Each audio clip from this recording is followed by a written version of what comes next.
10. Victims' testimony and the path to recognition. Abstract. In this chapter, we argue that testimony as a path to recognition and justice needs to be conceived as a form of political action aimed at actively restoring historical memory through performative mechanisms. In what follows, we first thematize the experience of injustice and the struggle for institutional recognition based on Axel's ideas. Then we argue that it has not yet been possible to eliminate experiences of injustice, with the result that victims have proliferated. Finally, we problematize the role of testimony as the main resource available to victims in their struggle for recognition. In our view, theory of recognition provides a useful framework to amplify the voices of those who are victims of injustice. He identifies a gap between normative principles and experiences of injustice that are often overlooked in the process of creating norms. Thus, as we show, testimonies are an example of experiences that, despite their subjectivity, provide significant experiential aspects that must be taken into consideration when formulating normative principles. Keywords. 1. Introduction.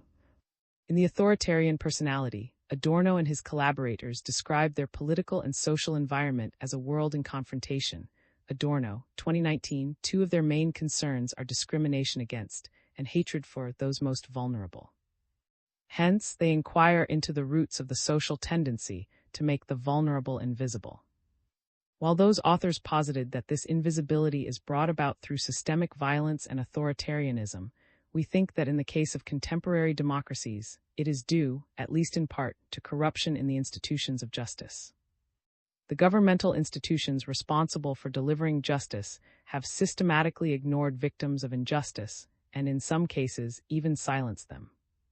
The inoperability of institutions results in the proliferation of vulnerable people who become victims.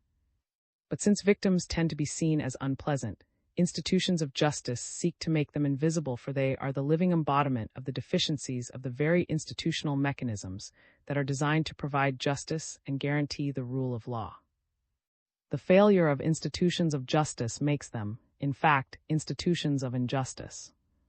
In this context, victims become an example in what Axel describes as the struggle for recognition. Victims' main in this struggle is testimony. While testimony has been the most common vehicle used to make the condition of victims visible, we must recognize the reality that testimonies have not been as effective as they should. In this chapter, we argue that testimony as a path to recognition and justice needs to be conceived as a form of political action aimed at actively restoring historical memory through performative mechanisms. In what follows, we first thematize the experience of injustice and the struggle for institutional recognition based on ideas.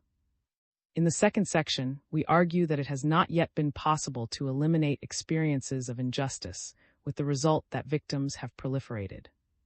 However, it is not easy to define or, at least, trace a profile of victims, so we set out to delimit the notion of victim. Victims of injustice are made invisible to the extent that they are forced to struggle for recognition and justice. In the third part, we problematize the role of testimony as the main resource available to victims in their struggle for recognition. 2. The experience of injustice and the struggle for institutional recognition. Max Weber and other important thinkers argue that social groups collectively strive to mold institutions that allow them to live according to their desired ways of life. Institutions, far from being mere fixed tools for coordinating action, are, in reality, embodied mechanisms conceived to meet fundamental normative expectations. This suggests that individuals may have diverse expectations in the distinct institutional contexts in which they participate. However, when these expectations are not met due to institutional deficiencies, a situation arises that can lead to distrust in institutions and produce the feeling that characterizes as moral disrespect. 2099. When such institutional deficiencies appear, especially in governmental institutions, societies can become anarchic and violent, as can occur, for instance, when human rights are overlooked, judges fail to act impartially, authorities are corrupt, social security is ineffective, public education is poor, or in general terms, the institutional framework is so weak that people are unable to live fulfilling lives. As argues, the only way in which individuals can exercise their freedom is through social freedom, but this entails institutional support, 2018. The successful performance of a society thus requires mutual recognition between functional institutions and free, responsible individuals. A truly alarming situation emerges when patterns of insufficient institutional recognition become deeply rooted within institutions, and individuals become inured to injustice. It is common to find that some social institutions are dysfunctional and that there is a tendency for people to tolerate their ineffectiveness. One example could be the healthcare systems of developing countries, which are usually extremely deficient. When users have no other option, they become victims of such institutional deficiencies. This negligence has repercussions, as the institution strays from its intended goals and mishandles matters of justice, or even worse, fails to grasp and fulfill its own mission and purpose. Institutional affects not only the operation of institutions, but also, and directly, the full realization of individuals. Ultimately, institutions contribute substantially to the formation of the autonomy of individuals, but it could be the case that those individuals are not aware of how they are being affected by institutional deficiencies. Thus, victims of this kind of negligence must, first of all, become conscious of the existing condition. While the simple recognition of institutional injustice does not imply the application of justice, it is a first step with enormous critical potential for reflecting on the conditions and demands of victims. A manual distinguishes between lived injustice and the experience of injustice. The former refers to cases where people do not perceive injustice as unjust and therefore do not protest. This means that it is entirely plausible that the failure to meet normative expectations never materializes into a sense of injustice, but rather generates only forms of dissatisfaction and suffering that individuals do not attribute to injustice. Consider, for example, an environment in which crime and violence have been normalized. Over time, individuals may internalize that such violence is, simply, a common feature of their social dynamics. Despite experiencing pain, fear, or discomfort because of violence and the failure of the institutions of justice, they may not perceive these incidents as acts of injustice, and instead of expressing dissatisfaction or demanding a response from the state and its institutions of justice, people simply assimilate the violence. In cases like these, the failure to recognize violence as unjust perpetuates its normalization. In contrast, the second concept, the experience of injustice, refers to lived injustice in both the practical and cognitive dimensions that potentially lead people to become aware that they are victims of injustice and therefore initiate transformative action. The experience of injustice, then, is not simply a rejection of normative knowledge, but also a demand for a reevaluation of that implies a transformation in the acceptance of the principles of socially established justice, 2019-13. We believe that theory of recognition and its emphasis on the struggle for recognition provides a helpful framework to amplify the voices of those who are victims of injustice but are unable to express themselves within socially accepted normative language, 1991. This entails demonstrating that their disappointment with institutions is legitimate and that their claims require a revision of socially accepted principles of justice. Other authors of the Frankfurt School shared similar concerns.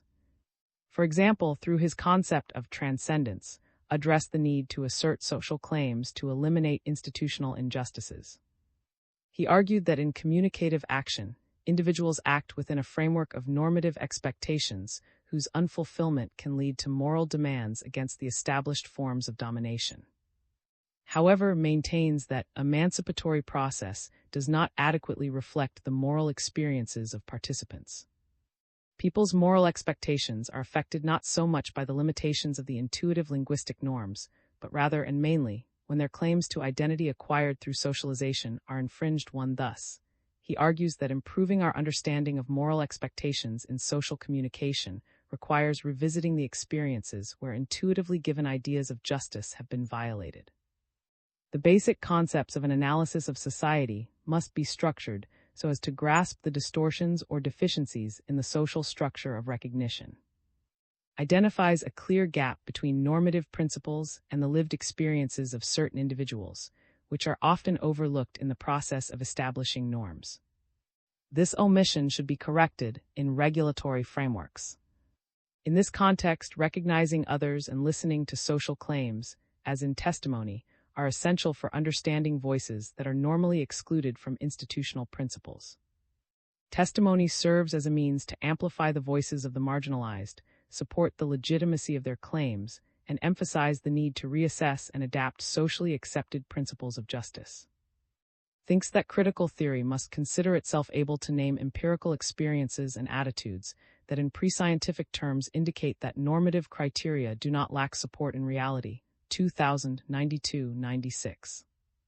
To understand which moral expectations are embedded in the ordinary process of social communication, he recommends examining historical and sociological studies, Moore, 1982, that deal with understanding how people who are not culturally specialized or who lack philosophical academic tools formulate such expectations. Reflections on studies of this kind will clarify that what underlies attitudes of social protest is not an orientation based on positively formulated moral principles, but the experience of the violation of intuitively given ideas of justice. The normative core of such ideas of justice consists of experiences associated with respect for dignity, honor, and integrity. Oder, 2099. James C. explores how moral expectations are woven into the everyday communicative practices of subordinates through subtle cultural strategies. A paradigmatic example of this dynamic can be seen in his examination of the work songs of Afro-American slaves in the southern United States. Though at first sight they appear to be simple work chants, these compositions enclose subtle critiques of the slavery system and its perpetrators, using metaphors and biblical allusions to express resistance. For instance, the song Follow the Drinking Gourd not only provided directions to escape northward by following the North Star, but also conveyed a deeply rooted message of hope and moral justice, as can be seen in lyrics like, Follow the drinking gourd, for the old man is waiting to carry you to freedom, follow the drinking gourd, 1990, 161. Through this symbolic medium, slaves could safely channel their discontent and desire for freedom, thereby strengthening the moral expectations within their communities and articulating a discourse of resistance against oppression. This illustrates how covert forms of communication enable marginalized groups to maintain their identity and moral dignity, even in contexts of severe repression. Argues that individuals require recognition of their needs, beliefs, and capabilities in order to fully engage in society.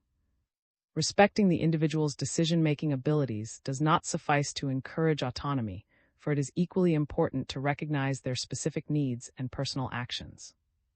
Genuine self-confidence and commitment to personal paths in life arise only when individuals perceive recognition across all facets of their identity. Thus, discussions of recognition must extend beyond existing laws or institutional frameworks. While mutual respect for independent thought is crucial, it is equally essential for individuals to feel appreciated for their contributions and abilities in various social contexts, including the family and workplace. Even if individuals can only influence these domains through democratic legislation, recognition remains pivotal for justice, as it profoundly shapes the success or failure of individual autonomy. 2012-59. In light of the various experiences of injustice that people confront in their struggle for institutional recognition, we shall focus on a specific kind of experience of injustice that is not recognized by institutions. This experience takes place when affected individuals' victims lack an adequate vehicle to express their concerns because those issues are not addressed within established institutional frameworks. Some situations simply cannot fit into the existing normative grammar because current rules and principles do not address the intolerable experiences that some people may endure. We consider these injustices to have the highest critical potential, for granting victims visibility and space for communication may constitute a first step toward transforming an institutional system that tends to overlook such experiences. Within this framework, individuals who suffer injustices can translate their life circumstances into political demands through social struggles and by bringing their conflicts and differences into the public sphere. 2019-15. According to Hans, social struggles serve as the primary mechanism through which societies can confront their institutions of justice and thus move toward more democratic and inclusive forms of governance, 1996. In the field of political philosophy, especially, the perspectives of those who suffer injustices at the hands of the existing social structures can serve as a valuable reference in shaping normative discourse, 2019-20. The institutions of justice should make room for the subjective testimony of victims as a resource that can bring relevant aspects that cannot be left out of the normative discourse into the open. Recognition of the testimony of victims serves as a fundamental demand for institutions of the administration of justice to acknowledge their errors and rectify their courses of action. Victims often find that they are casualties of institutional failures or external factors, individuals who embody the status of victim, which transcends institutional participation. In such cases, seeking the intervention of institutions of justice becomes imperative, for victims expect that their situation will be acknowledged and that they will receive some sort of redress. This interconnection underscores the critical role of institutional recognition in addressing grievances and maintaining justice. Furthermore, the institutions of justice can exacerbate injustices, leaving victims marginalized and bereft of resources to demand justice. When institutions of justice fail to recognize victims, the victimized serve as scandalous examples of individuals who are struggling for recognition. To respond to this, testimony emerges as an essential resource for achieving justice and preventing the recurrence of injustice. 3 victims of injustice and their struggle for recognition. In the previous section, we referred to this distinction between lived injustice and the experience of injustice. Based on that distinction, we introduced the notion of victim, one that is more complex than it may seem at first sight. Victims, as we will see below, can be an individual, a group, a community, an institution, or a state, which suffers some kind of damage or aggression. When speaks of the experience of injustice, he refers to someone who is aware of her situation and therefore assumes her condition as a victim of injustice. However, her condition as a victim is not always recognized, so victims may find themselves forced to struggle to be recognized by both society and the institutions of justice. This recognition embraces the demand for restorative justice and in many cases leads to confrontation between victims and the institutions of justice. This confrontation becomes more critical in those cases where the latter fail to respond effectively to the former's demands. Victims who are fully aware of their condition as such, and so are immersed in the struggle for recognition, usually advocate for a radical transformation of the institutions of justice. Like many other terms, victim is not univocal, for it has had distinct connotations throughout history and 2022. Originally, it was used to refer to sacrificial offerings in ancient cults and religions. But over time, it acquired another meaning, as it began to be used to designate someone who has suffered some kind of harm or aggression for any one of several causes: war, criminal acts, natural catastrophes, or the effects of structural, systemic violence. Young Al. 2018, 2944. The Holocaust in the 20th century can be seen as the starting point for thinking about the characterization, status, and place of victims in society. In the 20th century, both theoretical approaches and social activism intensified. The actions of several social movements began to make visible and give a voice to vulnerable groups that for several reasons were targets of violence and systematic discrimination. All of them demanded recognition of their rights and greater socio-political participation of social groups that, due to various causes, had been victims of segregation. Not only do the movements in favor of racial and social equality stand out, but also those that advocate gender equality and the recognition of sexual orientation. In the United States, for example, the movement for the civil rights of Afro-Americans in the 1950s and 1960s, the groups that defended respect for sexual diversity in the late 1960s, and the feminist groups of the early 1960s are all well-known cases, with the latter being one of the most representative. In the 1970s, feminist groups fiercely demanded that the treatment of victims of sexual abuse and domestic violence must not lead to secondary victimization, that is, to a process of revictimization in the handling of their cases by the authorities. Rock 2014, 11-12. Later, toward the 1990s, other movements sought to include within the category of victims individuals who were not related directly to any specific political or social conflict. This was the case, for example, of victims of hate crimes, people affected by historical links with others who were victimized in the past, those indirectly affected by aggressions against their relatives or close social nuclei, and people who witnessed violent events or were exposed to them. Rock 2014-13.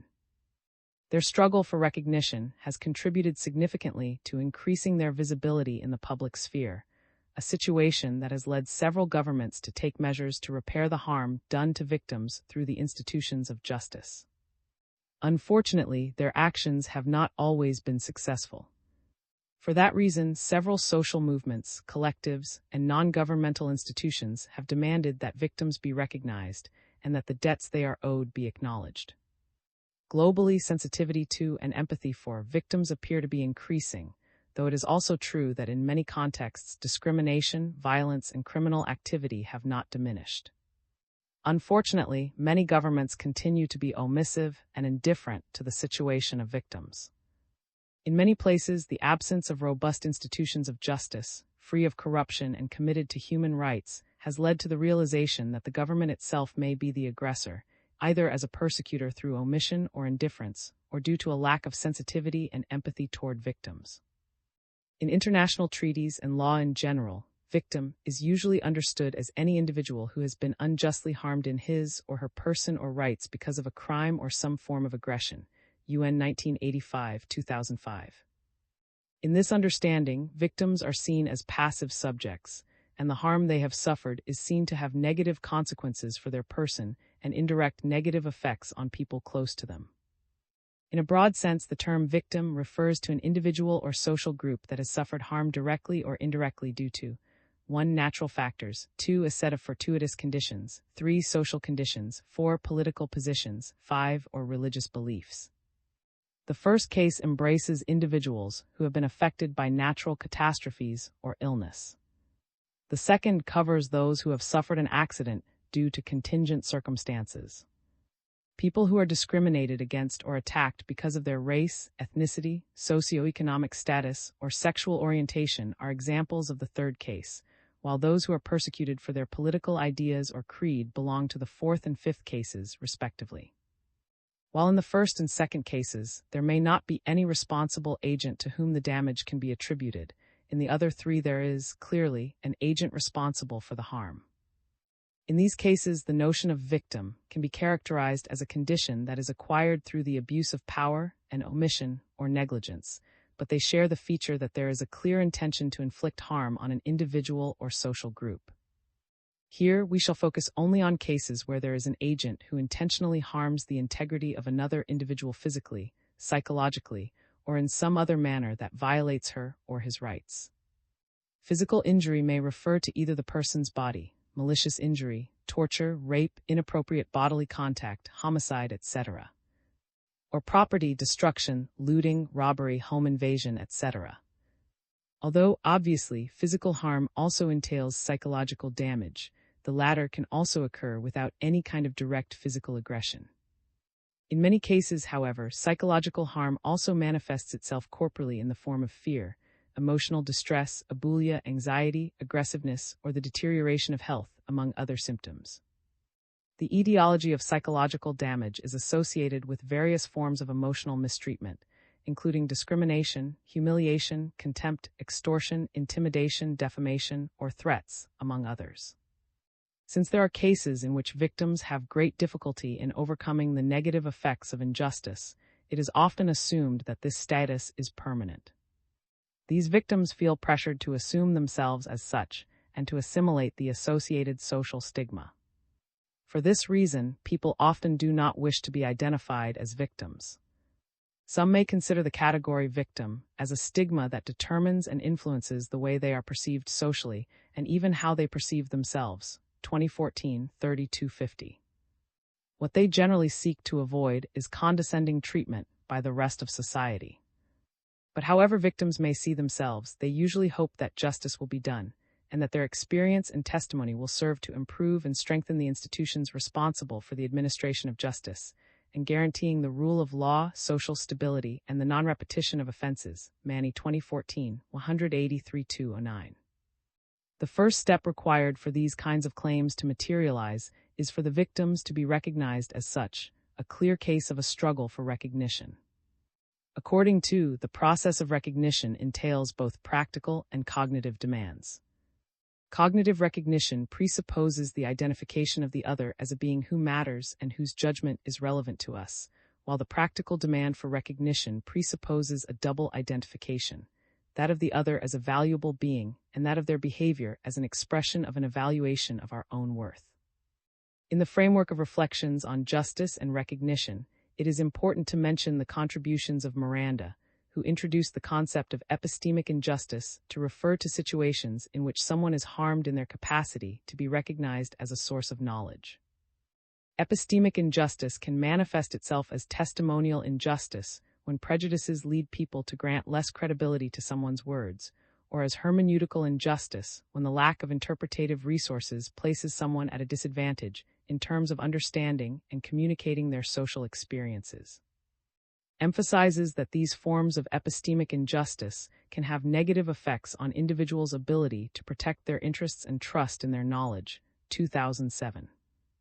Along their path to recognition, victims become active agents who demand justice. The recognition of victims should derive from the strengthening of our institutions of justice, in some cases through projects of transitional justice or the organization of truth commissions. It is impossible to repair any situation in which an individual or group has been harmed if their testimony is not heard and acknowledged. In this sense, victims must move from being merely passive agents in the face of aggression to becoming active agents by participating in the construction of robust institutions. 4. Testimony. When institutions of justice become institutions of injustice and fail to protect individuals or social groups, their victims are doubly victimized, first because of the injustice they suffered, and second, because they are ignored by the institutions of the state that are responsible for protecting them. Here, the relationship between victims and institutions breaks down. Victims, of course, can and often do remain silent and accept a passive role that gradually isolates them until they disappear without justice being done. Another option is for them to adopt a socially active role and become political agents who confront those institutions.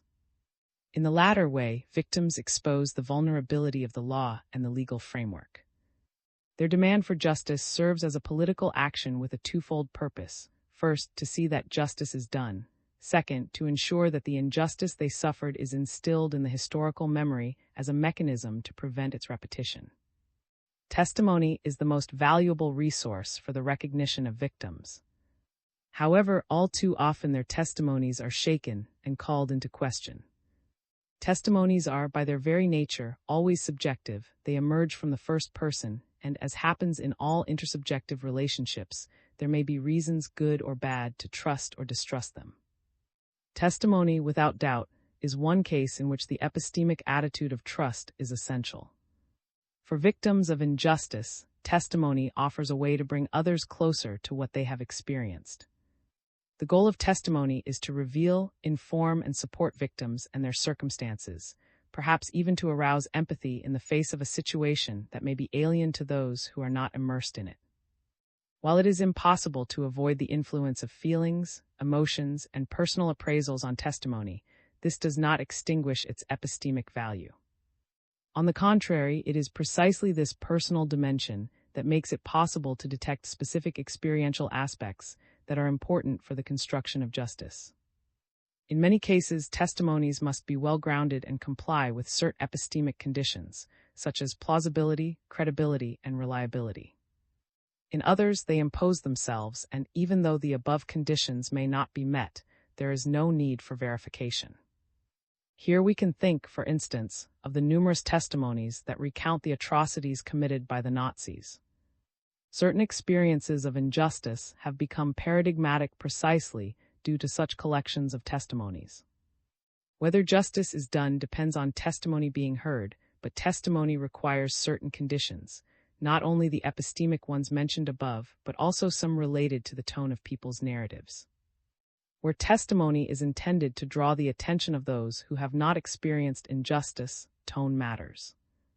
Primo Levi claims that he avoided using the language of victimization, or angry tones when presenting testimony of his experience in the Nazi extermination camps. In this regard, one of the strongest and most heartbreaking testimonies ever recorded is Jean's account of his experience in Auschwitz, 1966. His testimony is not optimistic. In Beyond Guilt and Atonement, he explores the question of which tone would be most effective in attaining recognition, offering three possibilities: optimism, revenge, or resentment. Optimism strives to impose itself morally on the perpetrator. Optimistic testimonies like that of Victor attempt to overcome evil by minimizing the experience of injustice and bringing the positive meaning of suffering to the fore. In this case, there is no struggle for recognition, but rather a process of transforming a painful experience into positive feelings. The feeling of revenge, he wrote, is an illusion. Believing that someone who commits an injustice will sooner or later become a victim, or that justice will somehow be done, provides no certainty. Revenge is a kind of hopeful feeling that does not restore justice, but only brings victims a feeling of satisfaction. This idea of resentment is more complex. Resentment towards perpetrators is a form of self-respect and self-protection, even a form of protest. To forgive perpetrators, that is, to overcome resentment, implies becoming their accomplice because, as we said above, it minimizes their terrible actions. Revenge, in contrast, is a way of perpetuating conflict. His attitude is particularly striking because his testimony shows that in some cases the harm inflicted upon a victim is so deep that forgiveness is impossible. But this means that recognition is also impossible. In a certain way, his testimony challenges the notion of recognition. Torture, the kind of injustice he describes, is particularly heinous and severe. In The Struggle for Recognition, discusses cases in which, through torture and control over another person's body, the victim is degraded to the extent that she feels she is less of a person than her perpetrator. To torture people is to treat them as things, as something with no value. As explains, this kind of harm has severe psychological repercussions. Victims of torture suffer contempt on the part of perpetrators. As one notes in his testimony, it is extremely difficult for sufferers to describe the physical and psychological pain they experience. This means that the experience of pain may be inaccessible. Affirms that torture is a case where the injuries inflicted can lead to the breakdown of personal identity. His testimony confirms explanation, namely, that victims of torture lose the autonomous disposition over their bodies. How can recognition occur in cases where such devastating harm has been inflicted that victims are reduced to almost nothing? How are we to deal with what calls psychological death, that is, the absolute loss of self-esteem? If recognition is to be sought, the first issue must be whether the victims can regain their self-esteem. Inspired by, argues that the way to repair the harm done to victims may be through a specific form of recognition: love. Receiving esteem from others may allow victims to rebuild their self-esteem. In our view, however, recovering self-esteem does not necessarily lead to forgiveness. For it makes no sense to forgive a perpetrator who is not willing to recognize the gravity of the denigration inflicted on others. Therefore, if recognition is not mutual between victim and perpetrator, the only possibility that remains, as states, is resentment. While resentment remains a struggle for recognition in which the perpetrator may never accept her fault, the testimony of resentment serves to confront the institutions of justice. In this sense, although recognition fails at the relational level of victim-perpetrator, it succeeds as a warning sign of institutional failures, while also appealing to the imperious need to recognize victims at the institutional level. Thus, testimony acts as a catalyst that pressures the institutions of justice to rethink their responsibility for restitution in relation to victims. 5. Conclusion. We have argued that theory of recognition provides a useful framework to amplify the voices of those who are victims of injustice. Identifies a gap between normative principles and experiences of injustice that are often overlooked in the process of creating norms. As we outlined, testimonies are an example of experiences that, despite their subjectivity, provides significant experiential aspects that must be taken into consideration when formulating normative principles. We problematized three kinds of testimonies of victims, focusing on that of resentment, which, though characterized by a lack of recognition on the part of the perpetrator, pushes the institutions of justice to react to certain injustices. The problem, however, moves to a whole other level when it is not the perpetrator, but instead, the institutions of justice that are reluctant to acknowledge testimonies of injustice. We propose that incorporating testimony into theory of recognition provides a more robust framework for addressing social injustices in a more complete manner. By acknowledging and validating the experiences and demands of historically marginalized groups, we can strive to achieve societies that are more just and equitable.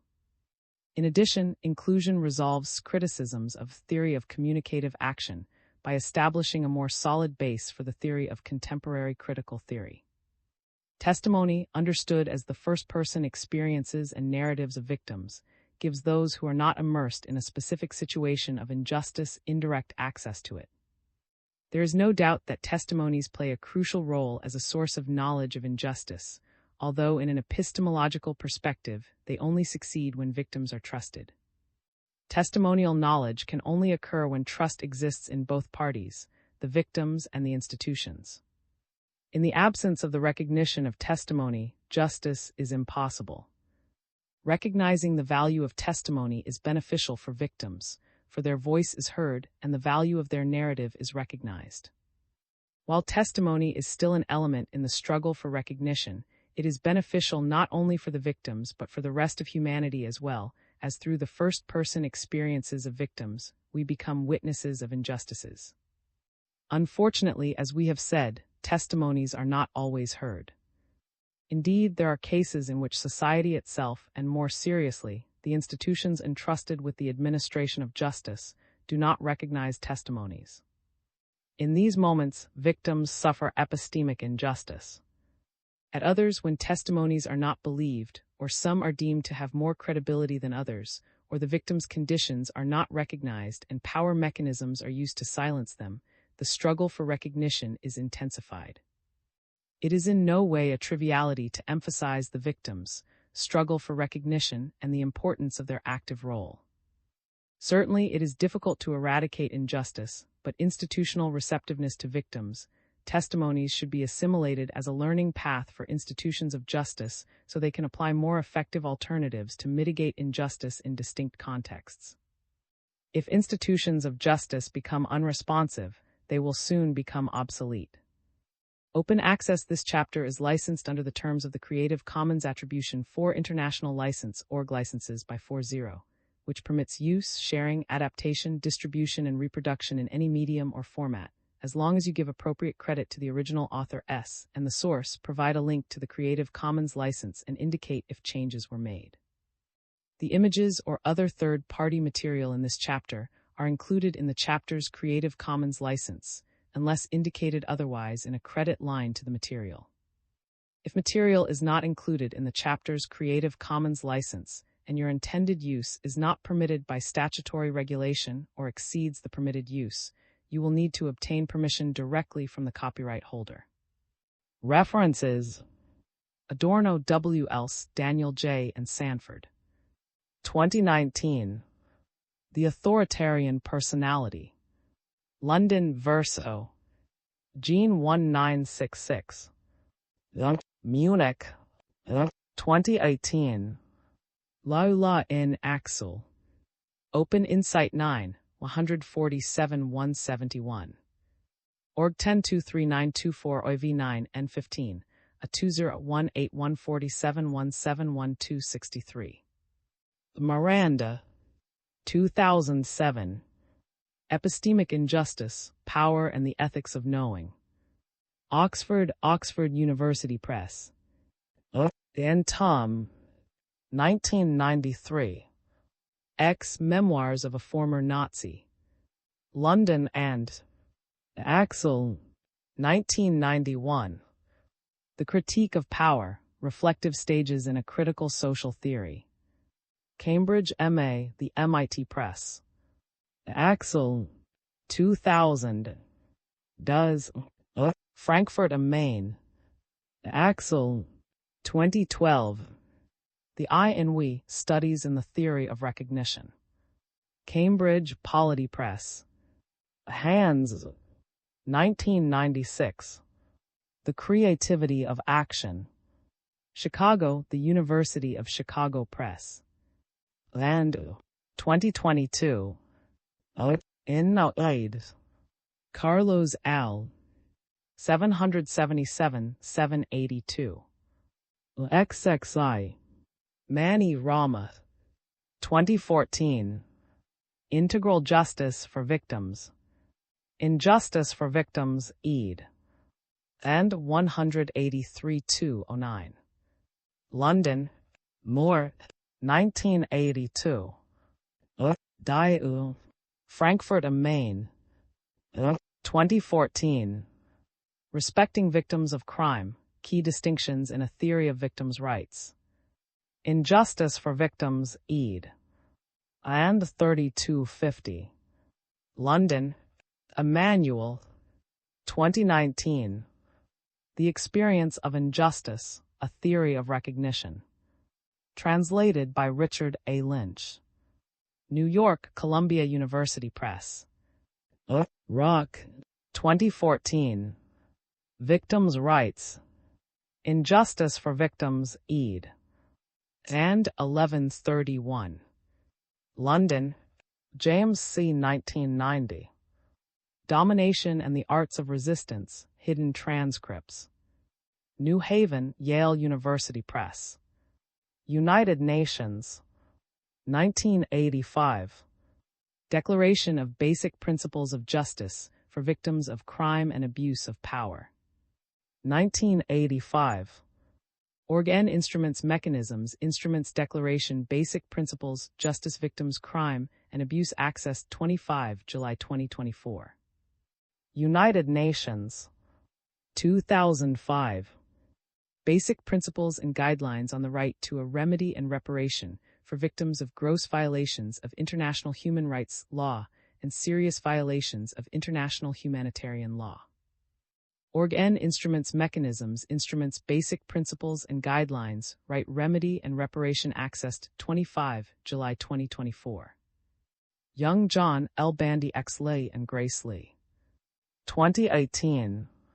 From Human Violence to Creativity, the Structural Nature of Violence and the Spiritual Nature of its Remedy. In Violent States and Creative States, ed. John and Bandy X. Lay.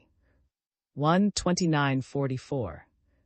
London, Jessica Publishers. To illustrate these cases, refers to the experiences of after convincing the future young neo-Nazi groups, most of the adolescents who came to us were frustrated. They had no prospects for the future. I lifted them up and occasionally praised them to enhance their sense of self-worth. This recognition made them completely dependent on the community we called the peer group. This group becomes for many a kind of drug they can no longer do without. Because outside the peer group they received no recognition, they are largely isolated and lack other social contacts. In 1993, 121, quoted in 2107. On this basis, argues that theory of communicative action cannot adequately express existing social injustice. In addition to the victims of the Holocaust, other relevant cases were the anti-colonialist struggles of 1925-1961, in the Congo, Nelson 1918-2013, against apartheid in South Africa, and Fanon 1925-1961, in favor of the independence and decolonization of Algeria. Over time, other social movements began to flourish. Justice, recognition, and institutions. 1. A necessary complement to the notion of recognition. Hegelian reflections on reconciliation. Abstract. In this study, I discuss the various features and merits that characterize Axel, systematic reading and appropriation of philosophy. The Hegelian notion of recognition, which has sought with great success to rehabilitate, has a counterpart that, in my understanding, is conceptually significant and should be taken more emphatically into account by contemporary theories, the notion of reconciliation. From this premise, I examine different stages of philosophy, to demonstrate how the project of recognition must also accommodate the reestablishment of ethical ties between actors where harm or damage has occurred. Ultimately, I argue for a strong interconnection and interdependence between recognition and reconciliation, making this thesis a central focus for theories aiming to revive the Hegelian project. Keywords. 1. Introduction, rehabilitation of. Axel's philosophical political thought is undoubtedly one of the most attractive and suggestive of the last decades and of our own times. The spectrum of topics addressed in his writings is remarkable, as is also the number of sources and traditions with which he discusses. Authors of ancient and modern political thought, the founders and continuators of critical theory, the various thinkers of the socialist tradition, and emblematic figures of American pragmatism such as George Meade and John Dewey are just some of the main references that are discussed with depth and originality throughout its wide-ranging work. However, a review of sources would not be complete, in my view, without an obligatory mention of who has served in his thought as both an influence and a catalyst for new ideas and developments. As a leading representative of the German intellectual tradition, is profoundly acquainted with the fundamental figures of classical German philosophy. However, part of his originality has consisted in vindicating an author such as who, in the context of the origins of the Frankfurt School and critical theory, was treated both with skepticism and suspicion by figures such as Marx and W. Adorno. It is worth recalling the critical tenor against him in works such as The Dialectics of Enlightenment, Minima, and The Negative Dialectic. Later on, did not play a leading or prominent role either. In its attempt to reconstruct and rehabilitate communicative rationality, the so-called second generation of the Frankfurt School had as its point of reference Kant, the great initiator of German idealism.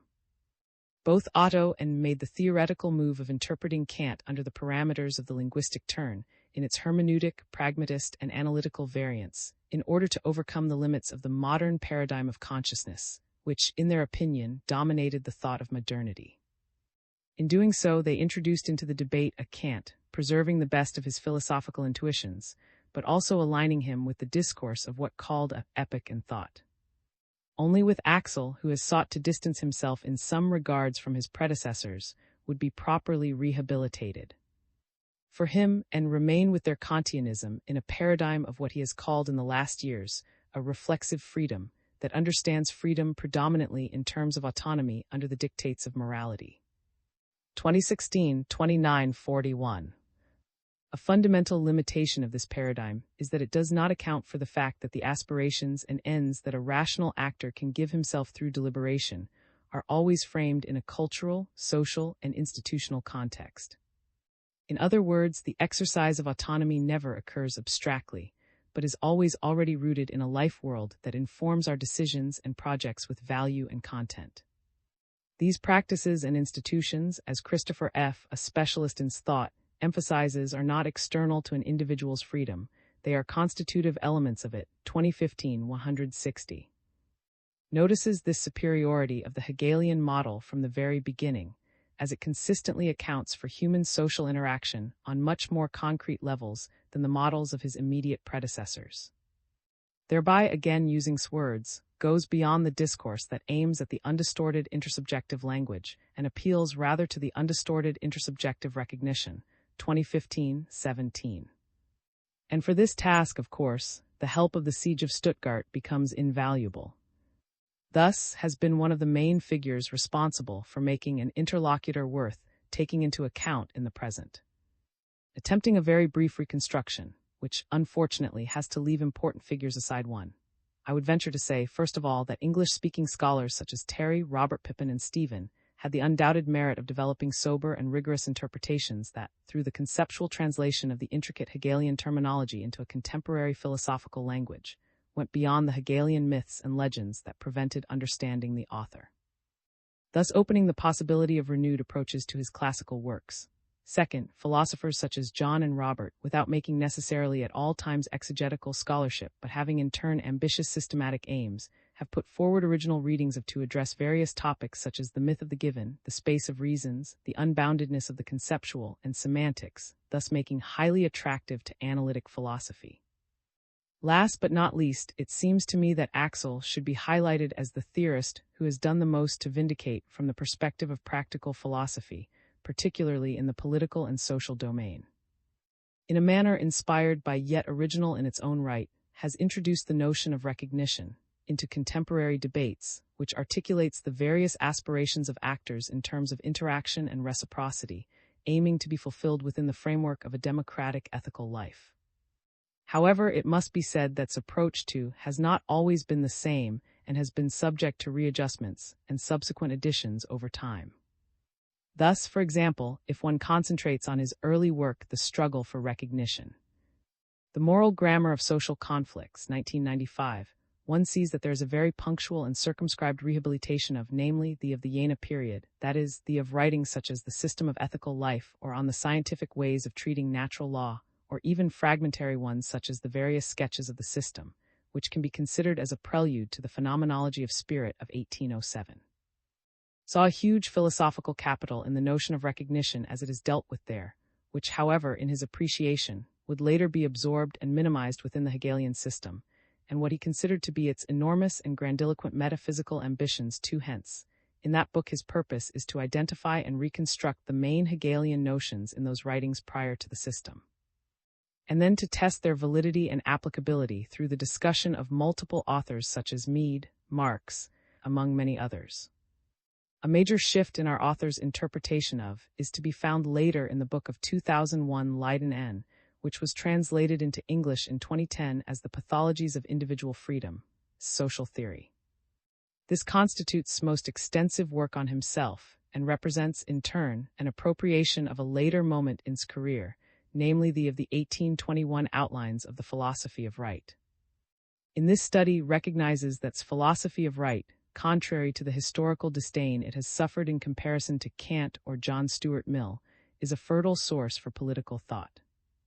This is mainly due to the notion of social freedom that underlies it, the idea that human beings can be at home with one another through our various interactions, and the differentiated view it offers of the fundamental institutions that form the basis of modern or ethical life, the family, the civil society, and the state. Again, however, there is here a disdain for the holistic and metaphysical aspirations of the Hegelian system, which is why we'll strongly advocate reading The Philosophy of Right without reference to the science of logic, which, in his words, has become totally incomprehensible to us owing to its ontological conception of spirit, 2016, 4.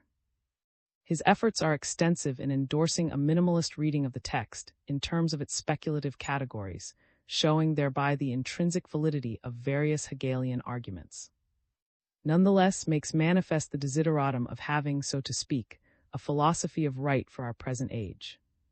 And he himself took the task of fulfilling that desideratum with his 2011 work entitled Does, which was translated into English as Freedom's Right, The Social Foundations of Democratic Life in 2016, and which, to my mind, without fear of exaggeration, is a rereading but above all a radical rewriting of philosophy of right for our times.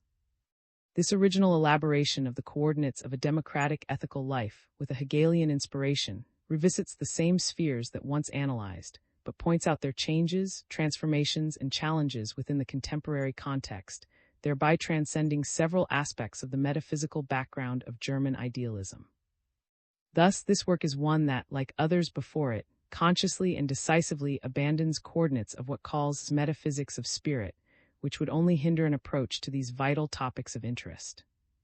Although has not been the primary focus of his attention in his subsequent texts, he seems to serve as a valuable interlocutor for articulating significant ideas, particularly those related to social freedom.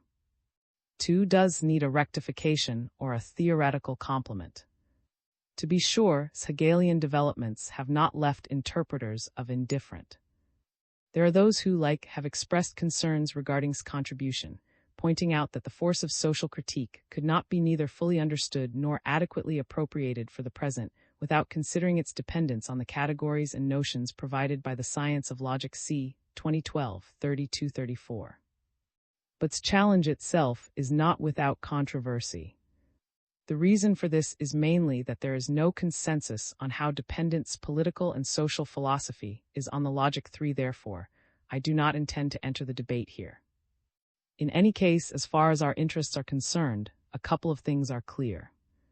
On the one hand, has the resolute intention of making a very self-conscious appropriation of concrete Hegelian motifs, i.e., it is a systematic decision and not a neglect resulting from another kind of cause. On the other hand, he has the conviction that certain metaphysical or speculative theses would rather hinder the project of carrying out what he defines as a critical theory of society. In what follows, I do not intend to join those interpreters who have reproached for not embracing the Hegelian intellectual enterprise as a whole, particularly in regard to its theoretical and speculative side. My proposal takes a different direction. I aim to highlight that, considering goals with his theory of recognition, it would be highly beneficial to also rehabilitate certain Hegelian notions that, to my knowledge, has not explored extensively or in detail. Nevertheless, these notions seem to implicitly or indirectly underlie some of his analyses, for I refer in particular to the notions of reconciliation and forgiveness, from which, to my mind, far greater systematic value can be derived. 5. Before exploring the Hegelian texts, I would like to say a word on why I consider that these notions could be addressed with great intellectual profit by theorists in general who seek to rehabilitate the notion of recognition as a normative category for ethical, political, and social spheres. As the very title of his early work indicates, a title which in turn, as we know, is borrowed from himself, recognition is something for which in many settings and situations, different individuals and collectives have literally had to struggle in order to obtain and enjoy, namely in the face of other individuals or collectives who, more often than not, have prevented or hindered the attainment of a particular status. It can safely be said that the struggle for recognition is not a smooth process free from reactive feelings and attitudes. Furthermore, even when, at a given moment, recognition is indeed granted to an actor or a collective to whom it was not granted before, the process is far from being completely resolved due to the perception of unjust treatment that may remain among those affected by the conflict. 6. Therefore, at least in some cases, it could be said that aiming at reconciliation of some type is only the first step towards establishing a healthy and adequate bond between two actors. And a purified ethical bond can only be preserved to the extent that the parties involved are committed to maintaining it and to strengthening it in the future. Although this sometimes goes unnoticed, it is a task that is also demanding and binding for the actor who was once recognition. Without a commitment on his part to try to maintain a symmetrical relationship with others who previously mistreated him, an actor could, for example, easily victimize himself systematically in order to gain advantages or benefits from those whom deep down he still considers as enemies or adversaries, so that an external recognition, let us say, merely legal or conventional, would not end up resolving the ethical fracture that still divides them. On the other hand, it would also be naive to think that an isolated act on the part of the person or persons who deprived an individual or group of recognition would be sufficient to remedy the situation once and for all, especially when the asymmetrical relationship between the actors was perpetuated in various ways and means, possibly for extended periods of time, and even with real or symbolic violence. Therefore, I insist, it is doubtful that the isolated act of granting recognition would be sufficient to alleviate the bitterness or the animosity of those who historically have suffered a lot. Rather, it would be expected that the actor would make a commitment to reconciliation, promoting, for example, historical memory, and making the material and symbolic reparations that, as the case may be, could be reasonable or expected. Thus, in my view, processes of reconciliation and recognition often go hand in hand. It follows that both the categories of reconciliation and forgiveness could be particularly favorable complements to the notion of recognition. Beyond the fact that did not always articulate it in this explicit way in his texts, I think that in systematic terms it would be worthwhile to do a review of his texts with that goal in mind. After surveying these notions in his writings, it will be possible, in my opinion, to evaluate which elements of thoughts on reconciliation can be useful for a Hegelian theory of recognition, such as the one developed by 3's early thoughts on reconciliation. Having said the above, let us first discuss the appearance of the question of reconciliation and forgiveness in his early writings. In fact, doing this takes us one phase earlier than the one initially reviewed in the struggle for recognition, for we will not go back to Jena, but to the Bern and Frankfurt periods where he composed a whole series of fragmentary writings which in the early 20th century were edited and grouped together by Hermann as, and which in other languages were consequently known in the same or in a similar way. Today, thanks to recent critical editions, we know that the grouping under that title is in more than one way inaccurate and misleading, and does not fully reflect the plurality of interests underlying these materials. 7 Nevertheless, it is undeniable that the framework of several discussions within them is the exegesis of biblical texts, and an attempt to elucidate the nature of the main contents of the Christian religion. Although this does not happen under a pretension of dogmatic orthodoxy, but in my opinion, in a spirit of a certain independence of thought that allows us to see that the analyses and developments conducted by are not circumscribed to a strict sphere of religious discourse. To think that these texts are only confined to the field of religion could indeed be the reason why, more often than not, they have only been addressed with the purpose of describing intellectual development. However, other approaches than that one could be also promising, especially one of an ethical nature. For instance, someone acquainted with Kant's thought would not fail to notice that in these early texts of there is a strong polemic in the field of moral philosophy. There, among other things, we see that contrasts the coldness and impersonal character of duty with the Christian principle of love that can repair opposites and contradictions. To put it very briefly, for the young, the Kantian principle of duty keeps the actors torn apart, always divided between what is and what ought to be, between their inclinations and their reason, thus permanently giving rise to conflict. This problem can also be portrayed through the tension that exists between the abstract and universal character of the law, which, in a certainly polemical gesture, also associates with the Decalogue of Moses, and the particular and subjective character of love which, in principle and potentially, allows all differences to be settled. An avenger can forgive, can forego his revenge, and a judge can give up acting as a judge, i.e., can pardon. But this does not satisfy justice, for justice is unbending, and so long as laws are supreme, so long as there is no escape from them, so long must the individual be sacrificed to the universal, i.e., be put to death. For this reason, it is also contradictory to contemplate satisfying the law by punishing one man as a representative of many like criminals, since in so far as the others are looked upon as suffering punishment in him, he is their universal, their concept, and the law, as ordering or punishing, is only law by being opposed to a particular. The condition of the law's universality lies in the fact that either men in acting, or else their actions, are particulars, and the actions are particulars in so far as they are considered in their bearing on universality, on the laws, i.e., considered as conforming to them or contravening them. From this point of view, their relation to the law, their specific character, can suffer no alteration. They are realities, they are what they are. What has happened cannot be undone. Punishment follows the deed, and that connection is indissoluble. If there is no way to make an action undone, if its reality is eternal, then no reconciliation is possible, not even through suffering punishment. 1961, 226-227. Forgiveness of sins, readiness to reconcile oneself with another. Jesus makes an express condition of the forgiveness of one's own sins, the cancellation of one's hostile fate. Both are only different applications of the same character of soul. In reconciliation with one who hurts us, the heart no longer stands on the right acquired in opposition to the offender. By giving up its right as its hostile fate to the evil genius of the other, the heart reconciles itself with him, and thereby has won just so much for itself in the field of life, has made friendly just so much life as was hostile to it, has reconciled the divine to itself, and the fate it had aroused against itself by its own deed has dissolved into the airs of night. 1961, 236-237.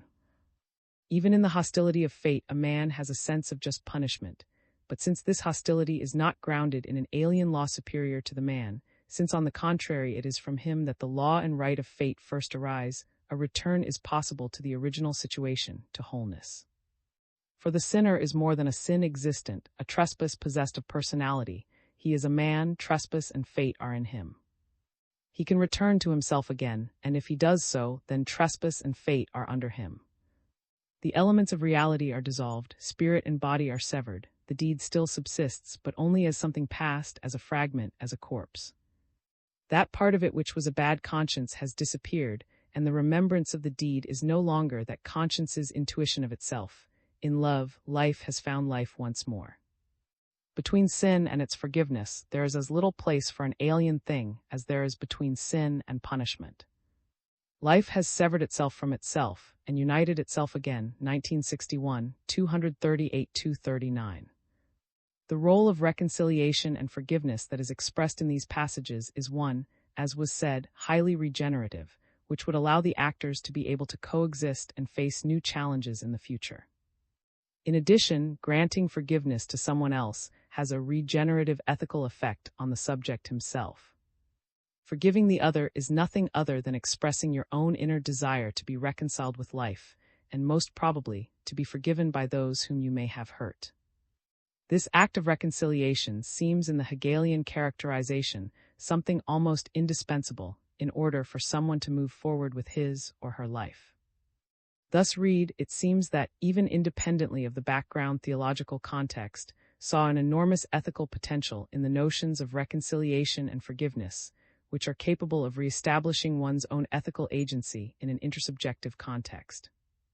Mary, conscious of her guilt, hears that Jesus is eating in a Pharisee's house among a large company of righteous, honest folk, gens, those who are bitterest against the sins of a beautiful soul.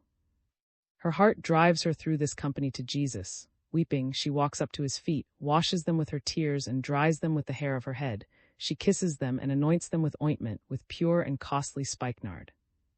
In face of these floods of tears, these loving kisses extinguishing all guilt, this bliss of love drinking reconciliation from its effusion, the righteous feels only the impropriety of Jesus dealing at all with such a creature. He takes this feeling so much for granted that he does not express it or act upon it, but he can forthwith draw the inference that if Jesus were a seer, he would know that this woman was a sinner. Her many sins are forgiven, Jesus says, for she loved much, but to whom little is forgiven, the same has loved little. Expressed only his power of judgment. But in Jesus, friends, there was stirring a much nobler interest, a moral one. 1961, 226-227. Certainly, if this passage is taken in relation to the discussion of recognition, we see that the forgiveness asked for here does not come from someone who recognition to someone else, but rather from someone who, because of her faults, feels cut off from the ethical community, and who, only through a public act of repentance, seems to be able to be reintegrated into that group, and thus be recognized by it. The human figure of Jesus portrayed by is one who, in expressing the words, "To whom little is forgiven, the same has loved little," also demonstrates that the superior standing of the one from whom forgiveness is sought would be highly questionable if he were to maintain the harsh attitude that seems to embody. Thus, to a large extent, progress towards a different scenario free of acrimony can only occur when one of the parties is in a position to make rules flexible, and to some extent let go of the past, even if this, in other contexts, takes shape by means of an act of the purely external reconciliation which Thomas calls humanitarian forgiveness, 2003, 206. Undoubtedly, there are passages within the context of early writings that make forgiveness much more demanding than what can be characterized in this space. Reconciliation and forgiveness seem to be, at some point in its discussion, something almost without limitations and restrictions. How feasible it is for a secular ethical conscience to arrive at such a radical forgiveness is an extremely difficult question to resolve due to the many circumstances and factors involved. Fortunately, we need not directly confront that question. In our systematic pursuit of advancing a theory of recognition, we observe that the concept of fundamental reconciliation, a deliberate act of letting go of others, faults to forge an ethical space beyond immediate conflicts, represents a significant stride. This notion may not necessarily evolve into an unconditional love for others or an acceptance of life's challenges. However, it serves to establish coordinates for symmetrical interaction and mutual recognition with others. In the following sections, I will discuss how, they continue to hold a privileged place when addressing the processes of recognition between actors who have experienced various kinds of conflicts. Let us now turn to examining how reconciliation and forgiveness are integrated into his discussion of the conduct between two prominent figures of consciousness within the phenomenology of spirit. For reconciliation in the phenomenology of spirit. I consider that a treatment of reconciliation of a profoundly ethical nature is the one to which himself, perhaps already in a much more realistic and sober manner, points in his discussion towards the end of the famous chap. 6 of the phenomenology of spirit, namely in the interaction between the beautiful soul and the judging consciousness. It is possible to appreciate that is addressing the topic of our interest here, firstly, by the simple fact that this section is entitled Conscience, the Beautiful Soul and Its Forgiveness, and secondly, and much more importantly, of course, by the conflict itself which is discussed in this section. As readers will remember, the philosopher presents here a romantic and kind of soul that wants to act in accordance with the dictates of its conscience, and simply by abiding by this criterion, this beautiful soul thinks that it is already morally justified in an absolute way. Moving away from the difficulties raised by the heterogeneity of both the universal and particular character of duty, this beautiful soul seeks to validate its moral action on the basis of its gut feeling and its pure and unrestricted subjectivity. Whenever it is confronted with reproach or suspicion on the part of a hypothetical third party, the beautiful soul appeals to the certainty and validation of its actions by its own inner conviction. The justifications it provides come more from a realm of self-righteousness than of sincerity, making its discourse cold and hypocritical. In contrast, also presents the figure of a judging consciousness that is never satisfied with the excuses, justifications, and rationalized pretexts of the beautiful soul. On the contrary, his judgment is highly suspicious at all times and assumes the worst intentions on the part of this self-righteous individual. As a moral judge, his task consists in denouncing and sanctioning the actions of this reckless actor, who seems to want to escape from any validation other than his own. For this reason, a chasm separates one from the other. A new stage is only glimpsed when one can set aside one's own pretensions and confess one's own guilt. In this scenario, presents the beautiful soul seeking forgiveness from the judging consciousness and explicitly declaring and confessing its own faults, but encountering the attitude of a hard heart. The point of view of the beautiful soul, to whom forgiveness is initially, is portrayed as follows: he, the beautiful soul. My edition, EC, sees the judging consciousness as somebody who sets his own stiff-necked, self-consistent character in opposition to the confessing consciousness, and he sees the utter silence of someone who keeps himself locked up within himself, who refuses to be cast aside another. 2018, 386, 359, 8. As can be seen, this attitude clearly blocks any ethical progress and leaves the parties engrossed in their own dilemmas and vicissitudes. In many ways, this situation still resembles that of the master and servant dealt with much earlier within the phenomenology itself. Their position is asymmetrical and does not provide them with the satisfaction of their desire for recognition that they were initially seeking. Although many tend to overlook this, it is here that attempts to resolve the arc of tension that began when he introduced the thesis in Chap. 4 that one self-consciousness finds satisfaction only in another self-consciousness. 2018, 109, 8.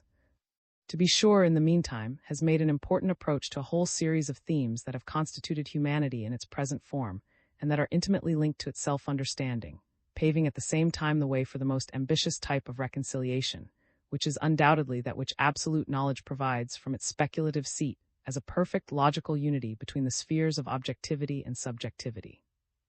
But undoubtedly, in the very argumentative arc of the phenomenology, a kind of reconciliation takes place when these figures, replicating from a stage of greater complexity the asymmetrical interaction of master and servant, seek to leave behind the vicissitudes of the past and enter, finally, into a situation of equal standing. The true, namely, the self-conscious and existing reconciliation, is according to its necessity already contained in the preceding. The breaking of the hard heart and its elevation to universality is the same movement which was expressed in the consciousness that confessed.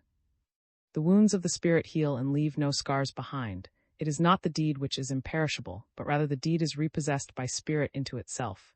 The aspect of singular individuality, whether present in the deed as intention or as existing negativity and limitation to the deed, is what immediately vanishes. The actualizing self, the form of its action, is only a moment of the whole, and is equally the knowing which through judgment determines and assigns the difference between the singular and the universal aspects of action.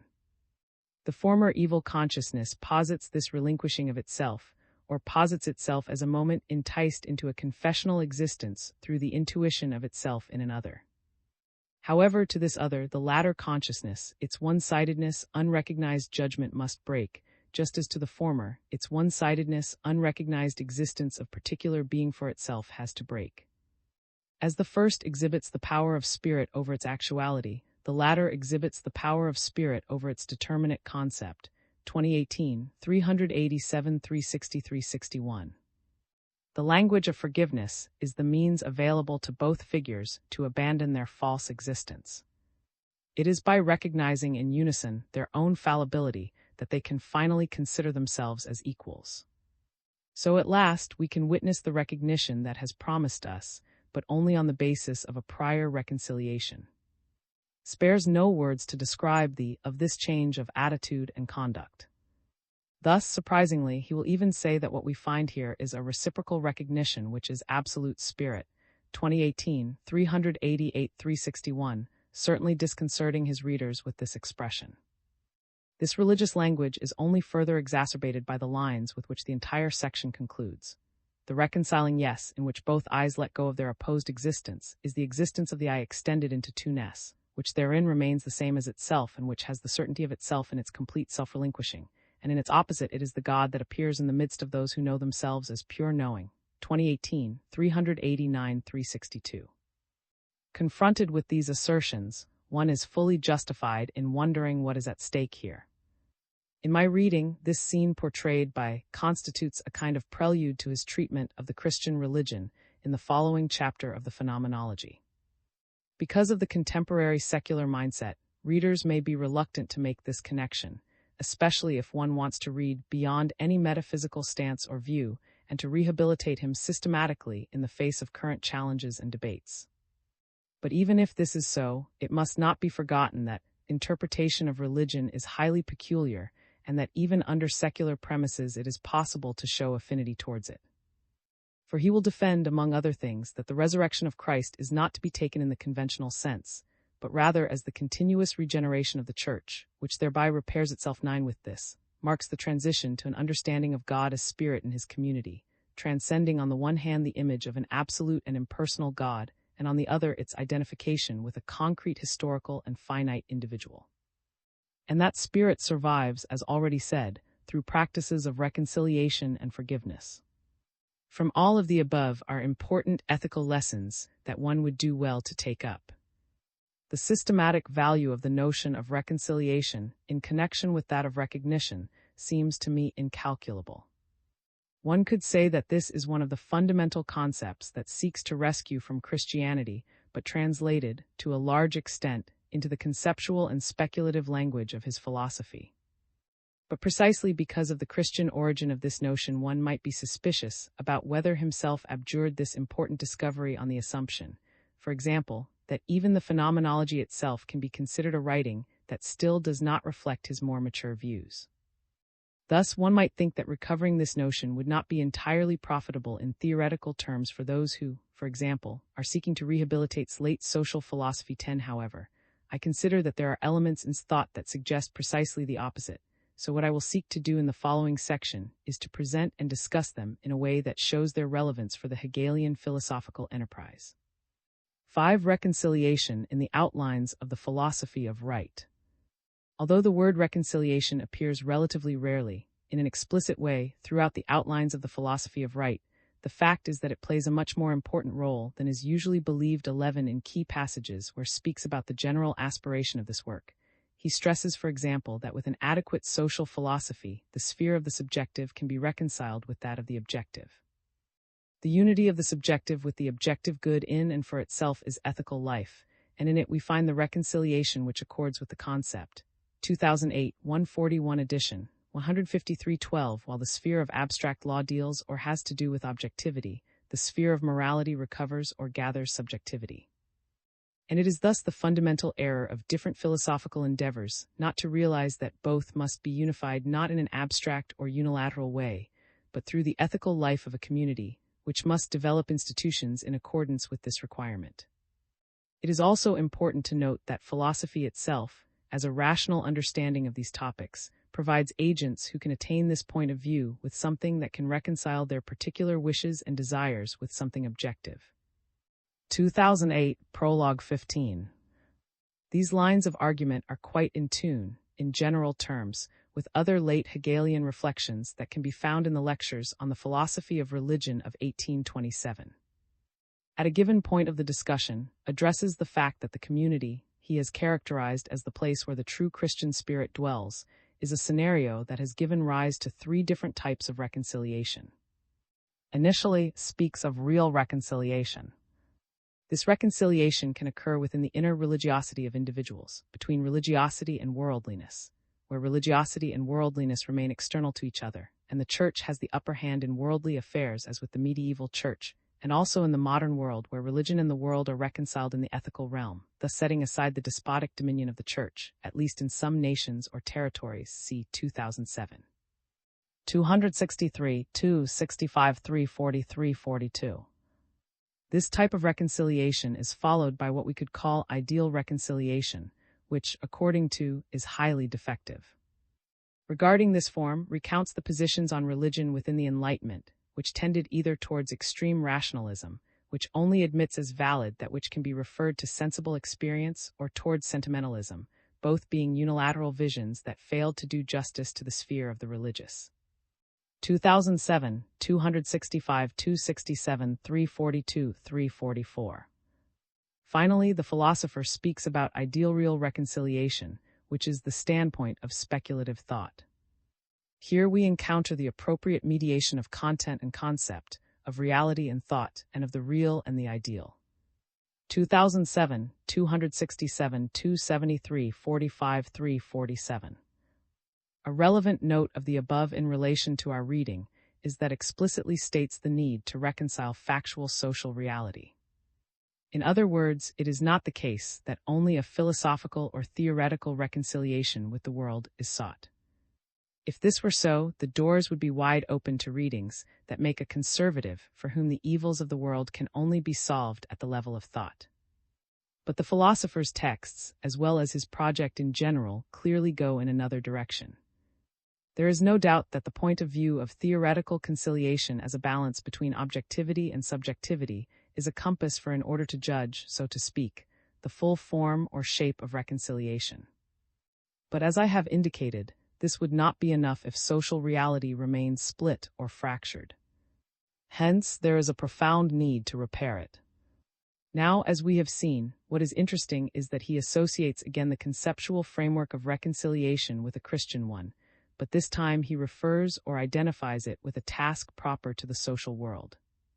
In this regard, he makes the next clear statement.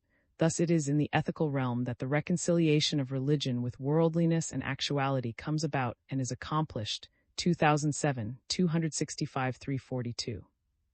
This gives rise, in my opinion, to a thesis that, although radical, is no less true, namely, that the main or one of the main conceptual translations that intends to make from the religious representational imaginary to the secular world is precisely that of reconciliation. And of this there is clear textual evidence. In the penultimate paragraph of the Philosophy of Right speaks of the principle, discovered in the Germanic world, of the unity of the divine and human nature, the reconciliation of the objective truth and freedom which have appeared within self-consciousness and subjectivity, 2008, 358, 322. Again, he discusses the sphere of feeling and interiority, where this reconciliation was first sought, and also the sphere of representation as that of partial or unilateral thought, where likewise an attempt was made to find a theoretical resolution. However, states that a true reconciliation can only come about through an adequate understanding of subjectivity and objectivity by means of speculative philosophy and a correct grasping of the idea, and also, and no less important, through the consolidation of states that guarantee the necessary institutions for the expression and actualization of freedom. What is relevant for us in any case is that he clearly defines the process of reconciliation that has come about in the modern age as secular, 2008, 359, 322. It is against the background of this speculatively purified notion of reconciliation that, in my view, one can understand the various discussions that undertakes throughout his philosophy of right. To be sure, due to the limits of this research, it is not possible to go into detail on any of these topics. But it is worth at least recapitulating some of the most important ones. To begin with, one can mention his own discussion of religion in the modern world and what its relation to the state should be, 2008, 272, 42, 255. Conceives as a trait of the modern world the differentiation between these spheres and their respective fields of incidence.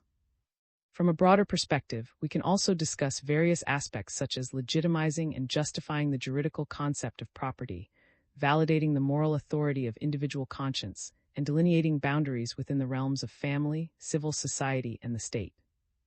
These efforts serve to reconcile individuals with conditions that can imbue their actions with personal value, thereby fostering their own self-respect and dignity. Furthermore, in a particular way, explicitly speaks of reconciliation when discussing the progress that modern economic sciences have made in studying the dynamics underlying the satisfaction of needs in the realms of trade and market. 2008, 189-187. But the more factual and material kind of reconciliation, so to speak, that we have discussed in connection within the previous two sections of this paper also appears in the philosophy of right in some concrete instances. I am thinking especially of the following cases. First, we find the reconciliation that can occur with respect to the criminal. As is known, develops a whole theory of criminal punishment in the section on abstract right, which in the philosophical legal debate is usually called. Within the specialized discussion, the term is often used to emphasize that the justification of punishment is neither developed or grounded with view to the ethical improvement of the offender, nor simply with the purpose of deterring him from committing a crime.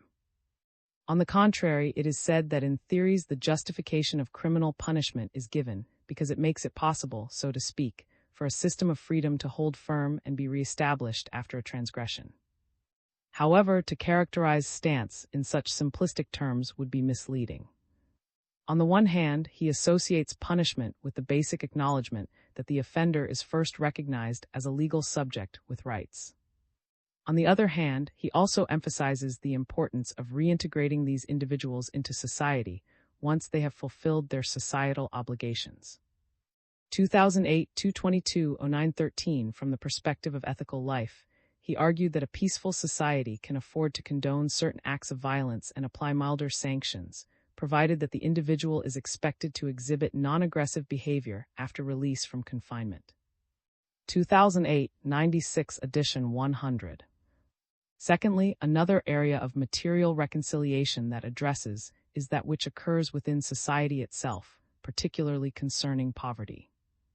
Addressing this issue is crucial to him because neglecting poverty creates divisions within society and often results in a pauperized rabble. 2008, 240 edition 219. The situation in any case is not at all simple because many difficulties can arise. On the one hand, if individuals from poor strata are not supported with certain means of subsistence, it will be difficult to help them. On the other hand, is aware that if a sector of the population becomes self-sufficient solely through philanthropy, various vices and attitudes could arise. 2008, 241-219-220. His perplexity on the matter reaches such a point that he desists from giving a sort of unique solution to the conflict, and suggests rather that the problem of eradicating poverty will have to be one of the main tasks of posterity. 2008, 244 edition 221. Of all this, however, what is of most interest is not so much puzzlement, but his genuine concern to mitigate that which, in his view, was most likely to generate factions within a society, the difference between rich and poor.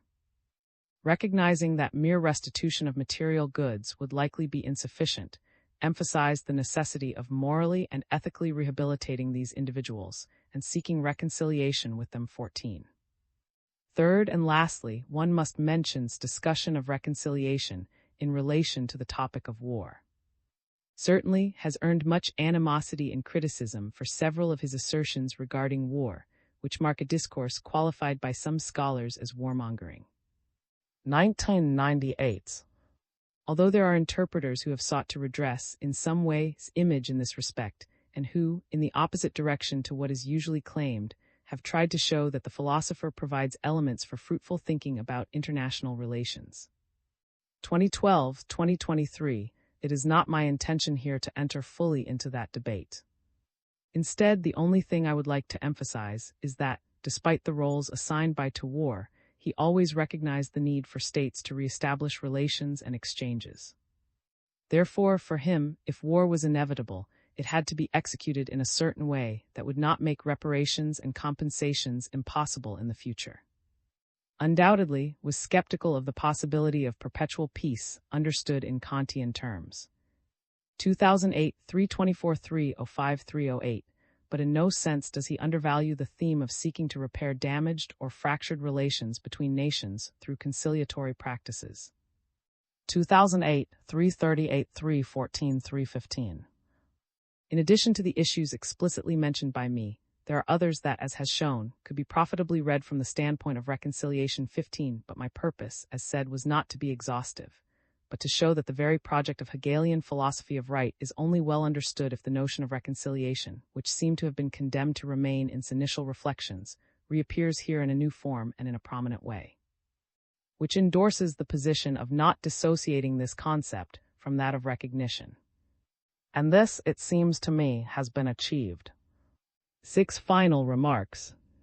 As I indicated at the beginning of this paper, my intention was to highlight that much of the discussion of the notion of recognition in a Hegelian context often overlooks direct connection between recognition and reconciliation or forgiveness. While not all Hegelian analyses make this connection explicit, it seems to me that broader frameworks frequently necessitate or invoke reconciliation. This is what I aimed to demonstrate through a review of 3 particularly relevant moments in his philosophical itinerary. Specifically regarding, as I mentioned earlier, the notion of reconciliation appears to be recurrently, albeit tacitly, embedded in his theoretical developments and debates. In my opinion, has uniquely illuminated the systematic denial of recognition to various social groups, collectives, and minorities, emphasizing the need to include them within truly equitable and just political communities. Thus, my purpose can be seen as an effort to make explicit, borrowing the fitting phrase from another prominent Hegelian of our time, Robert, the idea that many forms of recognition require some sort of re-establishment based on reconciliatory practices. This is especially true for recognition that seeks to be re-established after certain conducts or practices have caused material or symbolic harm to one of the parties involved. In this sense, as phenomenology illustrates, the aggrieved parties must also contribute to the restoration of ethical ties. To be sure, as himself pointed out to me during our exchange, reconciliation and forgiveness are not exactly the same. Here I take the opportunity to develop this distinction, at least to a minimum extent, as I promised earlier in the paper. Without attempting to construct a broad theory on the subject, it is clear, as himself concedes, that reconciliation can occur without necessarily granting or aiming at forgiveness. Drawing on the language of philosophy of right, one can be reconciled with another, in the sphere of abstract right or legality, simply through processes of material compensation. Similarly, one can bridge the gap and restore recognition with another through what we might describe as a gesture of morality and decency, which constitutes a form of symbolic restitution and should in most cases be accompanied by an expression of regret or remorse. There are many scenarios where doing this is more than enough to re-establish a suitable platform for ethical recognition. In some particular cases, however, something else might be still pending, which would be a reconciliation that, to some degree, necessitates or seeks forgiveness.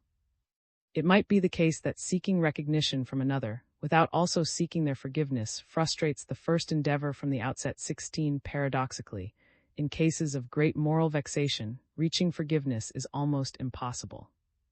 As authors as diverse as and Thomas point out, forgiveness responds more to the economy of gift than to that of retribution. Ultimately, while a political institution may grant forgiveness or amnesty, as notes, only the victims of wrongs can grant forgiveness, regardless of how worthy the other may appear to be of it. 2144-145. Likewise, as Thomas argues, to be worthy of forgiveness does not mean to be entitled to it, as forgiveness must ultimately be a free act from the wronged individual. Thomas 2019, 222. However, despite the challenges of achieving forgiveness, something that, as mentioned, is not always necessary, as there are occasions where restoring recognition only requires other forms of reconciliatory acts or compensations, I argue that our understanding of recognition would be incomplete if we overlook the important communicating vessels between these notions. Forgiveness, as an ultimate ethical goal, ideally guides many practices of recognition that seek reconciliation and redress. While achieving forgiveness in practice is exceedingly complex, I believe that a community founded on recognition should, at least in principle, also encompass reconciliation, and when necessary, forgiveness, or at least the possibility of it. This is particularly crucial because each of us is fragile and susceptible to ethical failings, which means that potentially at any given moment, we might need the understanding and support of others to reconcile with our lives and the world around us. Open access. This chapter is licensed under the terms of the Creative Commons Attribution 4 International License, org licenses by 4.0, which permits use, sharing, adaptation, distribution, and reproduction in any medium or format, as long as you give appropriate credit to the original author S and the source, provide a link to the Creative Commons license, and indicate if changes were made. The images or other third-party material in this chapter are included in the chapter's Creative Commons license, unless indicated otherwise in a credit line to the material. If material is not included in the chapter's Creative Commons license and your intended use is not permitted by statutory regulation or exceeds the permitted use, you will need to obtain permission directly from the copyright holder. References: 2012 and Global Justice. New York: Springer. 2023. Perjury and Pardon. Volume II. Chicago, University of Chicago Press. 2022. Perjury and Pardon. Volume I, Chicago, University of Chicago Press. 2001. On Cosmopolitanism and Forgiveness. London, Max. 2023. Died Den. Mali. 2017. Social Ethics. Religion, Conflict, and Rituals of Reconciliation. Princeton University Press. Mali. 2023. The Politics of Ritual. Princeton University Press. 1988. Labor and Interaction. Remarks on Siena Philosophy of Mind. In Theory and Practice, 142 169. Cambridge Polity Press. Michael O. 1994. Social Philosophy. The Project of Reconciliation. Cambridge Moz. Cambridge University Press. 1961. The Spirit of Christianity and Its Fate. In On Christianity. Early Theological Writings, 182 301. New York: Harper and Brothers. 1986. Frankfurt. 2007. Lectures on the Philosophy of Religion. Volume III. The Consummate Religion. Oxford University Press. 2008. Outlines of the Philosophy of Right. Oxford University Press. 2018. The Phenomenology of Spirit. Cambridge Moz. Cambridge University Press. Axel. 1995. The Struggle for Recognition. The Moral Grammar of Social Conflicts. Cambridge Moz, MIT Press. Axel. 2008. Reification. A New Look at an Old Idea. Oxford University Press. Axel. 2010. The Pathologies of Individual Freedom. A Social Theory. Princeton University Press.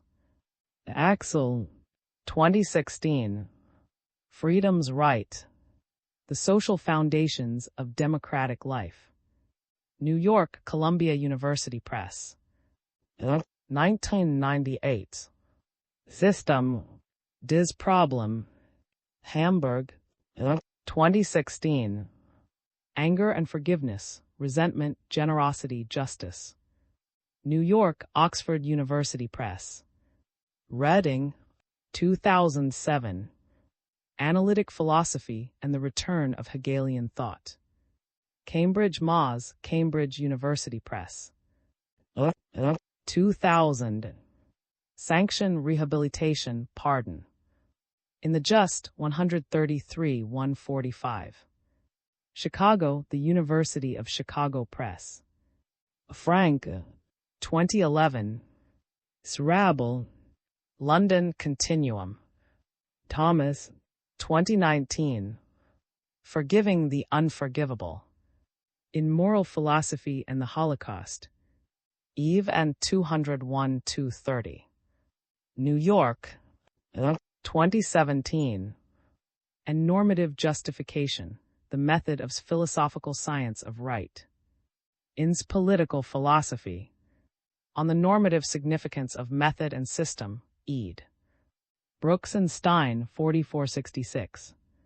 Oxford, Oxford University Press. 2012. Does think. Williams, Robert R. 1992. Recognition. And on the Others. New York, SUNY. Williams, Robert R. 1997. Ethics of Recognition. Los Angeles, University of California Press. Christopher F. 2015. Axel, Cambridge Polity. The reader interested in the history of this Hegelian revival may profitably consult Reading, 2007, although he focuses mostly on the English-speaking world.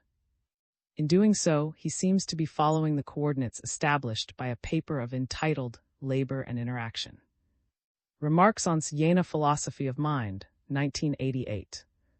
A very useful text characterizing the various positions within the scholarly debate on the dependence of philosophy of right on his logic, is 2017. In particular, I am thinking of Analyses in Reification. A New Look at an Old Idea, 2008, where he speaks of the interplay between recognition and empathetic engagement as a means of overcoming the practices that have led to reify different groups or individuals. However, this study never articulates an explicit discussion of reconciliation, which, from my perspective, would have been the natural step forward to take. In my exegetical treatment of, I will treat the notions of reconciliation and forgiveness practically as synonyms, or at least as directly implying each other. In the final remarks section of this study, I will seek to differentiate these concepts to some extent. I got my cue to read under this lens by the highly original monograph of Mali entitled Social Ethics. Religion, Conflict, and Rituals of Reconciliation, 2017. Claims there, for instance, the following: does think that practices of reconciliation have a role to play in coping with conflict. The shape of spirit in which conflict and reconciliation are co-equal moments in an ongoing dialectic, the shape of spirit calls absolute spirit, could not have tragic conflict as its paradigmatic form of ethical confrontation. Subjects would understand themselves to be loci of authority and accountability. The authority of their beliefs, norms, and practices would not appear to them as immediately given, but would be understood as maintained and shaped by their actions and those of others in their community. Ethical conflicts would persist, but strictly speaking, they would not be tragic conflicts in the sense that describes here, 2017, 33-34. I believe her interpretation accurately reflects the necessity for humans to develop various resources to address the harms and damages they may cause one another, whether intentionally or not. These practices should enable the reestablishment of meaningful ethical interactions between them. Calls these practices rituals of reconciliation and considers that philosophy provides essential elements to understand them. Interestingly enough, she has also produced another book entitled The Politics of Ritual 2023, in which, with a Hegelian inspiration, she has reflected on different rituals of reconciliation in the present day. To my mind, her efforts, as well as those of other great theorists of our times, for example, 2001, 2022, 2023, 2016, and 2000, who do not aim to rehabilitate, but who, from other theoretical perspectives, have extensively reflected on the necessity of restoring the ties that enable a healthy coexistence, fully justify the fact of thinking of a counterpart to the notion of recognition that makes recognition itself possible. Also, the titles by which we know many of texts were introduced by, as is the case of the one we will discuss in this section. In referring to phenomenology of spirit, I will first indicate the page according to the translation I am using, and then the page according to the critical edition of the which is reproduced in the margins of the English edition I am employing. I will proceed in the same manner with the citation of other works, unless I indicate otherwise. The relevant passage reads as follows: "The death of the divine man as death is abstract negativity, the immediate result of the movement which only comes to an end in natural universality. In spiritual self-consciousness, death loses this natural significance, or it becomes its already stated concept. Death is transfigured from what it immediately means, i.e., from the being of this singular individual into the universality of spirit which lives in its own religious community, dies there daily, and is daily there resurrected." 2018, 387, 360-361. As I have suggested before, this idea would seem to be validated by the fact that in many works on notion recognition little or nothing is said about reconciliation. For example, in his monograph on Mature Conception of Recognition, 1997, Robert R. Williams does not discuss this topic at all. Likewise, in his book comparing the notion of recognition with that of in his early period, 1992, he only speaks briefly of reconciliation on the occasion of the so-called theological writings, but does not address the subject afterwards, thereby giving the impression that this notion subsequently lost all importance for. In what follows, I will try to show that this is not true. One of the few interpreters who has recognized the importance of this notion for philosophy of right is Michael O., who elaborated a whole monograph where he reads philosophy from this point of view, Social Philosophy. The Project of Reconciliation, 1994. Interestingly, however, in his own treatment of philosophy of right, acknowledges as one of the interpreters he mostly follows in his ambitions of rehabilitating for our present, 2016 too. Furthermore, goes so far as to consider as one of the interpreters who have best read in an effort to reactualize him, but for some reason or other, he does not take up the central category from which undertakes such an enterprise. In referring to the outlines of the philosophy of right, I will first indicate the paragraph or selection prologue to which I am alluding, and then the page of the translation I am using. In cases like this one, I will also indicate whether I am alluding to the famous editions of the text. We'll speak explicitly only of the reconciliation of the system of law and the reconciliation of the criminal with himself, but the tenor of his discussion in the framework of is undoubtedly to think of the reintegration of the former felons into society. For a detailed discussion of the theme of poverty in c. 2011. To mention just one case, touches on the subject of marriage and divorce as one wherein the eagerness for ethical reconciliation is observed. Given that treats marriage as something that is not only juridical but ethical, what the philosopher will emphasize in his discussion is not so much the right to divorce but first and foremost the duty to try to repair the situation between the parties. If amends do not work and a reconciliation is out of the question, divorce then should be possible. But only in that case. See 1994, 229-230, 2008, 163-164, 163-166. His treatment of divorce is reminiscent of even current models where in certain European states divorce may not be an immediate prerogative, given that those involved must undergo counseling provided by a social worker or a psychologist, leaving the door open for a possible reconciliation if the harm is not extreme. As mentioned, in many societies divorce is conceived rather as a last resort. Consider the case of a couple where, after a breakup for which one spouse was primarily responsible, they seek to reestablish communication and cooperation for the sake of their child who has special needs and requires the care and affection of both parents.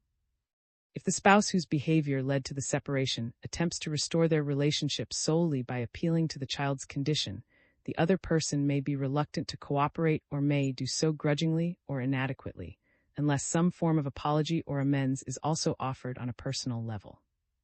In that case, for whatever reasons, the person seeking to remedy the situation should strive also for some form of reconciliation with their former partner.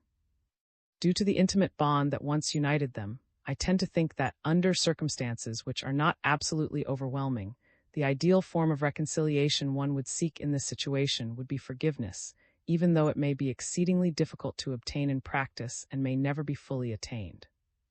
2. On some aspects of more recent writings. Abstract. Axel's work since is one of the most influential attempts to update's early intersubjectivity theoretical conception. However, it seems that, especially in his more recent writings, Hegelian roots do not receive the emphasis they deserve. In what follows, I shall discuss a few aspects of this relative forgetfulness of, which, in my view, cause inconsistencies that could be avoided through a stronger adherence to. I will argue that, first, some of his accounts of recognition and social freedom do not appear to be fully consistent with socio-ontological intentions, and second, that the reference to his conception of, and hence to the immanent character that claims for his critique, occasionally seems ambiguous.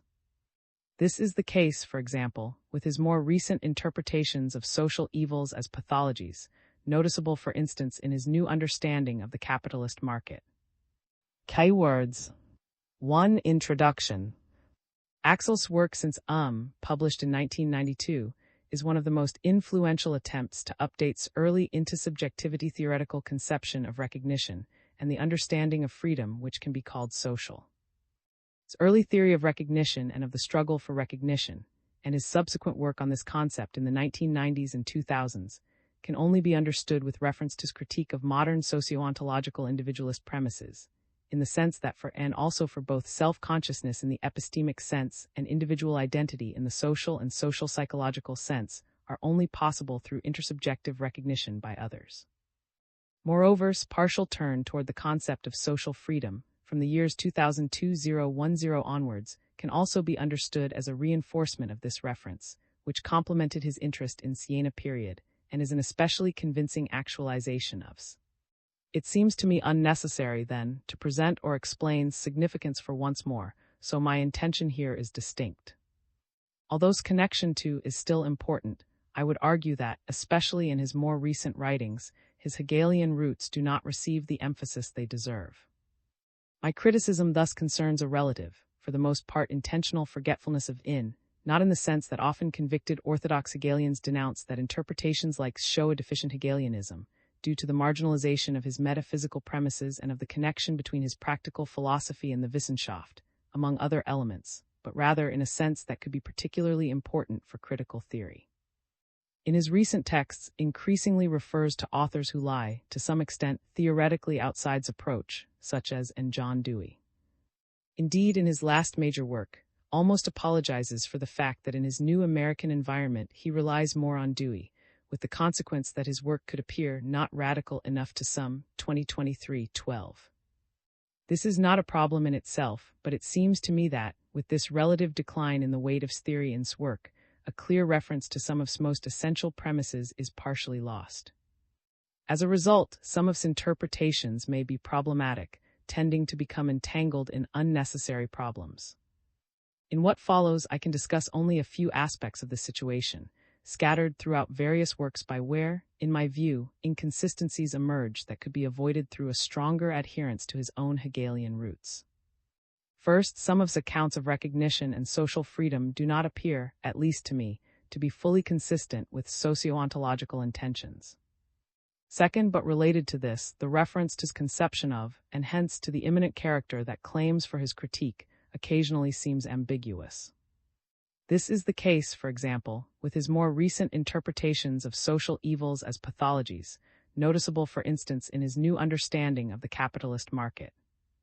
I will deal with these two aspects separately, I, before closing the discussion by returning briefly to the connection between them, I. 2. Recognition and social freedom. Both his conception of recognition and his interpretation of social freedom obviously stem directly from. His updating of these two key concepts is based, respectively, on his writings during the Jena period and on later works, especially the tried first to give the idea of recognition an empirical twist, 1994-8, and in the second case, to present the actuality of the normative conception of social freedom through an analysis of society, 2011, but had no intention to fundamentally question the socio-ontological assumptions on which these conceptions are based. In some of his more recent accounts of recognition and social freedom, however, his use of these concepts does not always seem fully consistent with conceptions, in a sense that could, potentially, be problematic. But this concrete freedom we already have in the form of perception, as in friendship and love. Here one is not one-sided, but limits oneself willingly in reference to another, and yet in this limitation knows oneself as oneself. In this determination one does not feel oneself determined, but in the contemplation of the other as another has the feeling of oneself. Freedom also lies neither in indeterminateness nor in determinateness, but in both. 1993, 7-1. Insofar as normative expectations are present in, and through, the relationships among individuals and between them and the entire network of relationships that build the collective context of relations, these relationships are also understood as normatively charged. Thus, like Aristotle, affirms a form of that exists as a second nature for individuals, one concretized in habits and social relations. Socio-ontological premises are, therefore, connected to his interpretation of ethical life, that is. I am sure that is well aware of all this, especially since these Hegelian conceptions are those which himself uses as the main reference for his actualization of. However, in several contexts in which he speaks of recognition or social freedom, the connection between the process of recognition or the existence of social freedom, on the one hand, and on the other, the overall interpretation of modern society as being constituted by intersubjective relations of recognition, and as a concretization of social freedom, does not seem very clear. Concerning the conception of recognition, often seems to oscillate between socio-ontological assumptions and certain, not necessarily Hegelian, interpretations, which understand recognition as only a social, psychological process, for example, and may thus tend toward a more individualistic interpretation of what calls recognition. For recognition is understood in a socially important sense as the reciprocal relationship described above, which has a constitutive character for individual identities, and therefore also an ethical character in the Hegelian sense. Of course, also for recognition implies an evaluative aspect, but the evaluative aspect of recognition depends on those social ontological assumptions. However, colloquially, and apart from, the expression recognition often simply means an attribution of positive evaluations, and the corresponding practical attitudes, behavior, etc. That may well be one-sided, and is not necessarily associated with the idea that this procedure is, by definition, dependent on the ineluctable intersubjectivity of social relations. My impression is that occasionally oscillates between these two meanings, for it is only in this second sense that it is possible to speak of individuals who, for example, find no access to relations of recognition, or who are participation in relations of recognition, 2018, 218, as seems to do more often in recent works too, if recognition is understood in the framework of socio-ontological premises. Then no individuals exist outside of intersubjective relationships, and the assumption that some individuals would receive absolutely no recognition, in the sense of at least a minimal intersubjective affirmation or non-affirmation of their identity, would correspond precisely to the atomistic conception that rejects from at least his. For based on, it would hardly be possible to assume the existence of a human identity completely apart from intersubjective relationships 3. It is certainly possible that the relationships through which individuals constitute themselves as such do not correspond to a positive evaluation, but instead to a negative one. From a Hegelian perspective, however, even should be understood as a form of a constitutive, intersubjective, non-recognition relationship. In fact, even other cases that addresses, such as invisibility or the reification of the other, also imply some kind of intersubjective, constitutive relationship for. We can see something similar in the case of social freedom, in particular in the relation between Stas, 2011, and Dai, 2015. In the former work, offers a comprehensive update of that should be understood as an attempt to present a normative theory of justice as a concretized analysis of society, 2011. Its interpretation of the modern world, which for him is to be understood as a manifestation of objective spirit, leads to his conception of ethical life, which consists of 3 spheres: family, civil society, and the state, in which both the previous contexts of abstract law and morality are understood to be sublated. Its actualization follows the same structure, for he presents ethical life as the context in which social freedom, sublating its legal and moral variance, is concretized in modern institutions and relationships, for in the three contexts of the we, personal relationships, the market economy, and democratic decision-making. Now in Dai claims that social freedom is the actual idea of socialism, 2015. If one puts these two works side by side, and explicitly places them in this relation in the preface to the second, since the book on socialism is understood as the result of having given a small twist to the previous one. 2015-12, then what seems to occur is similar to what we saw above concerning recognition. On the one hand, social freedom appears to denote something that is already present in contemporary modern capitalist society. This was in tension in his account of ethical life, in the sense in which modern ethical life was described in his. In this view, freedom is seen as something that is only fully actualized in the intersubjective relationships of modern ethical life. On the other hand, holds that social freedom is something that can be interpreted as the goal of all socialist movements, and therefore, and in this regard, something that does not yet exist. The goal of socialist movements is to construct a state in which freedom is less individualistic, 2015-33, though for this to happen, we may need to convince citizens that they can only realize their individual freedom in essential areas of their lives in solidarity with everyone else, 2015-118. I would argue that a similar oscillation to the one we saw in its concept of recognition is at work here as well, since in some places social freedom is understood in accordance with Hegelian premises, as the freedom that results from the relational, intersubjective constitution of the modern world, but in others it appears as something that is to be evaluated as particularly positive and can only be realized in a future of solidarity. In the first case, basic socio-ontological assumptions are evident, since his interpretation of modern ethical life is understood precisely as the concretization of subjective freedom in the As Free Will 1993-29 in intersubjective relationships and institutions. If individuals recognize themselves in existing relationships and no longer experience these as something alien to them, 1993-147, it is precisely because their subjective freedom is already actualized in these relationships, in that their partial aspects expressed in abstract law and morality have been concretized in the relationships of ethical life. However, if it is assumed that freedom will only be realized in other moral relationships, then this interpretation of the modern world no longer coincides with. It is as if, in terms, only those one-sided freedoms that he associated with abstract law and morality, that is, those of atomized, perhaps reflexive, but not connected individuals, would exist in the society he describes. 3. Ethical life, pathology, and immanent critique. This allows us to move on to the second aspect in which a more consistent connection to premises might also be helpful, indeed, may be the only possibility for a critique that intends to understand itself as immanent based on. In more recent times, this approach does not always seem to consistently follow his reference to his conception of ethical life. A clear sign of this is his increasingly strong interpretation of social evils as pathologies, a notion that I find difficult to reconcile with a conception of immanent critique. Here becomes entangled in problems that a more explicit connection to could help him avoid. The interpretation of social evils as pathologies is, of course, not entirely new, not even in critical theory, also used the term pathology, and it appears in some of his earlier writings.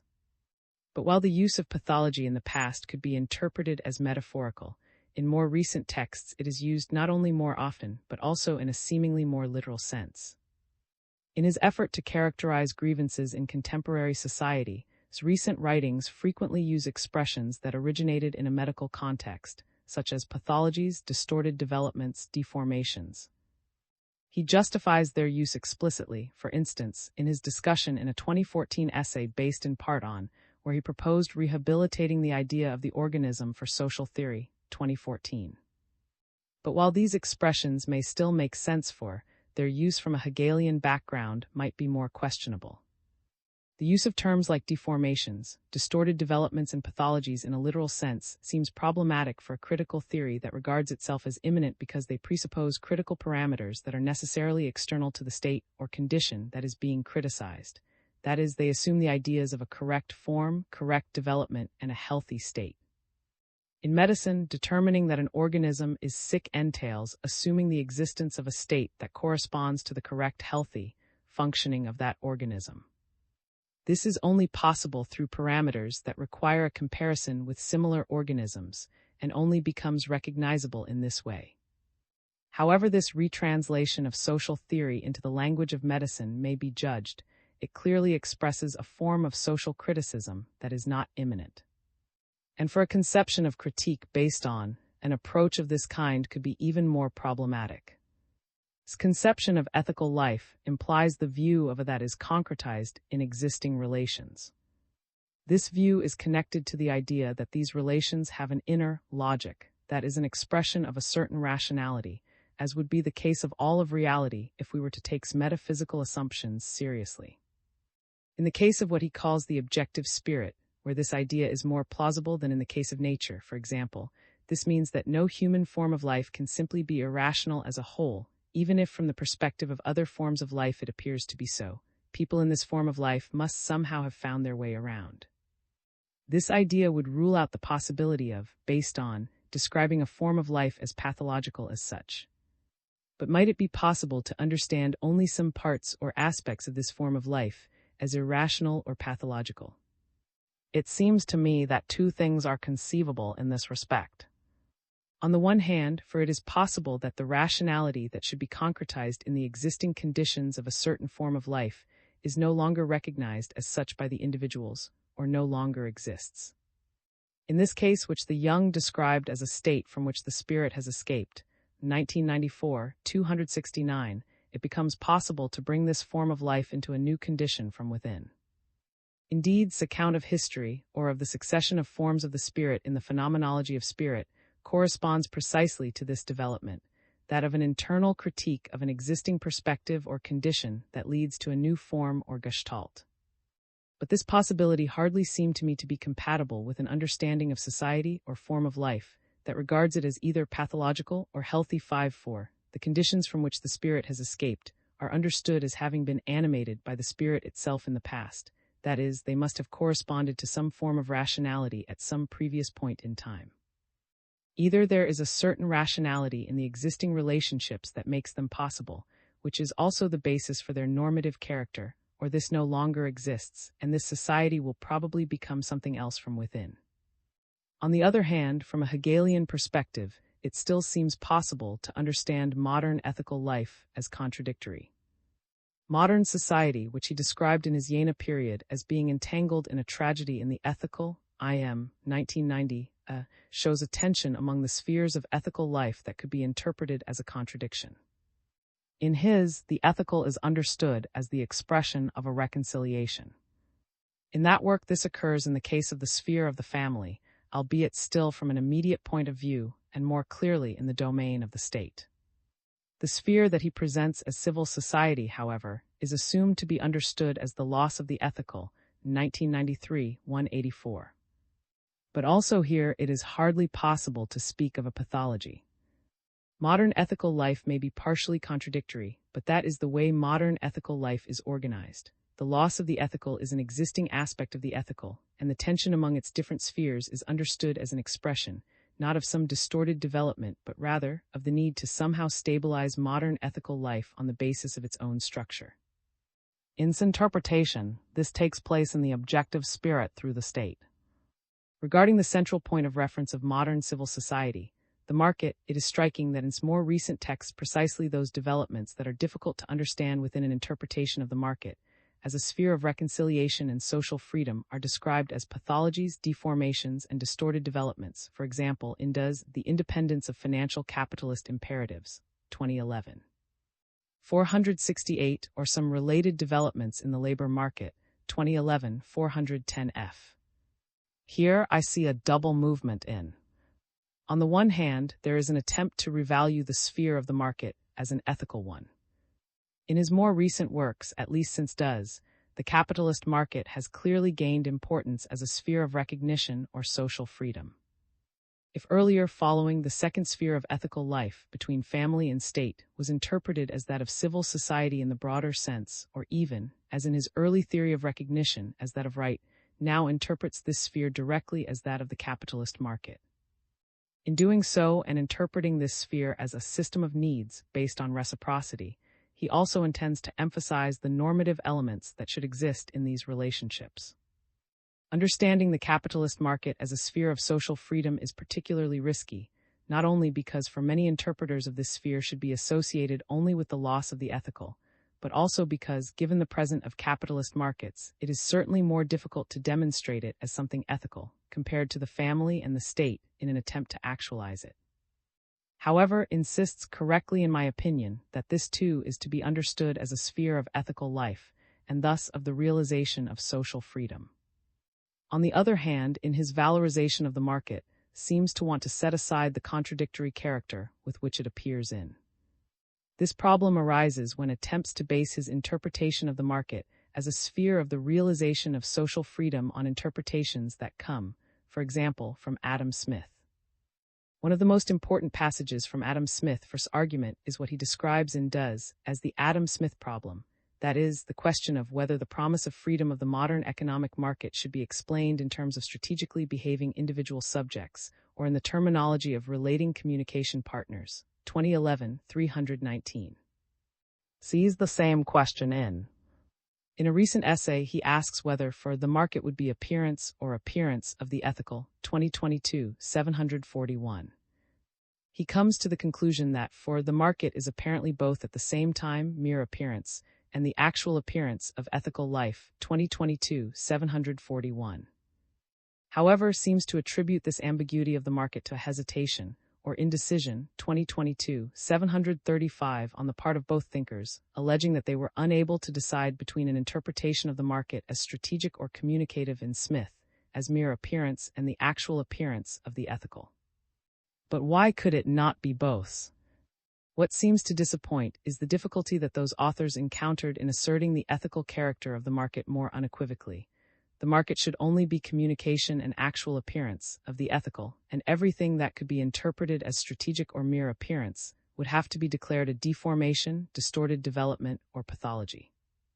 Only then would it be possible to interpret the independence of financial capitalist imperatives, 2011, 468, or those developments in the labor market mentions, 2011, 410F, as accidents that are not intrinsically connected to the market itself, but is really implying that such problems would not arise in a correct, healthy capitalism.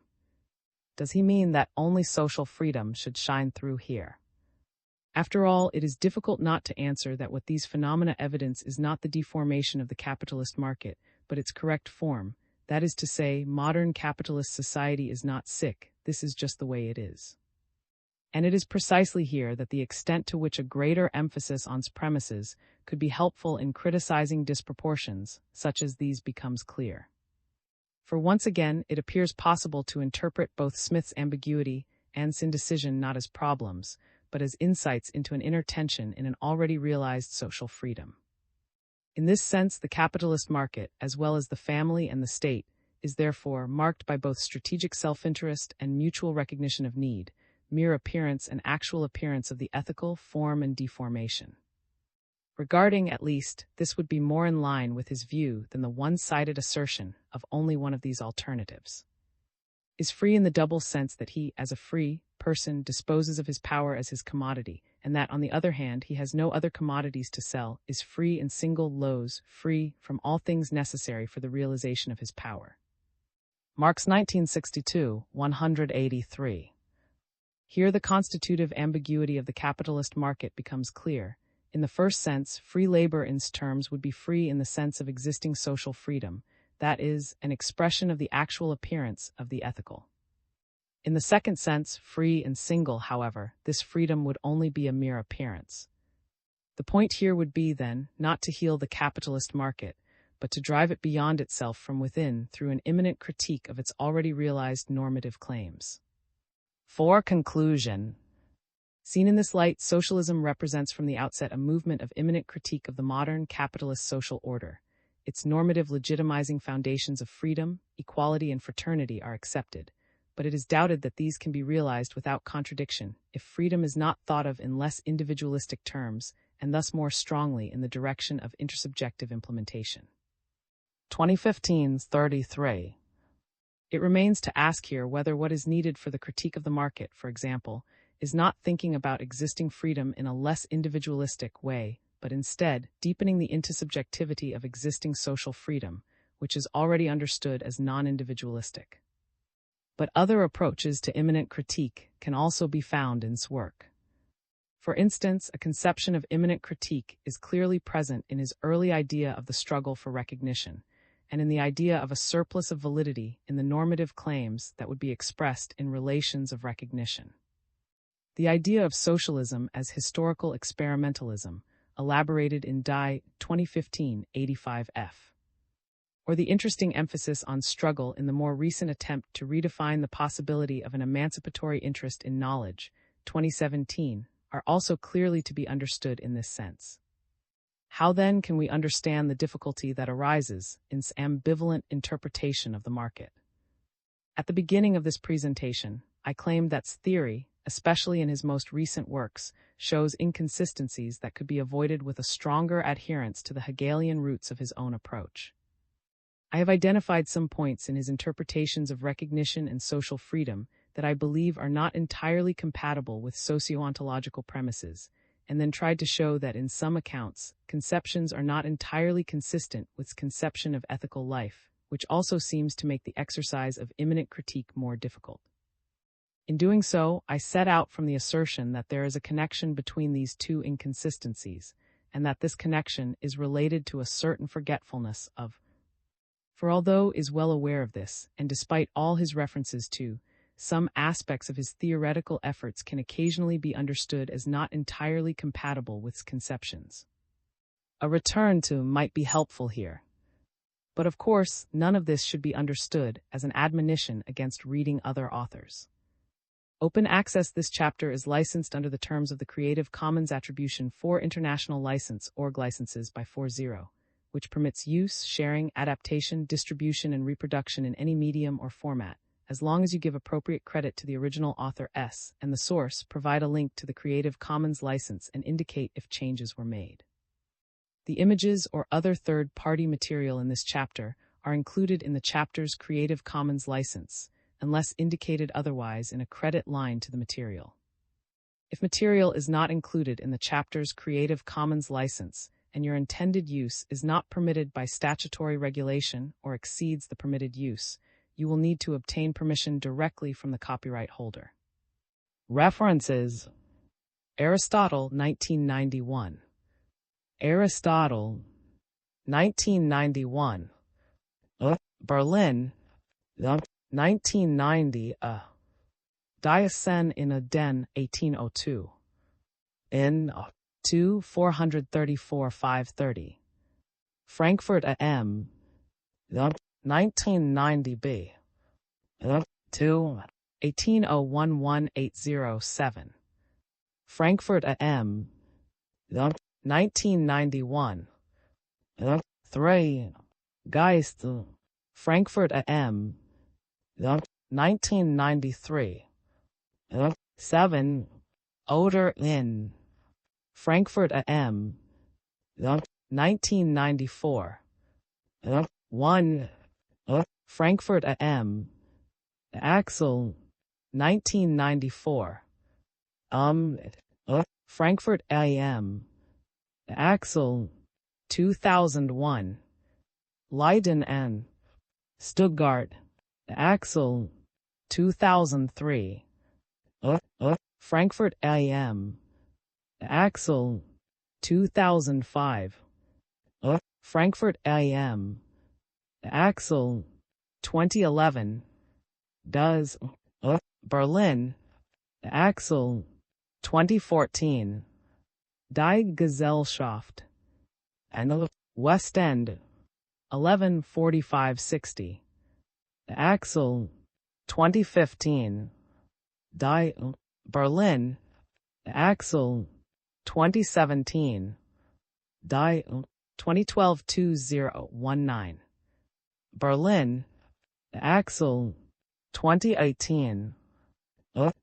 Berlin. Axel. 2022. Oder. Analyze. 70 725 742. Axel, 2023. Berlin, Marx, 1962. Does I in Marx Bede? 23. Berlin, DDR. All translations from the original are by myself.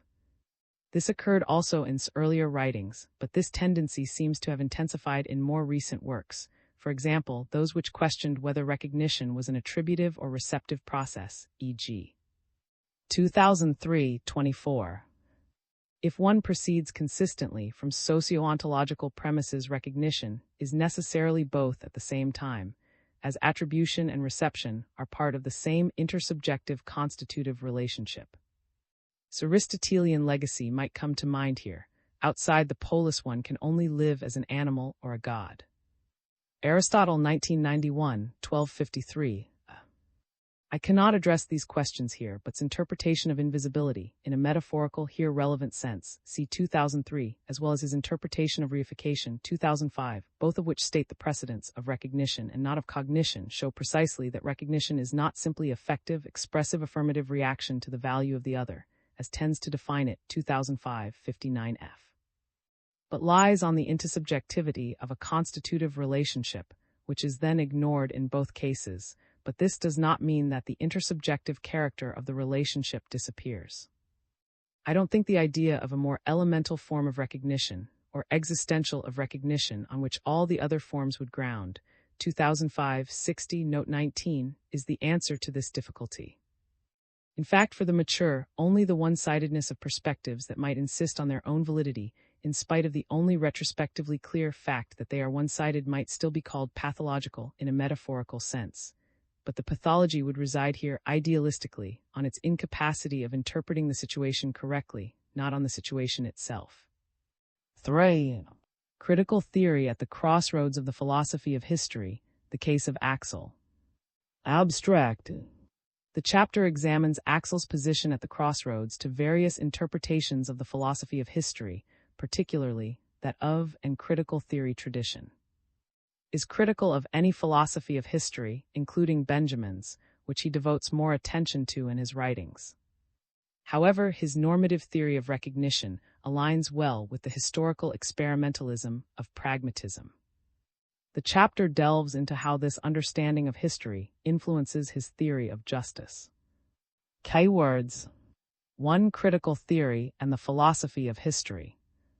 In one of his main articles about the tradition of what we commonly call the Frankfurt School, that is the Institute for Social Research at Frankfurt, Axel highlights the centrality of one of the principal aspects of Marx's inheritance in the ideas of the members of the school. I am referring to published for the first time in 1987 in Die Welt, 1990, which has been translated in part in The Fragmented World of the Social, 1995. The philosophy of history was one of the main discoveries of Hegelian philosophy and was reinterpreted by Marx in a way that has shaped materialist thought up to present-day progressivism. In this continuing influence of the Marxist philosophy of history, the critical school, in the figures of Adorno and Benjamin, played a central role. I'm thinking of Adorno's History and Freedom. Lectures 1964-1965, Adorno 2006, Contributions to a Phenomenology of Historical Materialism, 1969, or Benjamin's Theses on the Philosophy of History, Benjamin 1969. The school granted the survival of socialism and Marxism in the contemporary world by making its philosophical and political economic proposals intersect with the new social sciences, particularly psychology and the theory of culture. Hence, from the outset, it has had a markedly interdisciplinary character. In this task of not unilaterally separating philosophy from empirical analysis, the relevant precedent was. However, in the phenomenological analysis of society coincided with the philosophical conception of reason.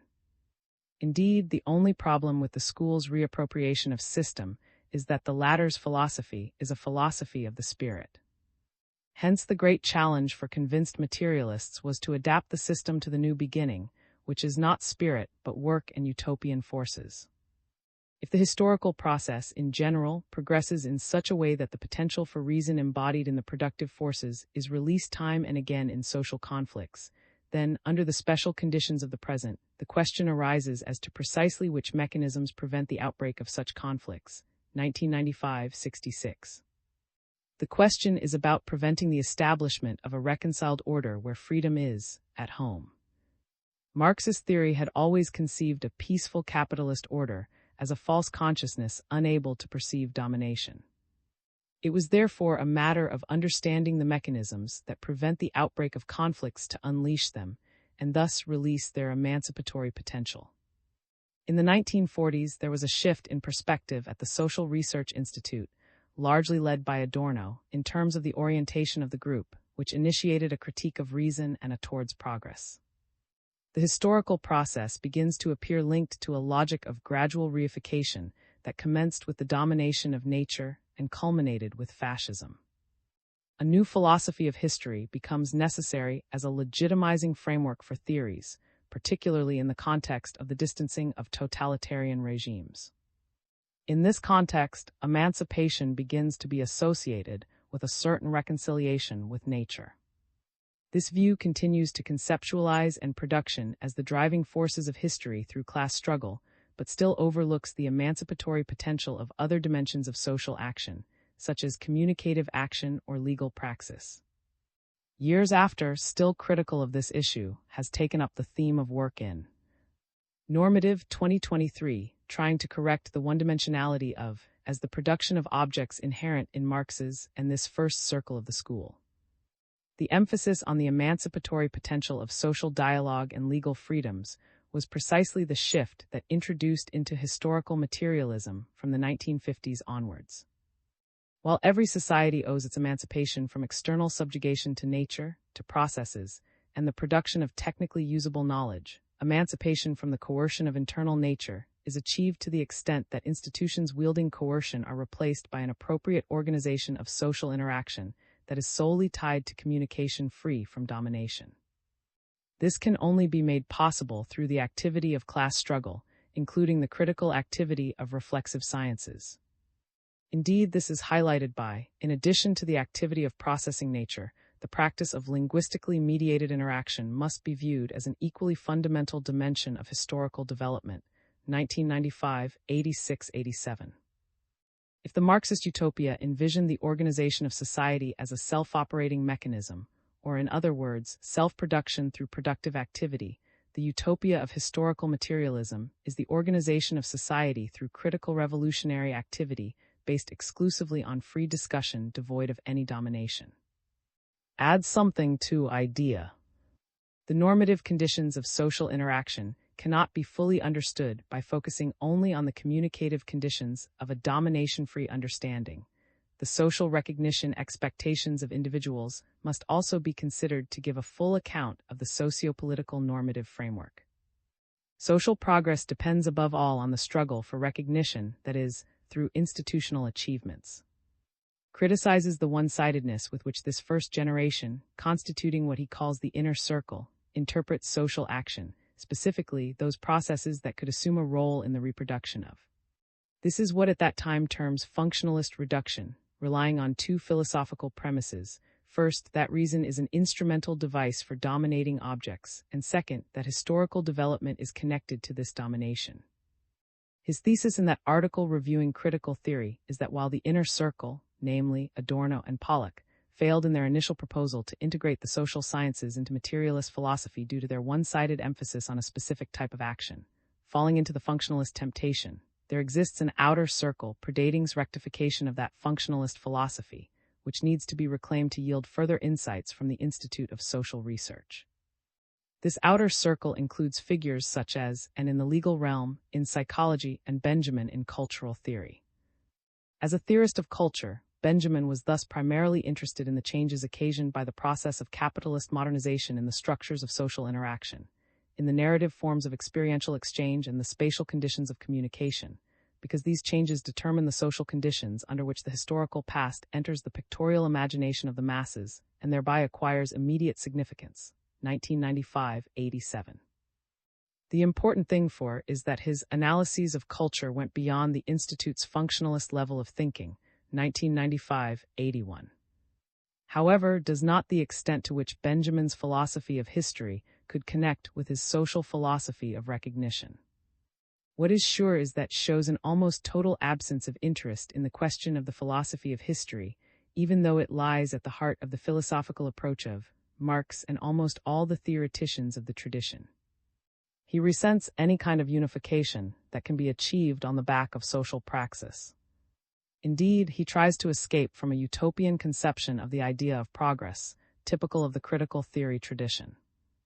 He devotes hardly a page to criticizing Adorno's or philosophy of history, or even Marx's. In the case of, he simply omits it.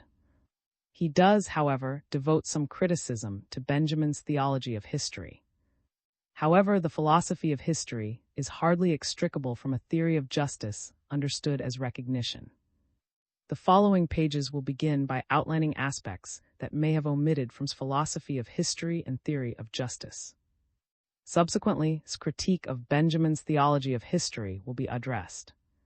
Finally, the discussion will turn to his position on historical and its potential implications for his theory of justice. 2. The disregard of philosophy of history. Certainly, philosophy has left an indelible mark on critical philosophy, particularly in his original and distinctive approach to his philosophical project, especially that of Jena. As noted by the same in the struggle for recognition, the idea of recognition illuminated in system and could be pursued in two directions. One, as explored by, identifies recognition as the normative genesis of institutions. The other, the only path presented by, reinterprets theory of recognition into a post-metaphysical framework in the sense of a theory of the necessary condition for human socialization. 1995b, 6771 in's view, the normative presuppositions of the recognition relationship become a reference point for an explanation of the historical empirical process of social change. Indeed, social relations are seen as being relations in that we receive approval and recognition for our actions and for who we are to others, while in those same relations we give that recognition to others. Disrespect or moral injustice is at hand whenever, contrary to their expectations, human subjects are the recognition they feel they deserve. This understanding of social relations presupposes a social subject who is morally capable of reflecting on these situations and of being able to correct himself. The force to do so is in view immanent in the social process itself. While in the struggle for recognition, demonstrates the possibilities of the Hegelian model primarily through Mead, he later took up this project personally in The Freedom's Right. The social foundations of democratic life. In this case, it is not the philosophy of Jena, but rather Berlin philosophy of right that inspires project. The normative principles by which social order should be measured must be developed from the existing institutional structure. Indeed, resumes to develop a theory of justice on the basis of the structural preconditions actually existing in society, 2014-3. To achieve this, certain central elements of philosophy of right must be discarded, such as what terms the ontological monism underlying the dialectical concept of spirit. Another element that has to exorcise from the Hegelian model is universal history, and along with it, the possibility of ultimate recognition beyond the relations between states and the recognition of the victims of the historical progress. In fact, the interpretation of philosophy of right presented in the Pathologies of Individual Freedom, social theory concludes with the institution of the state as a sphere of ethical recognition that is sufficient.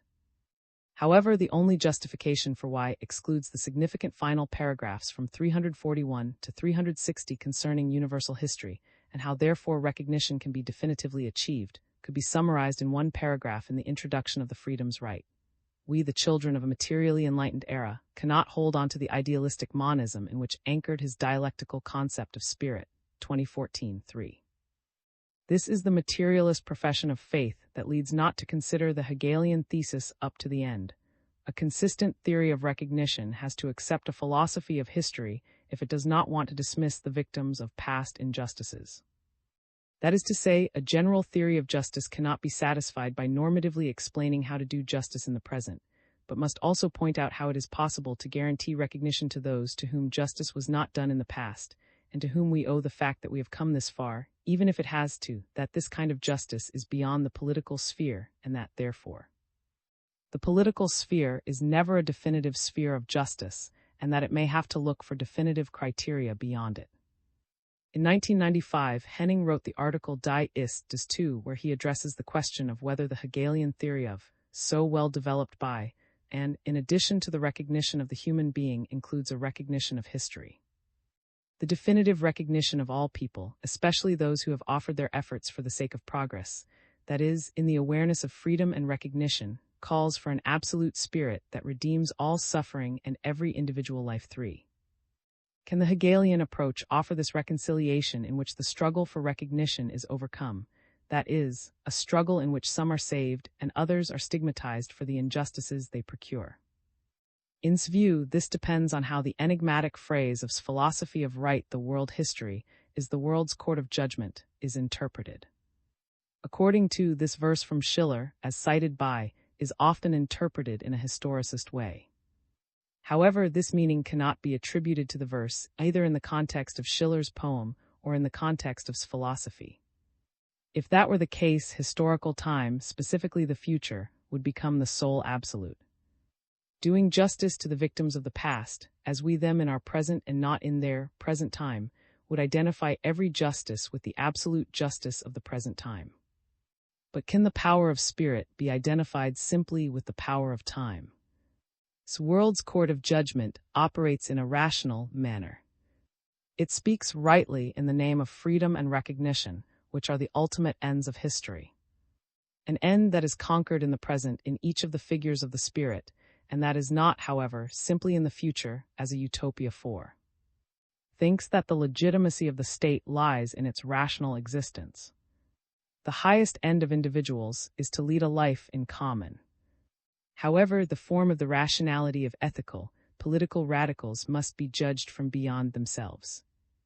This is the next step to be taken for the substantial legitimacy to be definitively grounded in, and for recognition as reciprocity to become possible. 5. A right, not of nature but of the spirit, seems to be the ultimate foundation of all juridical political reality. This is also how concludes, with a reflection on world history, understood as the path of the absolute spirit, religion, art, philosophy. There is no sphere of obligation for the state itself other than in a higher realm, but its judgment, while always present as a norm, is postponed from the perspective of historical effectiveness. Mutual recognition of states is not enough, but neither is a historical success. 6. Without the figural presence of the spirit, the struggle for recognition becomes an infinite task, always historically displaced. The objective spirit has history, and the absolute spirit is in history, but neither of them is identical to history as such. This is why it introduces the figure of those who ethically oppose the events of history precisely to realize its essential end, the hero's 7 of itself, history, i.e. what has been made effective in the present time, cannot specific modes of action. The manifestation of the absolute spirit occurs in history, but only through the actions of individual subjects, as explicitly states in the introduction to the lectures on the philosophy of history. 8. The legitimacy of the political sphere is beyond, in the right of the absolute spirit in history, for it is the spirit that is unavailable, in the expression coined by ultimately the unavailability of historical judgment, 1984-9. There is a foundation of the right to freedom and recognition due to the unavailability of the spirit and its history. Doubtlessly understood his philosophy of history in such a way that it should be the metaphysics of a spirit that rescues the failed recognition in history from oblivion and destruction, because it loses nothing itself but holds everything present. At the end of the Phenomenology of Spirit, praised the preserving spirit as the spirit of memory, and this spirit was for him the guarantor that history is not only a burial ground, but also a Golgotha, 1995-208, translation is mine. However, notes that in philosophy taken as a whole, we always find ourselves facing the great ambivalence, that one can read it both as a traditional philosophy of the origin of a spirit alienating itself and returning to itself, and as a secularizing philosophy of a spirit dependent on history and temporality itself, 1995-208. The first way of interpreting was that of Ernst. According to, his major error lies in echoing Platonic anamnesis. Sees the acceptance of this residue of Platonism as the great contradiction in his work, expressed most clearly in the contrast between the phenomenology of spirit and the philosophy of right. The revolutionary self in the phenomenology of spirit almost transforms into a conservative self in the philosophy of right. The anamnestic myopia involves thinking that the essence has only been conceived as finished essentiality, often according to the contemplative criterion that not only the but also the dignity of an object increases thanks to its historical patina, 1985, 481-482. If, however, we interpret in the second way cited by, making the spirit dependent on history and temporality itself, as would have wished its intention to be, the theory of recognition would have failed. That is, it would be insufficient. If the absolute spirit were removed from its system, then all recognition would be doomed to the absoluteness of temporality and could always be in the following moment. In that case, historical time would be absolutized. What is imposed as justice, even through communication, reflection, and dialogue, is contingent and relative only to the present time. Or even worse, political judgment on the past in which human beings remain divided between victims and perpetrators would be a disregard for human beings themselves, 1995, 208, at least for those on one side. If a materialist has to discard the metaphysical interpretation of the Hegelian philosophy of history, are there other possibilities for a theory of recognition that takes care of the victims of the past? Can a critical social philosophy be a non-failed theory of recognition? In the tradition of critical theory itself, the only one who has echoed this issue has been Walter Benjamin. Benjamin thinks that without redemption, there is no definitive recognition. It is also the only approach to the philosophy of history within critical theory to which devotes his comments, apart from the criticisms of typically Marxist functionalist progressivism. 3 criticisms of Benjamin's theology of history. Benjamin's interest lay not so much in a sociological investigation of society as in a diagnosis of the times in terms of the philosophy of history. The driving force behind his philosophy of history is the idea of a redemption of humanity from the guilt of social repression and domination.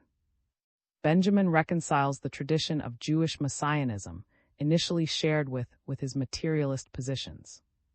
Indeed, in Benjamin, we can discern not so much a philosophy of history, but rather a theology of history mixed with political action. We see both at work in his theses on the philosophy of history and in his critique of violence. 2 alternative or complementary forms of redemption are devised by Benjamin, the rewriting of history and the revolutionary struggle. Both are by. The historical materialist approaches a historical object solely and alone, where he encounters it as a monad. In this structure, he cognizes the sign of a messianic 0 hour of events, or put differently, a revolutionary chance in the struggle for the suppressed past. He perceives it to explode a specific epoch out of the homogeneous course of history, thus exploding a specific life out of the epoch or a specific work out of the life work. The net gain of this procedure consists of this, that the life work is preserved and sublated in the work, the epoch in the life work, and the entire course of history in the epoch. The nourishing fruit of what is historically conceptualized has time as its core, its precious but seed thesis XVII. Benjamin, 1969, 259-10. Messianic time is specifically a historical time that connects that exceptional present with a past that has to be redeemed. Benjamin writes of a weak messianic power, a power to which the past has a claim. Benjamin, 1991, 693-694, his messianism never produces images of future salvation, but rather images of a past that demands to be saved. Benjamin, 1978, 312-11 Messianic time is more than anything remembrance, made up of involuntary memory, dream contents, and the moment of its recognizability, seiner, that combines with reflective work. Remembrance, hence, telescopes the past through the present, so that it almost results in a translation of the past into the present. Through this figure of, Benjamin introduces the idea of the past as something persistent in the present in a dialectic relationship, for while the relation of the present to the past is purely temporal, the relation of what has been to the now is dialectical, not temporal in nature but figural. Only dialectical images are genuinely historical. Benjamin, 1999, 462-463-12. The past intermingles with the present through an anarchical and discontinued connection of images. Benjamin understands this vision as the prophetic element inherent in the political intuition of the present. The past bears in itself a demand, which we can extract from the present to change its meaning retrospectively, since we have been endowed with the weak messianic power of the oppressed. This is the messianic theological political action par excellence. Recognition and reconciliation are the aims of Benjamin's philosophy of history, but they are unacceptable for. Indeed, the praise that had bestowed upon Benjamin's anti-functionalism now turns into a critique of his philosophy of history. Once again, the philosophical historical approach of the critical tradition fails to convince. This is evident in a text from 1993. Walter Benjamin 13, where speaks of Benjamin, of the Benjamin's conception of history is summed up in this text by as a conception of history in which, between the injustice of the past and the possibilities of emancipation in the present, there is an indissoluble connection. 1993, 107. The theses of the philosophy of history summarize in his view metaphorically the tradition of Jewish messianism, which he has understood from the beginning as a relation between the moral guilt with the historical process. Every unrepaired suffering of the past increases the objective guilt of the present generation. Until this reparation is made, the present generation cannot be free. In other words, emancipation is ultimately emancipation from the historical past. In a much later text, Saving the Sacred with a Philosophy of History, on Benjamin, Critique of Violence, 2009, manifests surprise at the inextricably religious element in Benjamin's materialism. The first thing that highlights is his perplexity at Benjamin's challenging transition from an objective, directly academic issue to religious matters, particularly concerning a topic that seems so earthly, the question of the legitimacy of violence. More than a text on the philosophy of history, considers Benjamin's Critique of Violence to be a text on the philosophy of religion. Indeed, Benjamin's leftward political turn did not make him abandon his religiosity, meaning his approach to problems of the spirit, and especially of a concept of the spirit that glimpses into history. States that Benjamin, he, continued to believe that the collapse of the present into mere mean-ends thinking could only be opposed if the inner worldly presence of an instrumental, divine being could be credibly demonstrated. 2009-90. The critique of the means-ends relationship almost as a method of thinking leads Benjamin to the therapeutic intuition that these instrumentalized relations could only be burst open by identifying cultural images that, in their reflexive self-referentiality, resembled God in their sovereign withdrawal from all instrumentality. 2009-90. The question, as points out, is to what extent this quest should be aligned with political action. At this juncture, he refers to his book, The Spirit of Utopia, which seems to have played a significant role in Benjamin's position. It presents the eschatological burden of the Marxist concept of revolution. Proletarian action appears almost as a historical condition for the second coming of Christ. A religious impulse joins the political praxis of institutional transformation. This is evident in the analysis of the question of violence. The epithet that applies to his conception is one whose concept of law is terroristic, whose ideal of violence is theocratic, and whose idea of revolution is eschatological. 2009, 125. Benjamin wanted to understand this capacity as the accomplishment of a historiography that can open up the past in such a way that the deceased victims once again assume the form of animated beings.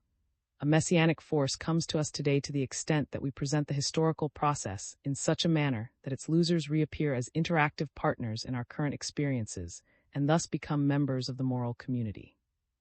However, such a form of present-oriented historical comprehension is only possible if we methodically adhere to the guidelines of that form of experience that is currently threatened with destruction. 1993, 110, Translation is mine. The program demands a form of historiography capable of methodically replicating the pattern of magical experience, so that the epochs it reveals suddenly open up as spaces of communication within which we can interact with the aim of moral rehabilitation with the forgotten victims. 1993, 112, Translation is mine. This communication must also be taken figuratively, because there can be no dialogue with the past as such, as those who could speak are no longer alive. Moreover, in other words, it is a question of the status of the book of life in which the name of each one of us is written. The fact that it is written by historians and not by the absolute spirit seems insufficient because the result would always be partisan and the struggle for reconciliation would never end. There is only one other possible path, follows in, which completely diverges from materialism as a means of redeeming the past, and that is for a definitive. This path leads to the religious idea of a final judgment, which is irreconcilable with the premises of a materialistic theory because it requires a metaphysical instance. For Axel's experimental history, this is the crossroads that the critical theory of Axel continues to face, whether materialism can be a consistent theory of recognition.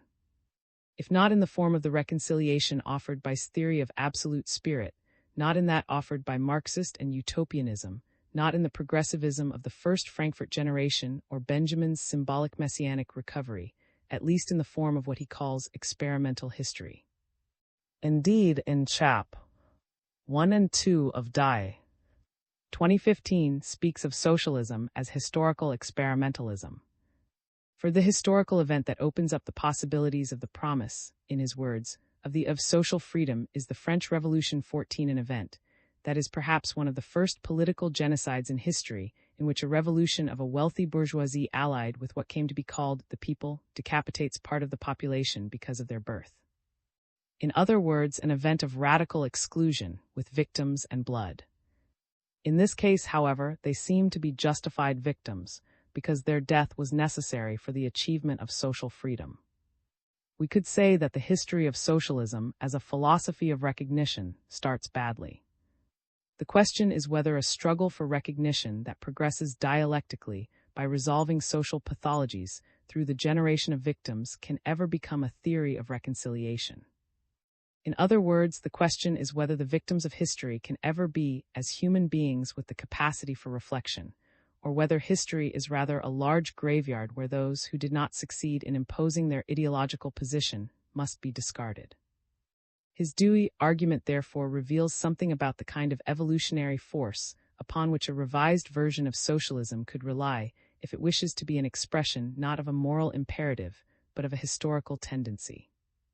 The starting point for Dewey's far-reaching considerations consists in his claim that associational or communal behavior constitutes a basic feature of all things. Therefore, as history unfolds, potentials are unleashed and realized by the establishment of connections between hitherto isolated individual things. 2017-60. Instead, we should search for the real expression of the future wherever trace elements of desired progress in the expansion of social freedoms can already be found in existing institutions, in altered legal structures and shifts in mentality that can no longer be rolled back. 2017-69. He suggests that historical archives should be preserved with minimum mutilation. 2017-67, and that only certain historical testimonies should be selected for preservation. The example of Red Vienna is used to illustrate this point. 2022, 243-255. However, where do the victims of failed experiments stand in this experimental theory of history, and how to interpret their recognition? Who recognizes the victims of Marxism? Dewey's interpretation of philosophy of history, which and later, also praised by Take Up, comes down on the side of a theory of justice relative to historical time, we could even say historicist. 2014. Hence, one cannot aspire to absolute recognition, but always to revisionism. The life and death of individuals and their capacity to be just or not will always be revisable at a later time. Reframed in its characterization of the two possibilities of interpreting's philosophy of history, historical experimentalism represents a secularizing philosophy of a spirit that is dependent on history and temporality. This form of interpretation of the philosophy of history cannot aspire to a completely reconciled recognition of every human in a post-political order, that is, in a beyond. But neither in a political order. The political sphere strives simply to historically realize the normative principle with which it operates. This can be viewed as a limitation that avoids collateral damages rather than a shortcoming. We cannot expect absolute justice from the socio-political sphere, but rather historical justice relative to the present moment. In this sense, history matters more than it seems in political philosophy, because we can only judge justice in a completely relative way to the historical present, and we should not displace it either to the past or the future. Nor should we make it into an abstract general theory. In this sense, we can say that theory of justice is a modest one, a theory of justice for the present. It cannot speak of justice and injustice in absolute terms, that is, in terms that can affect the past or the future. To do justice absolutely could only be done by an absolute spirit, impossible from the materialist point of view, but moreover, this justice is completely detached from the present history in his view. The critique of the present cannot be made from there, that is, it cannot be made in absolute terms.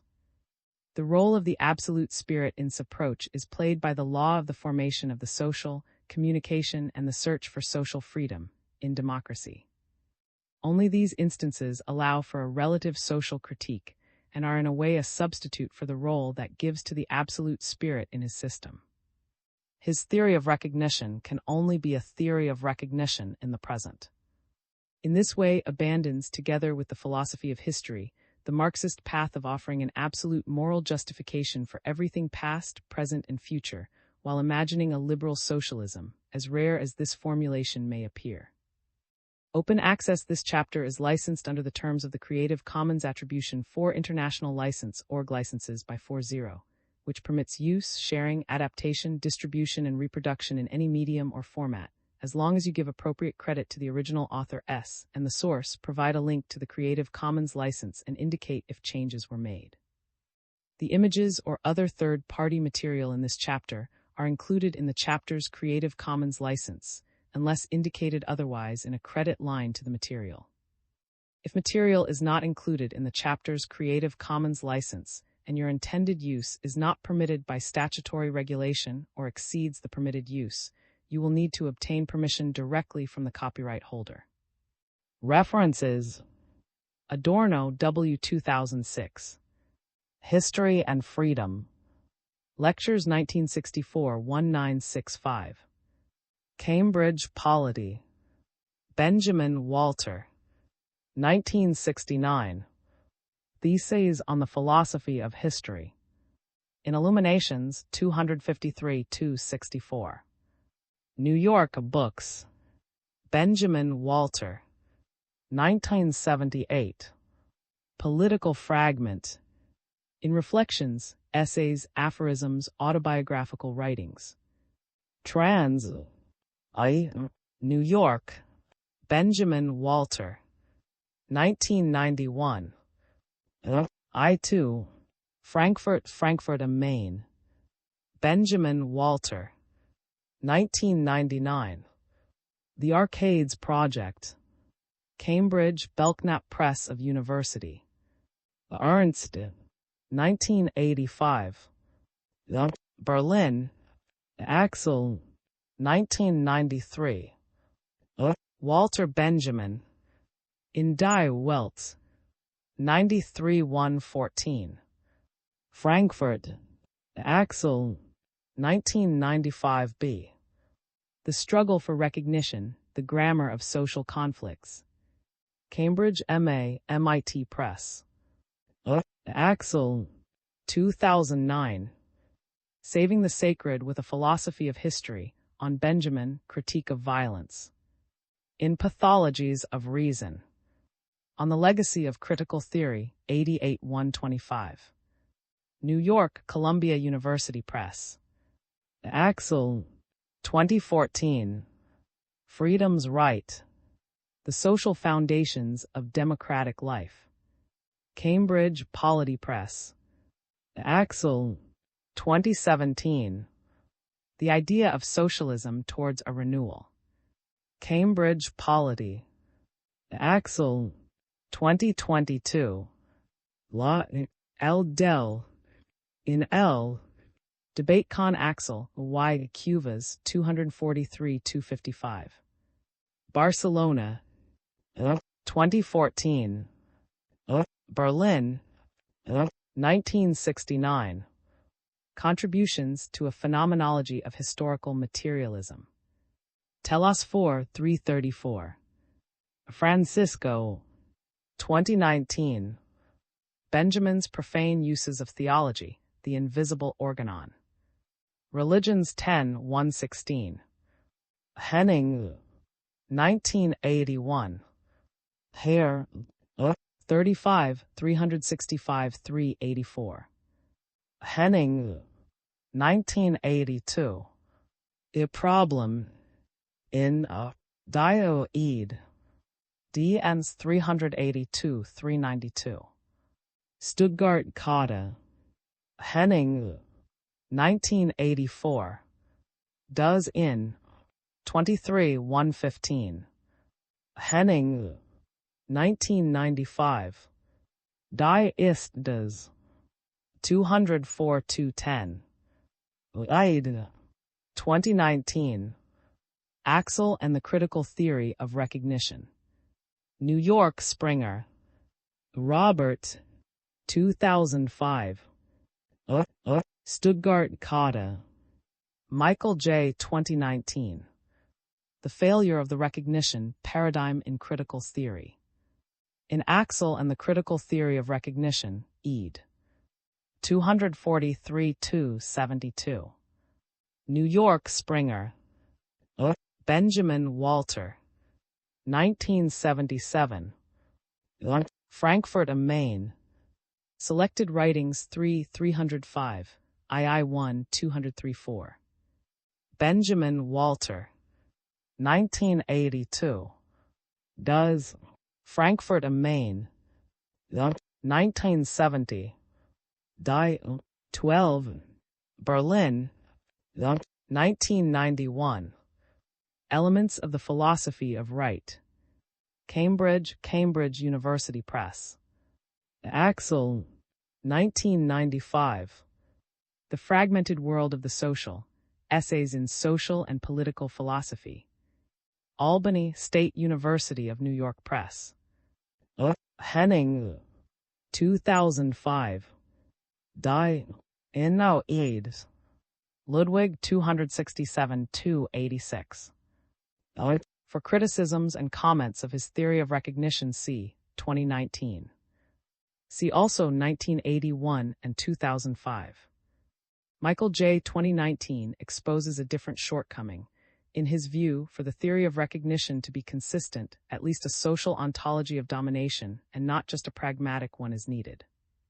His position, as we shall see, is that, without metaphysics, a theory of recognition becomes no more than a theory of injustice that leads to political struggle, but not to an ultimate reconciliation. Therefore, 2005 150 can interpret by saying that for one who truly lives in the and acts according to conscience, regardless of what happens in history, the end is already achieved. That is, the essential end of history, reconciliation, can and must be thought of as already attained in each historical moment.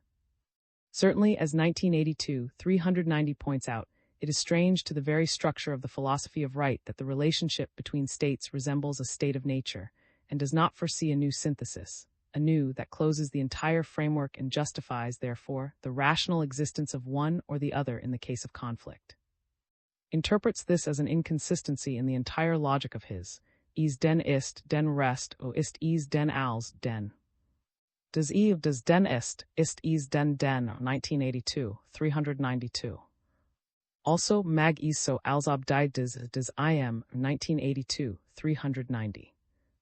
1991, 340. Since states function as particular entities in their mutual relations, the broadest view of these relations will encompass the ceaseless turmoil not just of external contingency, but also of passions, interests, ends, talents, and virtues, violence, wrongdoing, and vices in their inner particularity.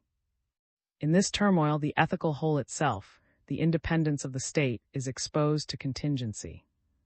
The principles of the spirits of nations are in general of a limited nature, because of that particularity in which they have their objective actuality and self-consciousness as existent individuals, and their deeds and destinies in their mutual relations are the manifest dialectic of the finitude of these spirits. It is through this dialectic that the universal spirit, the spirit of the world, produces itself in its freedom from all limits, and it is this spirit which exercises its right, which is the highest right of all over finite spirits in world history as the world's court of judgment. 1970-45, Die Sind die in des ist. Sind als dem des System dinge seiner Dasein ist. 1970-50, Ina Diem Als, Didem and Sind.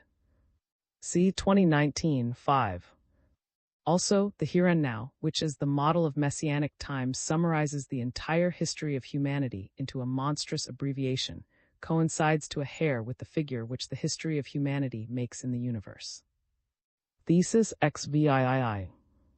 This is a translation from Fragment, 1977, 262. Only the Messiah himself consummates all history in the sense that he alone redeems, completes, creates its relation to the messianic.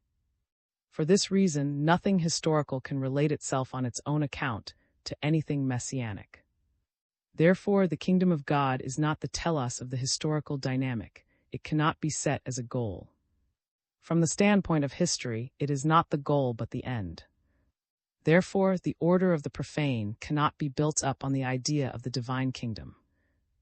The complete text is in Walter Benjamin, The Arcades Project, Cambridge, Belknap Press of University, 1999, 462-463. See 1982, N3, 1. Each now is the now of a particular recognizability. It is not that what is past casts its light on what is present, or what is present its light on what is past. Rather, image is that wherein what has been comes together in a flash with the now to form a constellation. In other words, image is dialectic at standstill. For while the relation of the present to the past is purely temporal, the relation of what has been to the now is dialectical, not temporal in nature but figural. Only dialectical images are genuinely historical, that is, not archaic images. The image that is read, which is to say, the image in the now of its recognizability, bears to the highest degree the imprint of the perilous critical moment on which all reading is founded. I owe this quote to Francisco, c. 2019, 11-12. This chapter has not been translated into English in the fragmented world of the social. This is the expression used by 2017-19, wherein he uses the expression of revolutionary promises. 2017-59 must fundamentally revise the second building block of classical socialism, because the idea of expanding the space of social freedom in the economic sphere by experimenting with more appropriate forms of institutional implementation cannot be reconciled with the notion, shared by all socialists from Saint to Marx, of necessary human progress. 2017-87 or also applied to democracy in 91, in the democratic way of life, that which unfolds automatically in a living organism as the result of its internal structure, i.e., the development that results from the interaction of mutually supporting and mutually dependent organs, is brought about by the subjects of the democratic process. They are the ones who correct and adjust the outcome of the entirety of their own activity by means of public deliberation. 4. Critique of labor relations. Abstract.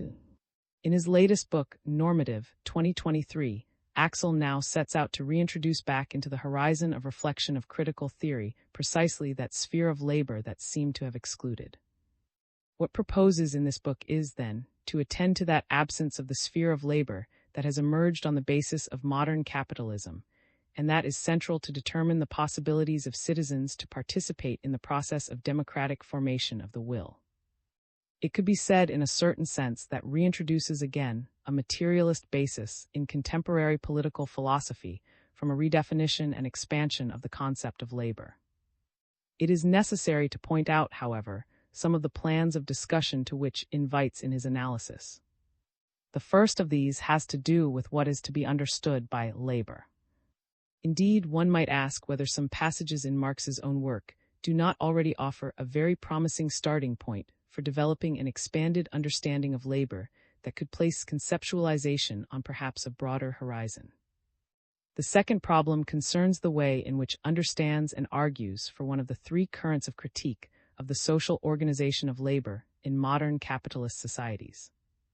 The third problem has to do with the absence of a critique, too, of the way in which the system of labor is organized and structured in its totality in modern societies in terms of what is produced and what is consumed. The fourth and last problem concerns the political spatial framework in which locates his analysis.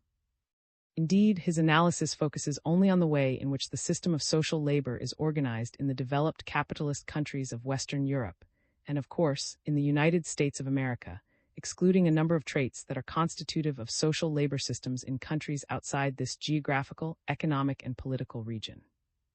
Keywords. The reflections presented in this article are part of the research project, N number 13,605,049, which is being carried out with the support of the division Socials Y of the in Mexico City. Offered a reinterpretation and critique of Marx based on the famous and influential distinction between labor and interaction, clearly stated in a paper published in 1967.1 there. Deals with the contribution of the philosophy of spirit developed by in the framework of his in Jena in the years 1803-1804 and 1805-1806. Where he develops a systematic analysis of the process of the formation of the spirit, in which the categories of language, instrument, and family assume central places as so many forms of subject-object mediation, that is, as a process of labor, and at the same time, as communicative interaction in the medium of language based on an intersubjective reciprocity. 1967. Thus, labor appears as the specific mode of satisfaction of the drive that distinguishes spirit from nature. By virtue of the universality that the medium formed by instruments provides, as opposed to the moments of desire and jouissance, labor breaks the power of immediate desire and allows the continuous domination of natural processes. 1967-25. In interaction, meanwhile, spirit is understood as communication between singular individuals in the medium of a universal, for example, that of the grammar of language or of a system of valid norms, that allows subjects to identify themselves reciprocally and appear as equals though simultaneously remaining different. Accordingly, the self can be understood as self-consciousness, if it is spirit Geist, that is, if it makes the transition from subjectivity to the objectivity of a universal, in which subjects are unified on the basis of a reciprocity, in which they reveal themselves as identical and non-identical at the same time. 1967-15. In the case of labor, we have processes of intervention and the technical disposition of nature within the framework of instrumental action. In the other case, interaction, we find norms under which action is institutionalized within the framework of cultural tradition and by means of language. 1967-35. The subject of world constitution is not transcendental consciousness in general, but the concrete human species, which reproduces its life under natural conditions. That this process of material exchange takes the form of processes of social labor derives from the physical constitution of this natural being and some constants of its natural environment. 1968, 38-39. According to labor in Marx appears to be understood as a condition of existence that is independent of all social forms, a sort of eternal, natural necessity to mediate the metabolism that occurs between man and nature. It is on the horizon of the processes of labor understood in this way that the surrounding nature is constituted as an objective one for us. According to labor appears in Marx as a category that is not only anthropological, but also, and at the same time, epistemological. 1968-39. In effect, labor assumes the character of a synthesis of the world, of a practical activity that constitutes the world within the framework of a process of mediation between objective and subjective nature, in which the historical evolution of the human species unfolds simultaneously. The synthesis that Marx mentions is not realized on a merely logical conceptual plane, as in Kant, and even nor does it have to do with the realization of a transcendental consciousness, the position of the self that makes an absolute self, or the movement of an absolute spirit. Rather, it is located in the practical realization of a subject of the human species that produces itself historically through a mediating activity with nature, namely labor, that transforms the latter while simultaneously constituting the subject itself, as both individual and species. The synthesis in Marx takes place, then, in the medium of labor, so the point of reference for reconstructing this process of synthesis will not be in the level of the as-in, but in the level of economy. 1969-42. That is why, notes, for Marx the critique of political economy takes the place held by the critique of formal logic and idealism, 1968-44. However, the philosophical foundation of the social synthesis based on the labor process that Marx offers is not sufficient, argues, to make possible a self-reflection of knowledge capable of preventing the positivist deformation of the theory of knowledge. The basic cause of this impossibility lies precisely in reducing the act of the process of self-constitution of the human species to labor. It is true that Marx places, alongside the productive forces in what calls, in line with Weber and Adorno, an instrumental action, the institutional framework of the relations of production constituted by processes of symbolically mediated interaction in which the cultural tradition is located, and only within which both domination and ideology can be understood. However, Marx himself interprets what he does from the narrower perspective of the self-constitution of the human species through labor. 1968-59. Thus, for it is this reduction of the process of the constitution of the human species, and social synthesis more generally, to the plane of labor that contributed to decisively limiting Marx's analytical perspective by orienting the sense of his critique of modern societies in one sole direction, and helping forge a vision of the future society understood on the horizon of a virtually unlimited development of the productive forces, where politics among men is replaced by the administration of things. In his most recent book, Normative, 2023, Axel sets out to reintroduce into the horizon of reflections of critical theory precisely that sphere of labor that seems to have excluded.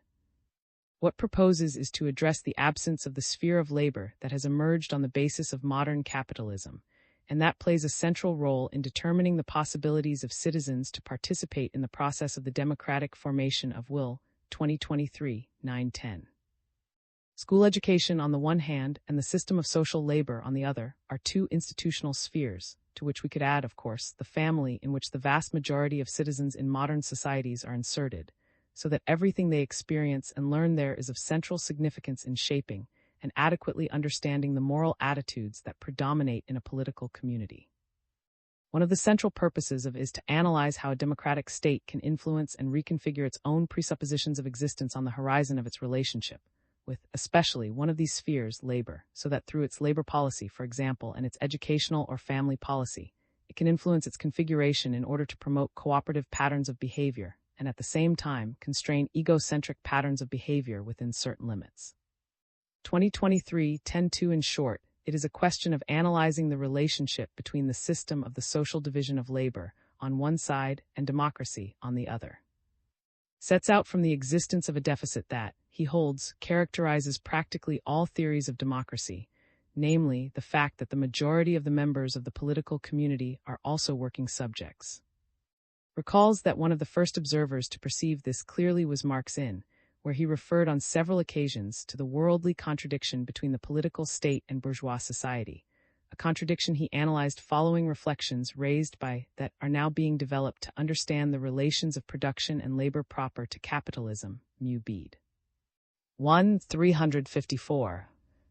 In effect, due to the conditions that characterize labor in contemporary societies, it becomes impossible for subjects to assume the function of autonomous participants in the democratic formation of will due to relations of subordination, unjust remuneration, or demands that exceed the physical and mental capacities of wage earners. In the opening sections of his book, analyzes how in the course of the 18th century a completely different idea of the value of human labor took shape in the Western world, alongside a new understanding of society. That was the moment when it became clear that labor is no longer an obligation or burden, but rather acquired a specific value and importance as a contribution to the common welfare of the political community. Thus, an indissoluble link between political democracy and a just division of labor emerged, which sees in the 20th century in works like John, Justice as Fairness. 2. Even though affirms that did not analyze in depth the consequences that follow from this central thesis. 2023-16-17. The thinker who, in his view, clearly saw this link between political equality and social cooperation was who, in his, devoted an entire chapter to analyzing the significance of labor as a condition of belonging to the political community that allows the individual to possess a social status as a full male citizen. 253. Thus, according to what unfolds in the realm of labor is freedom from coercion, a readiness for social cooperation, and a realm in which it is possible to acquire individual honor. However, contrary to what presupposed, none of the three types of labor at that time, a factory labor, B. domestic service in the homes of the wealthy bourgeoisie and aristocratic families, and C. that of in agriculture, could be characterized as free. In all three cases, labor developed within the framework of a tension between the promise of free labor as a condition for being a full citizen of a political community and a social reality that factually belied this promise. This tension is later conceived by Marx as a contradiction that led him to characterize the world of labor in modern capitalist societies as a new slavery, expressed in various works, among which cites Mu Bede. 398. In both Marx and A Contradiction Between Social Reality and the Normative Idea, between factuality and validity, is thus delineated, one that runs throughout the analysis presented in that book. It is then a question of analyzing how the ideal of free labor should be understood from a normative perspective that can offer today a guiding thread for political transformations in modern societies, a topic addressed in the first part of the book. The second part deals with how labor relations were configured factually in capitalist societies of the past, and finally, his quest to clarify what can be done under existing circumstances to reduce or completely eliminate this open abyss between normative pretension and factual reality. Part 3 is devoted to this topic. In addition, wishes to clarify two central concepts in two chapters that support the thesis he defends of a reciprocal relationship between democratic participation and sufficiently good working conditions. The first is that of social labor. The second concerns the concept that should be used to understand the genesis and mode of the functioning of the social division of labor, if we want to make it the lever on which attempts to improve labor conditions in the direction of a broad capacity for democratic participation are based. 2023-19. In the first part of his book, distinguishes and analyzes three currents of modern thought that, despite their common critique of the conditions under which labor develops in capitalism, express distinct ideas about how social labor should be characterized and structured. He argues in favor of the one that seems to him most convincing and promising for developing a normative critique of the form, content, and character of labor in capitalist society, then proceeds to justify the normative point of view expressed therein, whence it is possible to analyze the present and future of social labor. According to the three currents of critique of the relations that prevail in the sphere of labor in capitalist society, and from which the organization of labor in modern societies has been considered as false, unjust, or immoral, are associated with three key concepts: 1. Alienation, 2. Autonomy, and 3. Democracy. I will refer very briefly to each one of these before turning my focus to the arguments that offers in favor of the third. The current of thought that places alienation at the center of its critique of how labor is organized in modern capitalist societies arose shortly after the French Revolution, practically at the same time as the first edition of appeared. This current can be found in early socialism, which criticizes not only the conditions under which labor is performed in capitalist society due to the absence of security and the harsh discipline imposed upon workers, but also the fact that in the new form of labor organization workers had no possibility to experience their activity as something proper to them or as an expression of their personality. 2023-25. This is expressed more or less clearly in some texts by Charles Fourier and Louis, and especially and more systematically in Marx' Dem 1844, where this critique is formulated in a language that comes from in which the figure of alienated labor assumes a central place. Later in the 20th century, this would reappear prominently in the works of thinkers like. This critique argues that labor in capitalist society is separated and disintegrated into quantifiable particles that are transformed into a thing that assumes the form of merchandise, thereby eliminating the qualities that make labor valuable since it cannot be experienced as a productive activity of the human species' own forces and capacities for the social welfare of the community. 3. The second critical current of the social organization of labor is linked to the notion of autonomy. Understands this as the Republican model, 2023-51. This approach makes no assumptions about the intrinsic value of labor. Instead, it critiques labor as being subject to tutelage and arbitrary domination from which it must free itself. This critique emerged almost simultaneously with early socialism in Europe, and was related mainly to the East Coast of the United States in the 1820s and 1830s, when, as points out, artisans and workers in Philadelphia, New York, and Boston began to articulate a critique of the new forms of wage labor that characterized capitalism in the U.S. Their arguments drew on the normative ideals of republicanism present in the U.S. Constitution. Thus, just as the political sphere in previous decades was marked by an insistence that the state should not exercise domination over the formation of the political will of citizens. Artisans and workers in this region of the U.S. began to wield an idea of freedom. But now in the sphere of manufacturing and factories that were gradually emerging with the process of industrialization in the country, workers soon adopted as their own the slogan that wage labor constituted a new form of slavery, intended to express not so much that labor conditions were exactly the same as those to which the African American population had been subjected, but rather that the conditions that characterized labor relations at that time reproduced a series of relations of real dependence expressed, for example, in contracts imposed on workers by force and in the unilateral regulation of labor conditions, among other elements. The argument that workers appropriated at that time was that a democratic republic can in no way accept a wage labor system that subjected workers to the arbitrariness of employers, since this was incompatible, in principle, with the individual independence and freedom stipulated in the constitutional ideology of the United States of America. 2023 36-37. This led, for example, to proposals of various kinds being put forward, such as that of widely promoting the dispersion of the ownership of productive capital among ample layers of the population, so that wage workers could acquire broader, stronger rights to intervene in determining the terms of their contracts and in regulating their labor relations. Some of those proposals went even further, affirming, for instance, that factories should be placed completely under the ownership of workers organized under a common cooperative responsibility. It was in this sense that the cooperative republic, cooperative commonwealth, was proposed as a solution. This concept would designate an entire industrial production system to be placed under the possession of workers organized in cooperatives, who would consensually organize the placement of their products in the market and the distribution of their profits. 2023 37-5. This tradition has been studied by such authors as Anderson and Alex, who refer precisely to the heritage of the labor Republicans, who did not orient their critique toward issues like the quality of labor, its alleged alienated character, or whether or not it is endowed with meaning. Nor does this critique refer to an intrinsic value of labor. Rather, it is a question of analyzing the situation of dependence and domination that arises when workers are subjected to the arbitrary domination of employers, conditions that prevent them from determining autonomously, or at least co-determining, the conditions of their employment contracts, labor relations, and their labor activity more broadly. 2023 38-6.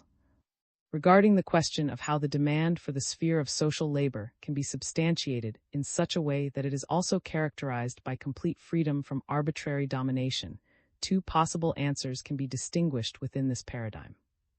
The first insists that the right of every human being to be a person free from the arbitrariness of any other person or instance is an inalienable right that must also be valid in the sphere of labor, since it is a universal right that every person enjoys.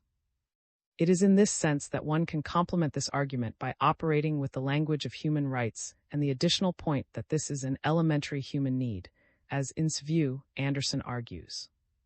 The second response, in contrast, insists that it is contradictory to uphold the principles of freedom from arbitrary domination already established in the political sphere if they cannot be extended to and be effective in the sphere of labor as well. Thus, if autonomy is already legally guaranteed in the political sphere, there is no reason not to extend and guarantee it also in the sphere of social labor. 2023-40. The third and final current elucidated by is the one he links to what he calls the democratic paradigm of the normative critique of the sphere of social labor in modern capitalist societies. This paradigm does not attempt to analyze whether social labor has an ethical value or some intrinsic quality, nor does it consider labor as an intrinsically valuable good. Instead, it understands that social labor must be deemed valuable in terms of some other, higher-ranking purpose. In accordance with this, labor is valuable only to the extent that a higher-ranking good can be achieved through it. In this third paradigm, labor is assigned the character of an instrumental good, that is, one that serves as a means to achieve a higher good, none other than the political formation of the will of all citizens of a political community. 2023-41. This constitutes the intrinsic good of the most effective and complete possible inclusion of all members of society in the practices of democratic self-determination. The question of how the social system of labor should be organized is thus answered by saying that it must take a form that allows the inclusion of all citizens in the practices of the democratic self-determination of society. 2023-41. In this paradigm, the way in which labor is organized will be considered incorrect, unjust, or inadequate according to whether or not it fosters the active participation of all citizens in the political formation of will. 2023-42. Among the conditions that make this active participation possible, initially mentions 2, the universal right to vote, and an adequately functioning public space. 7. What should be emphasized here is that these assumptions possess not only an instrumental value for making democratic participation and codetermination possible, but are even stronger and more basic notions. Namely, the very foundation of the existence of the democratic structure and way of life of a society that, therefore, emerges as a constitutive condition for becoming a reality. 2023-42. According to this view, a fair distribution and organization of social labor has a value that is not only instrumental, but also constitutive of the democratic process. This idea, argues, can be traced back to thinkers like Adam Smith, for whom the progressive development of mechanization and fragmentation of labor were harmful to the political community because they impoverished the soul of the workers. Adam Smith, Wealth of Nations. Years later, we find a similar idea at the base of his analysis of the modern economy. In the passages devoted to this problem in his, sets out from the idea that working social groups can only be in a position to take an active part in universal life, and in the rational whole of society if their professional activities are sufficiently secured, and the corresponding professional ethos of corporations divided into specific branches is abolished or overcome. 196-198. 2023-43. Thus, for the set of activities that comprise the system of social labor, must satisfy the normative requirements in such a way that they can offer the workers the self-confidence, knowledge, and sense of honor necessary to be able to participate without shame or fear in the social formation of opinion. 2023-44. Later in France, referred to a similar idea based on the notion of solidarity, La Division Travail Social, 1893, while in Great Britain, George Cole expressed an analogous view that came to have a certain influence on the English workers' movement. Cole, in the Commonwealth, 1918. Both men shared the idea that a living democracy is intimately linked to the assumption of a fair, inclusive division of labor. As well, both were animated by the conviction that this is the only way in which a spirit of democratic coexistence can be cultivated.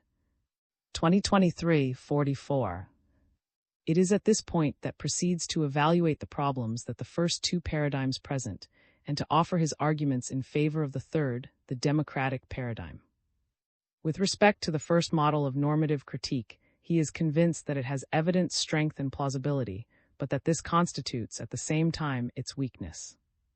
In effect, first refers to the metaphysical connotations linked to the critique of alienation in Marx, a problem that he sets aside for the moment simply by referring to the work of Ernst Michael, 1980. The problems with this paradigm begin when it comes to determining more precisely the nature of a meaningless or alienated labor.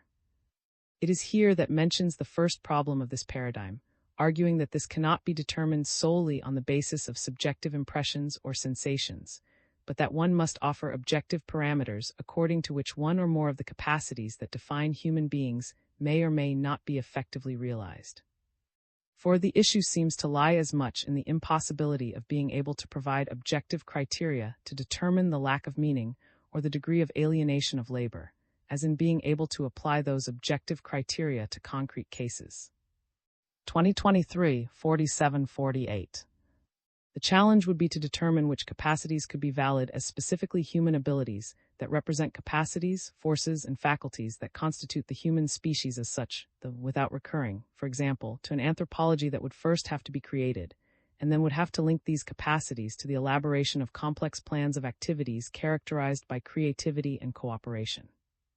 This, however, entails the danger of falling into an ethical perfectionism that places normative claims either at such a high level that they cannot be applied practically to concrete activities in the future, or at such a low level that it is virtually impossible to distinguish between alienated and non-alienated labor. 2023, 4950. The second problem has to do with the fact that it is not clear whether the determinations that would correspond to non-alienated labor refer to individual subjects or to the common activities of a given social group.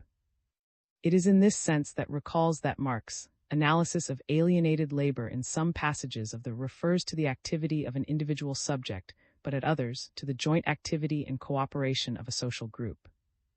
Thus, if alienated labor and the critique based on the idea of non-alienated labor refer to an individual subject, the normative horizon of such a critique would be given by the idea of a good life for the individual subject. However, if, on the contrary, it refers to a social group as a whole, one would have to speak of a good life for a community considered as an entity. What seems clear in any case is that in this paradigm the critique of the relations and conditions that characterize labor in modern societies is not linked to the threat they would represent to life in the family, to civic commitment, or to participation in the political formation of will. 2023-51 also mentions the problems that characterize what he calls the Republican paradigm. 2023-51. In this paradigm, he writes, there is no danger of determining the criteria that would correspond to a sort of ethical perfectionism, since this model pays little attention to the content, extension, and energy invested in individual activities. A first objection to this paradigm consists in asking why the same normative requirement of Republican freedom proper to the political sphere should be applied to the economic domain of the provision of goods and services, and why this sphere should be subject to the same moral principles to those of political democratic action. It could be argued in the same sense that the political sphere on the one hand and the economic sphere on the other are separate, as Max Weber and more recently observed, and form subsystems that are functionally subject to distinct rules and codes, so that the principles of Republican freedom proper to the political sphere cannot be applied to the economic sphere of the production of goods and services. 2023-52. The second stronger objection in his opinion involves the issue of the concrete configuration and scope of tasks that should be organized in the economic sphere in accordance with the principle of Republican freedom, that is, free from all arbitrary domination and tutelage. One might think, for example, of guaranteeing workers' rights of codetermination in the sphere of labor, or perhaps striving for something more radical, such as transferring ownership of factories and enterprises to the workers so they can manage them free of outside determination.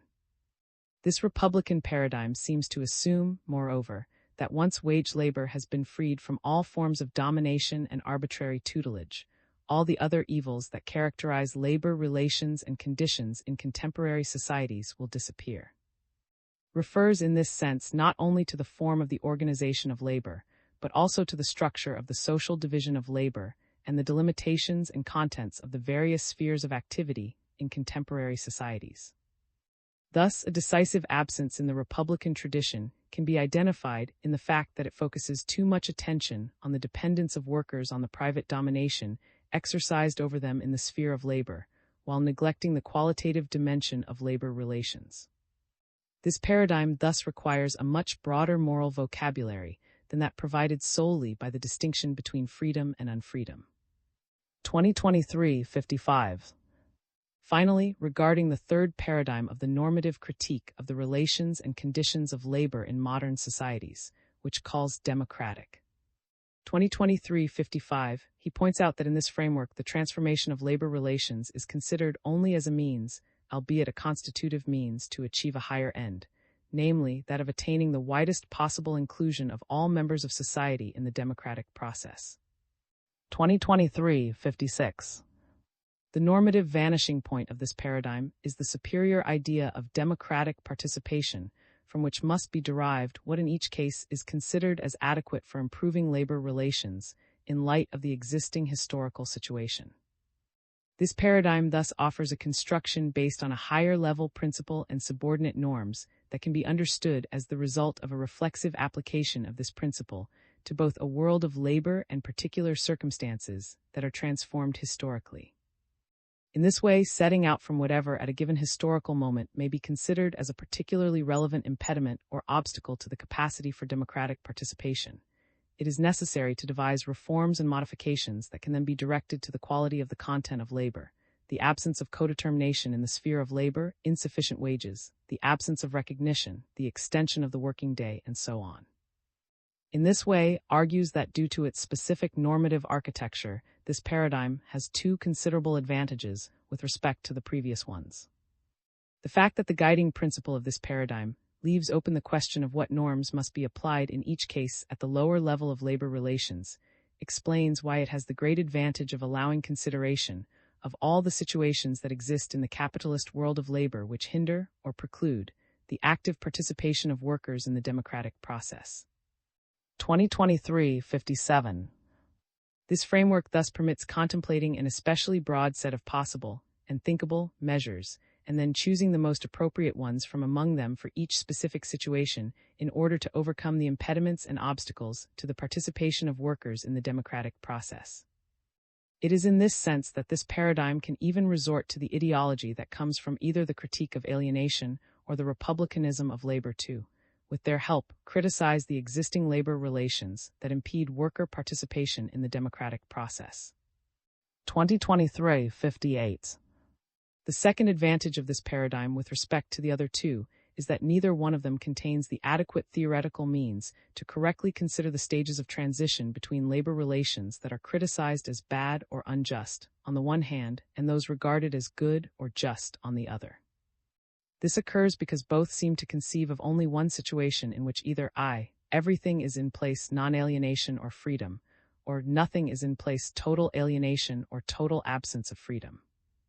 The principle of democratic participation within the sphere of labor, meanwhile, can be realized only gradually and always approximately, for there is no criterion that could help determine how this principle could be fully realized.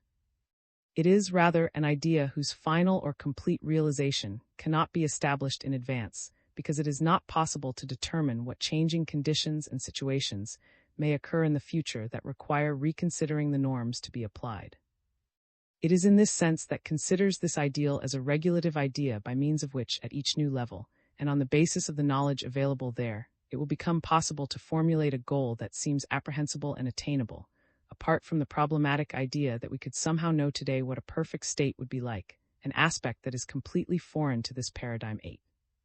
2023-60-61-9. It seems to me that one of the great successes of Sanalysis lies in returning the fundamental problem of labor to the center of discussion in the sphere of moral and political philosophy, and with this, the social question that in recent decades seemed to have disappeared from both philosophical debate and the political agenda of the left, as it focused more on problems related to the so-called politics of identity, largely understood in the sphere of culture. 2023-292-92. It could be said that in a certain sense reintroduces a materialist basis into contemporary political philosophy by redefining and expanding the concept of labor. It is necessary, however, to elucidate some of the planes of discussion to which his analysis invites us. Here I limit myself to indicating, in a perhaps somewhat schematic and undeveloped way, 4 of these planes, which I hope to be able to expand upon at a later date. Whenever we speak of production, then, what is meant is always production at a definite stage of social development. Production by social individuals. Production in general is an abstraction, but a rational abstraction in so far as it really brings out and fixes the common element and thus saves us repetition. Still, this general category, this common element sifted out by comparison, is itself segmented many times over and splits into different determinations. Some determinations belong to all epochs, others only to a few. Some determinations will be shared by the most modern epoch and the most ancient. No production will be thinkable without them.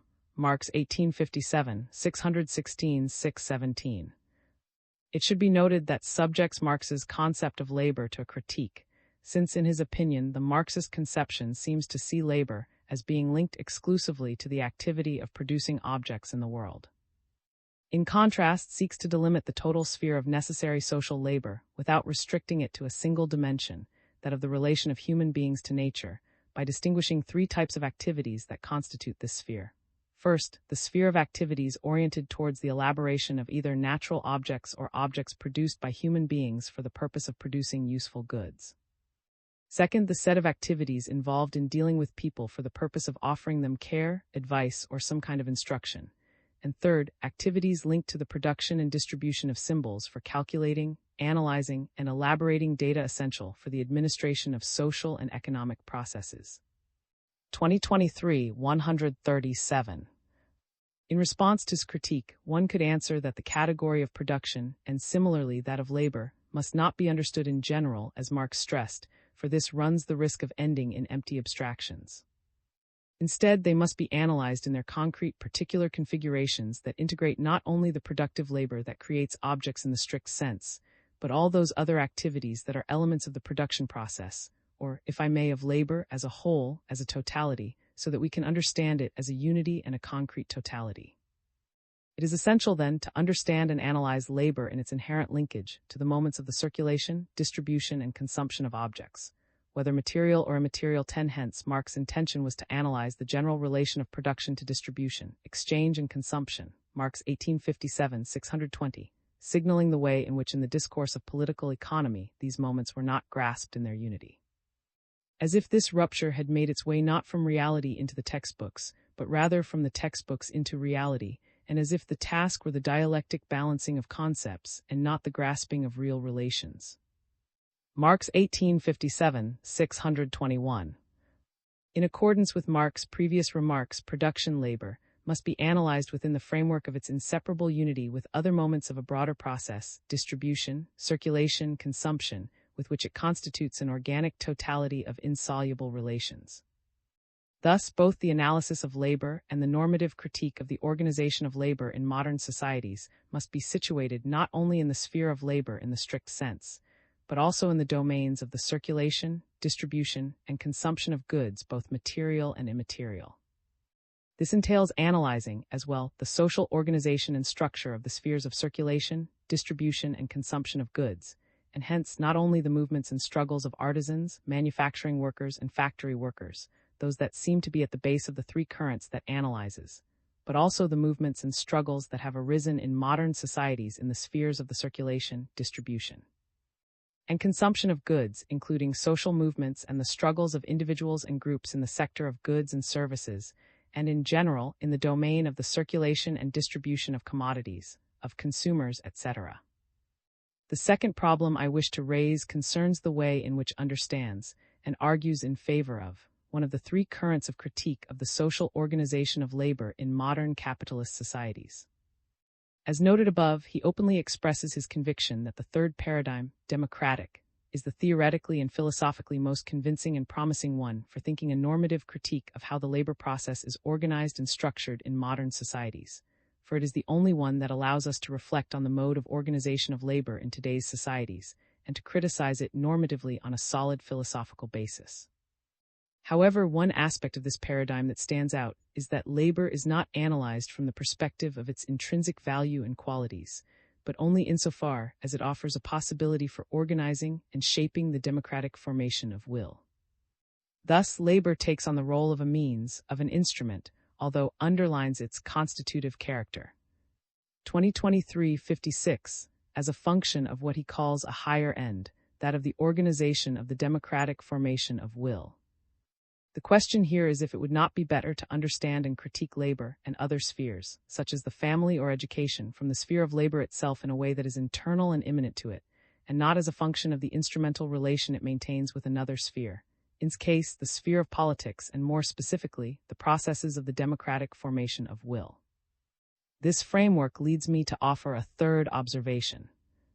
It is intriguing that the perspective of normative critique that reconstructs from the three currents distinguished and analyzed does not include a basic, explicit questioning of how the labor system is organized and structured in its totality in modern societies in terms of what is produced and what is consumed, of how this organization and structure of labor are integrated into a political and economic project constitutive of society, and how it is situated in relation to itself, its history, to other societies, and to nature. Here I refer, for example, to the fact that his analysis practically sets aside the question of whether there is something false, wrong, incorrect, unjust, or immoral in the way in which the labor system as a whole is organized, not only in terms of how the social labor system is organized, but also in terms of what exactly is produced and consumed in this system, and how this is inscribed in a given project of society. One could think in this respect of the role played in the system of labor and consumption in today's developed capitalist societies by entire branches of the sphere of labor, such as those dedicated to producing toxins or armaments, and in general products, material and immaterial, designed to destroy nature, relations among human beings and human beings themselves. In my view, a normative critique of the system of social labor in contemporary societies must address these problems, and in this way, direct its attention to the labor system in its totality. This demands, I repeat, subjecting not only the conditions and form of social organization under which that which is produced, but also what is produced and the way in which both the how and the what are inscribed in a project for constituting society, or a civilizing project as a whole, to this same critique. Moreover, if we consider the aforementioned concept of production and expanded labor, a similar critique must be directed at how the circulation, distribution, and consumption of the products, material and immaterial, of labor is organized, and therefore question how what and why what is consumed within a society is consumed, and how all this is inscribed, once again, in a project of life in common, both within that society and in the relations of these societies with others. This leads me to my fourth and final point, the political-spatial framework in which situates his analysis. This approach seems to focus only on how the system of social labor is organized in the developed capitalist countries of Western Europe and, of course, the United States. It is stunning that he simply fails to consider a number of traits that are, unhappily, constitutive of social labor systems in countries outside this geographical, economic, and political region. Indeed, in nations outside the regional orbit on which attention seems to center, systems of social labor are characterized by high unemployment rates, elevated indices of informality, and a lacerating precariousness that should probably lead criticisms of normative labor to emphasize other normative parameters, not only the general principle of enabling participation in the processes of the formation of democratic will and opinion. Among these parameters, we must include those of social equality and justice at both the national and international or transnational levels, which make it possible to ensure the existence of a series of minimal basic conditions that apparently are guaranteed by the welfare state systems in developed countries, despite all the problems that this state has suffered in recent decades, even in those countries, due to the unstoppable advance of neoliberalism, but do not exist in non-developed countries. This critical dimension could, of course, be extended in the direction of an interrogation of asymmetries and power relations at the international level, and reflections on whether the favorable conditions offered by the welfare state that characterize social labor systems in developed countries have not been made possible in the final analysis by their radical absence or open destruction in non-developed countries related, in many cases, to historical experiences like colonialism. Think in this regard of the unjust organization of the International Division of Labor that practically condemns countless countries to supply cheap labor and raw materials to developed nations, as in the so-called maquiladora companies along Mexico's northern border with the U.S., or the precarious labor situation of migrant workers and the living conditions of migrants in general in developed countries. I therefore believe that a normative principle of critique of the social labor system that centers solely on the possibility or impossibility of workers' participation in the democratic processes of the formation of will seems insufficient if it is not linked to a principle of economic and social justice and equality that would allow us to critique the social labor system beyond the state and regional borders of developed countries. 11. This suggests the need to rethink how has reactualized the idea of socialism in his book Die. 2015, where he sets out to reformulate and update the guiding idea of socialism in a new framework provided by social theory. 2015-12. In doing so, one of his goals was to account for the malaise caused by the economic social situation, the economic relations that prevail both nationally and internationally, comprising labor relations, and in general, the uncontrolled deployment of capitalism at the global level, accompanied by the absence of a normative parameter for the critique of this prevailing situation. Following the approaches in Does 2011, he proposed reformulating the idea of socialism from the idea of social freedom, espoused in the latter book, and updating this idea in a new theoretical framework that could no longer be that of the Industrial Revolution, where social freedom was linked to conceptual presuppositions indissolubly related to the existence of the Manchester Labour Society and capitalism. 2015-85. Accordingly, the normative idea of the establishment of a social freedom needs to be reformulated in a new manner, in a post-Marxist way. 2015, 87. In its view, this required criticizing several assumptions that characterize traditional Marxism, including the identification that Marx established between the market economy, on the one hand, and capitalism, on the other. 2015, 94, in order to highlight, instead, different possible ways of understanding the market in which the institutionalization of social freedom in the sphere of the economy could be realized. Referred to three possible models. One, Adam Smith's, where the market is structured on a double basis that refers, on the one hand, to individual interests and on the other to solidarity among individuals.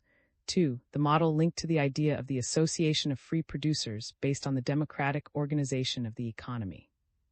And 3, the model in which citizens democratically entrust a state organ to control and monitor economic processes so that they express their interests. 2015, 94. Holds that none of these models has absolute permanence over the others, yet none can be set aside.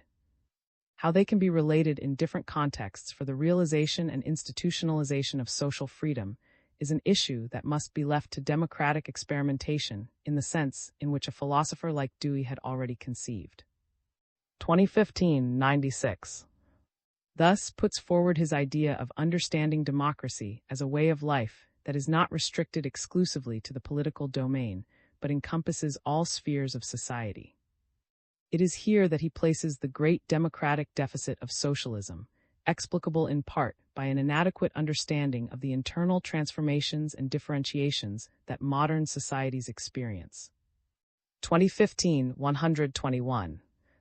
Indeed, as analyses like those of Max Weber and have shown, modern societies are characterized by processes that have led them to differentiate internally in three major fields of action.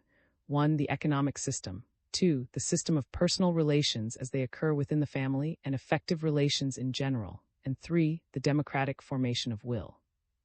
The actualization and reformulation of the idea of socialism must then comprehend social freedom in these three spheres of action without restricting itself to just one, the economic, as in the tradition of early socialism. What now proposes is to think social freedom on three distinct planes.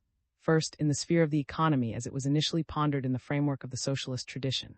Second, in the private sphere, especially that of the family, but also that of relations of love and friendship, in a way that the works of authors like Saint and Barely hint at. And third, in the political sphere as it was conceived by the exponents of radical, where seems to assign an especially important role to John Dewey. 2015, 131, 138.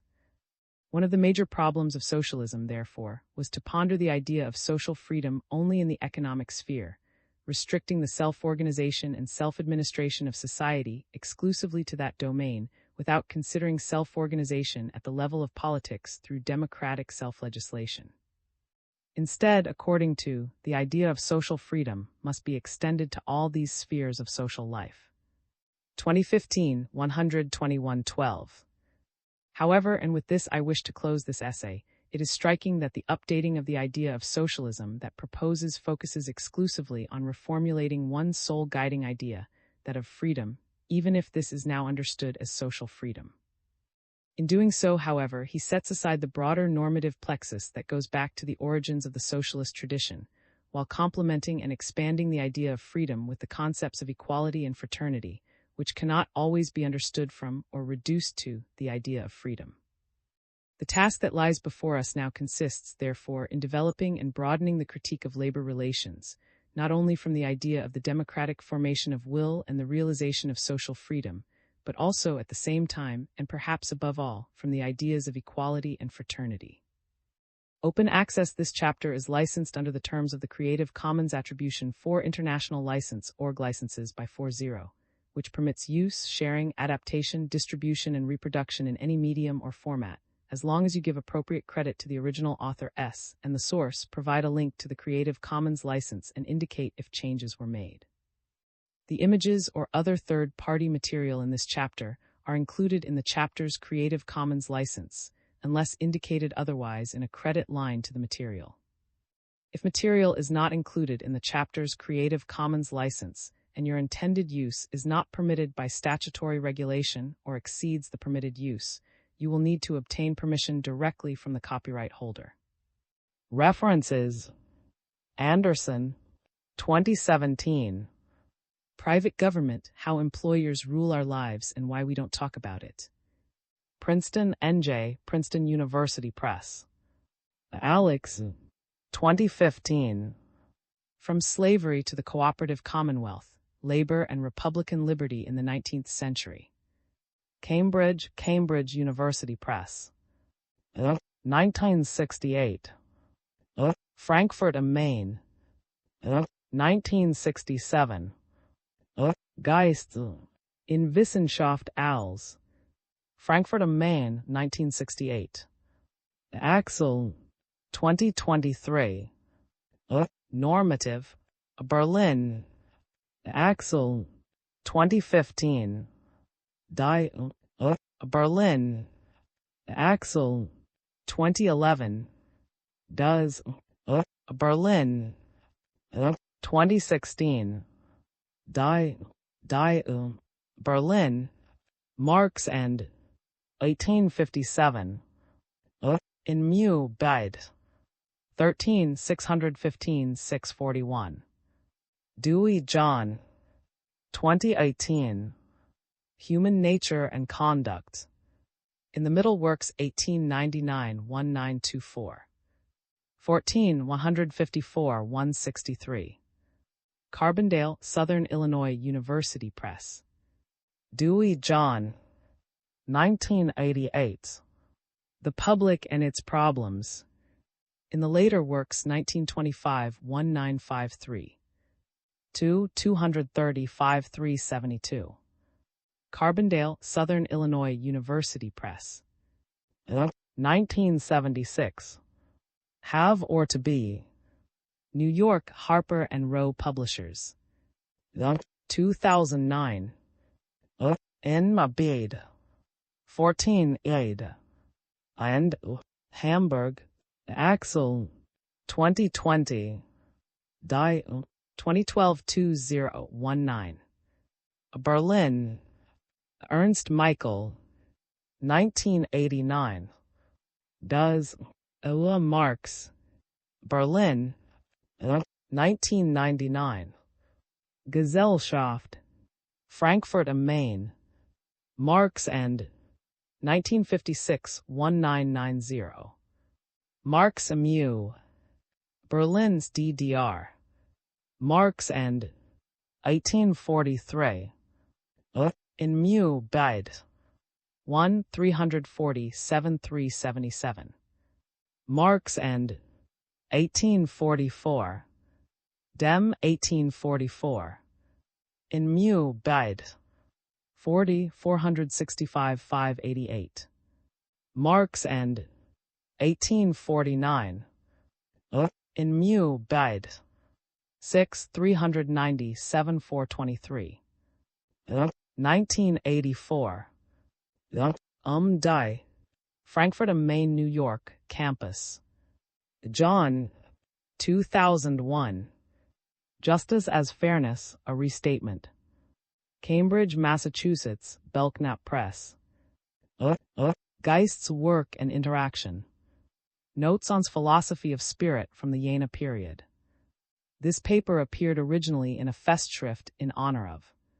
In this sense, opposes well-known thesis, which holds that the secularized liberal state is based on presuppositions that it itself is not capable of generating. 2023-10 footnote 2. This idea, recalls, found great echo in the workers' movement that emerged in the mid-19th century. It is in this sense that Marx refers specifically to the workers' movement in England. Also mentions the reflections on this problem in works like those of William News from Nowhere and Other Writings, 1890, and John Ruskin, The Stones of Venice, 1906. 2023-27-28. Refers in this sense to the works of Alex, 2015. 2023-34. These radical demands echoed in certain areas of organized labor in the U.S., and even support from intellectuals like Dewey in The Public and Its Problems, 1927. Despite having a distinct concept of freedom, Dewey was convinced that the project of a democratic republic could not be deemed consummated until it was accompanied and complemented by measures aimed at democratizing the economy. 2023, 37-38. According to, it is possible to find distinct, radical versions of this Republican argument. For example, some versions express the conviction that effective liberation from arbitrary domination in the sphere of social labor is possible only by suppressing all forms of wage labor, so workers can fully organize and manage enterprises themselves. It is here that places. Other variants, however, insist that the principle of Republican freedom would be satisfied if wage workers had rights of codetermination of their contractual and working conditions. Here places the variant defended by Anderson in Anderson 2017. The differences among these postures also involve the discussion surrounding the economic efficiency and effectiveness of enterprises managed by workers. 2023-39. At this point refers to his earlier work, does 2011, 474-566. It is in this sense that refers to John Dewey's Human Nature and Conduct, 1922. Refers here once again to Dewey, who considered the democratic paradigm an ideal that can always assume a new color and new contours, so it makes no sense to consider it as a final end that is fixed and established forever, or as a complete anticipation of what a perfect state would be. 2023, 59-60. This despite the fact that Marx notes at the beginning of this text, Die Marx 1857, 615. One could interpret this text in the spirit Geist of Marx, not literally. Means at first, initially, and not solely and exclusively. See to this problem the concept of externalization society in 2016. It is striking that interpretation of, and in general, of the idea of the realization of social freedom has a strong bias. In effect, he says that the realization and institutionalization of the idea of social freedom cannot be fixed to a specific social class or group. In this, he expresses himself emphatically against the idea of establishing a fixed, permanent link of theory in general, and of the institutionalization of social freedom in particular, to a single class or social group to which objective interests would be attributed within the framework of a philosophy of history. According to, this idea has been disproven by both the structural transformation in the field of labor relations and the dissolution of the workers' movement. 2015, 114. He insists in this same sense that collective movements and identities are fleeting and contingent, so the possibilities of realizing social freedom cannot be deposited in them. Hence, these possibilities are not placed in social movements, but rather in institutional conquests that must therefore be considered the social carriers of the idea of socialism. It is at this point that the extension and realization of social freedoms in the sphere of institutions and law takes center stage, since it is there that the demands for social freedom materialize. They are not directed by a particular class or social group, nor directed exclusively at them, but at citizens convinced of the idea that their individual freedom can only be realized in the sphere of relations of solidarity among themselves. The question remains as to whether this understanding of the realization and institutionalization of social freedom, almost totally disconnected from social and political movements and struggles, does not lead in the final analysis to a fetishized understanding of institutions and an excessive confidence in them that overlooks the possibility that the institutional achievements attained have not been the product of an internal dynamic and transformation of the institutions themselves, but rather generally result from social struggles and movements, which means that the institutional achievements in the realization of social freedom can be reversed in changing political constellations if they are not supported by social and political movements and struggles undertaken by various social groups. It is not possible, then, to conceive of institutional achievements in the realization of social freedom without considering their defense, expansion, and radicalization thanks to the political and social struggles of diverse groups and actors. 5. Work as a concept of exclusion and disrespect, the flip side of recognition. Abstract. Work occupies a central place as part of the symbolic and material order of recognition in modern societies. However, the very social definition of work as a normative concept includes in itself a disdain toward all those who do not work or are considered as not doing so properly. The chapter explores how the argument of work is used to disrespect different social groups, reflecting upon the possibility that the very same normative idea of work as it is institutionalized in wage labor is a form of the modern justification of discrimination toward the worst off. The article analyzes racist discourses formations about the lazy, gypsy population in Spain and basic structures of the argument against the greedy Jews. It is not through the other, but rather through a theoretical understanding of the processes of othering, racism, and that we can learn about the failures of the forms of institutionalization of recognition in today's society.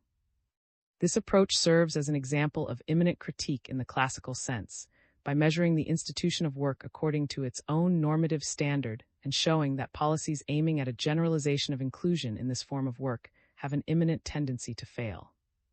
The article shows how the social notion of work reproduces images of others as parasitic forces within the otherwise brave new world of modern work. Keywords. 1. Introduction. Work occupies a central place in the recognition order of modern societies, 1995-2014.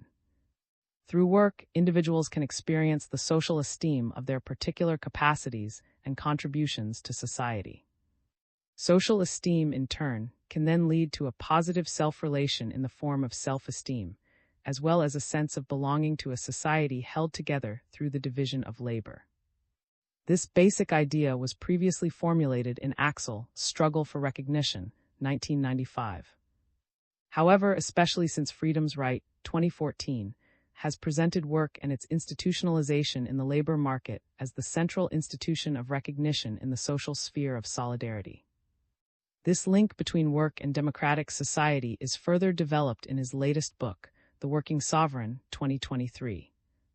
Recognition not only means a symbolic form of appraisal, but also refers to material forms of acknowledgement.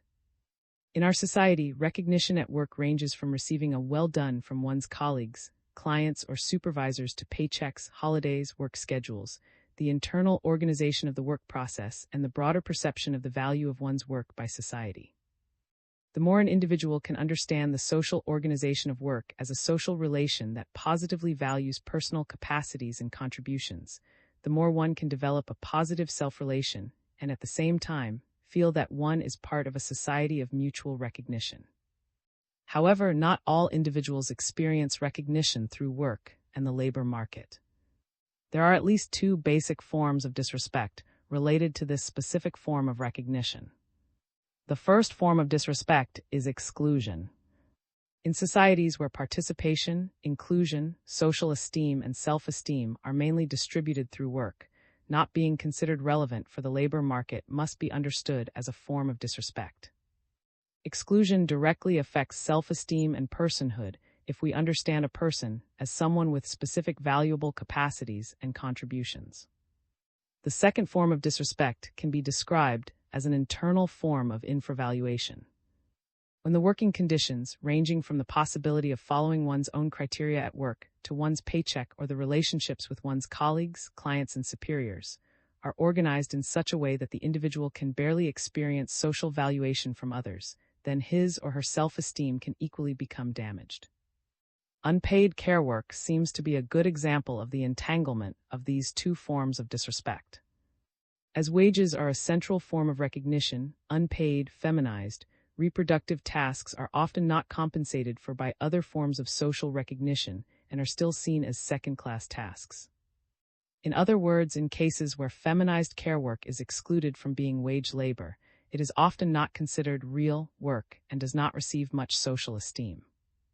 Although theoretically we could imagine a society where social esteem is totally detached from income and paid work, in Western societies, the paycheck is still one of the most important indicators of social esteem. Following this model of two forms of disrespect, the politics of recognition usually try to overcome the pitfalls of work as the concept is institutionalized in our societies. This means that they aim, on the one hand, to include excluded members of society in the active workforce. On the other hand, the politics of recognition aim to create better working conditions, i.e., working conditions where workers can experience social esteem, develop self-esteem, and a sense of belonging. However, the thesis I would like to defend in this chapter is that it is not only within the social institutionalization that being unemployed or working in poor working conditions can be considered a form of disrespect. The very social definition of work as a normative concept includes in itself disdain toward all those who do not work or do not do so properly. Thus, in what follows, I would like to explore how the argument of work is used to disrespect different social groups. Furthermore, I would like to reflect upon the possibility that the very same normative idea of work, as it is institutionalized in wage labor, is a form of the modern justification of discrimination toward those who are worst off. Work is a central theme in discriminatory discourses, as seen in the figures of the lazy, southern migrant, the overly diligent Asian, and the Jew dedicated to finance and commerce, which are seen as the opposite of productive labor. Proper work is used to define and recognize an in-group, and to disrespect those excluded from the imagery of this proper work. To show the entanglement of work as an emancipatory concept with a flip side, namely, that of being simultaneously a concept of disrespect, I will proceed in 4 steps. First, I will explain the sociological approach followed herein. If norms can have an excessive meaning, then this meaning can not only point toward more emancipation, but also include regressive elements. It is those elements I am interested in within this chapter. In the second step, I would like to provide a historical outline of how work became a normative category of virtue. However, if work has historically become a normative category of positive evaluation, then has become a category of social disrespect. In the third step, I will trace the notion of back in discourses. I will show how certain social constellations and ideologies have helped turn work into a category of virtue, and at the same time identified the figure of the Jew which has led to severe social discrimination. Finally, I will leave the secure trail of openly formulated discourses. Following the idea that struggles for recognition can be seen in practical behavior, especially in cases where access to public hegemonic discourse is hindered, I explore how alternative forms of social reproduction can be seen as a struggle for recognition that challenges the centrality of the Western, institutionalized form of work as a sphere of recognition. I will use the example of some practices of social reproduction of the Roma population in Spain as a struggle for recognition that exposes the ideological character of the institution of work. The argument presented herein could be understood as an imminent critique of recognition through work. The argument is based on the importance of social esteem and the recognition of capacities and contributions, but it discusses how the generalization and individualization of social esteem has to fail systematically in the institutionalization of work as wage labor in the labor market. It therefore differentiates between a generally accepted horizon of recognition as social esteem and its institutionalized recognition order in the form of wage labor and the labor market. 2. Sociological approach to the normative surplus of work. The sociological approach followed herein differs from the philosophical approach toward work undertaken, e.g. by 2023. By asking what should count as labor, enters the philosophical debate about the normative implications of work from the inside, asking for the social consequences of one understanding of work or another.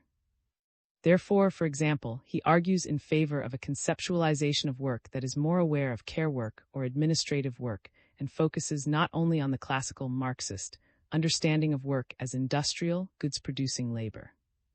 In contrast, I will identify the implicit social understanding of work. Inspired by this idea of normative surplus, I explore the development potential of norms related to work. According to Norms of Recognition are characterized by a normative surplus, 2002, 517. Here the term normative surplus, as well as other translations, such as validity surplus or normative surplus of validity, 2016, seems to imply that this normative extra always points in some emancipatory direction. Regarding work, we could thus formulate the hypothesis that the norms surrounding the concept of labor point toward a more inclusive and generalized institutionalization of work. We could then trace the unfulfilled promises in this concept toward a different institutionalization of work already contained in work-related norms. This could be a more inclusive labor market or different forms of work, for example, forms that allow individuals to experience themselves as valued members of a social community. 3 examples illustrate this approach.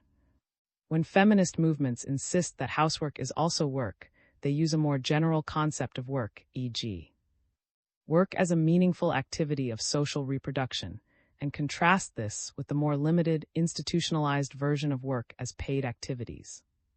A second and apparently contrary approach is used by David, 2018, when criticizing bullshit jobs. Here refers to paid activities that often produce suffering for employees, not because of the hardness of the work or an insufficient salary, but rather because of the senselessness of the tasks. Describes many cases of such bullshit jobs, where workers feel bored, unchallenged, useless, without purpose, and at the same time undeservingly recognized through their paycheck. Here again, it is an implicit social notion of work as a meaningful activity of social reproduction that clashes with the institutionalized notion of work as paid activities. The difference between the two examples lies in the consequences of the normative surplus of the social notion of work. In the first case, normative claims point toward a recognition of household tasks in symbolic, legal, or monetary forms. In the second case, claims point toward a derecognition of senseless activities. These activities should not be considered work and therefore should not be paid or should be turned into meaningful activities. In the first case, the notion of work as paid activities is too narrow and does not include the socially relevant tasks of care and housework. In the second case, the concept of work as paid activities seems to be too broad, including tasks that are understood as unnecessary or meaningless even by the employees. Nevertheless, in both cases, the normative surplus points toward a form of emancipation, i.e., emancipation from either the disrespect of housework or senseless activities. The third example should be a warning not to imagine that there is only one dominant concept of work. Several evaluative schemes can be simultaneously found in different social contexts. In his investigation of different work semantics in music discourses, Bone, 2005, analyzes which qualities of musicians are considered valuable and deserve social recognition. He describes the work ethos in heavy metal music production as similar to craftsmanship, where progressive improvement and intensive rehearsing justify success and recognition. In techno discourses, on the other hand, the work ethos is similar to that of the self-employed and freelancers. The artist-entrepreneur integrates fun, creativity, and professionalism, and samples sounds and pieces that were not composed by the same musician. The norms leading to recognition are not those of hard and constant work, but are instead related to the professional capacity to creatively seize opportunities. In other words, what should be recognized can point toward very different forms of music production. However, following a more indirect translation of as hermeneutic openness, 2017, 913, implicitly introduces the possibility that the surplus of norms could eventually include regressive interpretations of norms. In this article, I explore the possibility that the hidden side of social understanding might also have unrecognized elements that are opposed to emancipation. This seems to be an interpretation not contemplated by when stating that the ideals associated with the distinct forms of recognition always call for greater degrees of morally appropriate behavior than is ever practiced in that particular reality, 2002, 517. The possibility of work simultaneously being a concept of oppression, exclusion, and disrespect is inspired by the Foucauldian suspicion that the discourse of work, while helping to emancipate first the bourgeoisie and then the working class, also has delusional elements that constitute a disciplinary regime of labor, 2015, 72. The discourse of work convinces workers of the social worth of their activities. It is thus not work itself that produces social esteem and self-esteem, but rather the social discourse of work. From an impersonal, structural, or discursive logic, argues that for modern societies, bodies and souls have to be disciplined, made docile and productive. The growth of a capitalist economy gave rise to the specific modality of disciplinary power, whose general formulas, techniques of submitting forces and bodies, in short, political anatomy, could be operated in the most diverse political regimes, apparatuses, or institutions. 1991, 221. Against his readings of Marx, claims that before work can be exploited, human life must be synthesized into labor power. 2015, 232, which requires not only physical control over the bodies but also moral control as a moral training of populations. 105. For work to appear to be an emancipatory concept for human beings, social power must be applied. This is reminiscent of Adorno's aphorism Sur, which criticizes that emancipation, understood as unrestricted, energetic, creative human beings, is in reality a bourgeois idea infiltrated by commodity fetishism and proclaims the inevitability of social violence, Adorno 1978-100. Nevertheless, when Adorno or speak of social violence or power, which also shapes the social idea of labor as normative value, as something that produces suffering, Adorno, or is contrary to desires, needs, and pleasure, both authors refer mainly to modern workers. They have in mind those made laborious through such social power violence, and are articulating an intuition of the coercive power of work itself. At the same time, the coercion of workers goes hand in hand with the exclusion of those who are not working or not working properly. The exclusion and the threat thereof go hand in hand with the discourse of work. These concepts can be seen as the flip side of the discourse of work, as an emancipatory concept. In what follows, I will try to follow these negative traces of the discourse of work, i.e., the traces of social violence in work, the intuition of this violence in the discourse, and the moments of exclusion in social representations of work. I will therefore ask the following questions. What is the social notion of work doing? How is the social understanding of work related to the opposite of emancipation? How does the moral discourse of work produce disrespect? However, before I do so, I will briefly outline how work historically became a normative concept. 3. Work as a normative concept. The etymology of the Spanish word supports to the idea that work was not always seen as a virtue, but rather as a form of torture. The Latin word refers to 3 wooden stakes that were used to tie up sinners to torture them. One, following Christian logic, work is punishment for original sin. Since the expulsion from paradise, people have had to work for their own survival by the sweat of their face, i.e., with great effort and under pain. Gen. 215. In other words, in this case, work is not a virtue but a curse. In the New Testament, we can read the expulsion of the merchants from the temple as a key scene to help understand how their profane trade was understood as a desecration of such a holy place. Work and religion were seen as parts of 2 totally different social and normative spheres. Work was a necessity and relatively value-free. Some forms, such as trade, especially money lending, were suspicious because they could easily lead to the accusation of usury. The temptation of greed did not seem far away. At best, work could offer the means for acts and was appropriate to curb desires and serve as an antidote against idleness, but was not in itself a virtue. Therefore, in the Middle Ages, the aristocracy were proud of the fact that they did not have to work. Moreover, for peasants, the arduous work had nothing to do with self-realization and was not an ennobling practice. Rather, work was a painful necessity. This perception of work changed with the rise of Protestantism. Although the Calvinistic spirit of capitalism is also highly important for understanding how work became more than an economic category, Weber 2002, for our argument, Lutheran ideas of work are more relevant. Lutheran logic has influenced contemporary recognition theory from to Marx. Lutheranism involves a direct relationship between humans and God without the necessary intermediation of the Church. Lutheran Protestants cannot gain certainty from church authorities, such as Catholics, or see the divine grace in their worldly success, such as Calvinists, but instead have to feel their relation to God. Furthermore, it is important to understand that in Lutheranism, as in Catholicism, social order was perceived as divine. This means that God placed everyone within a social estate, and that the work one was supposed to do was a direct duty to God.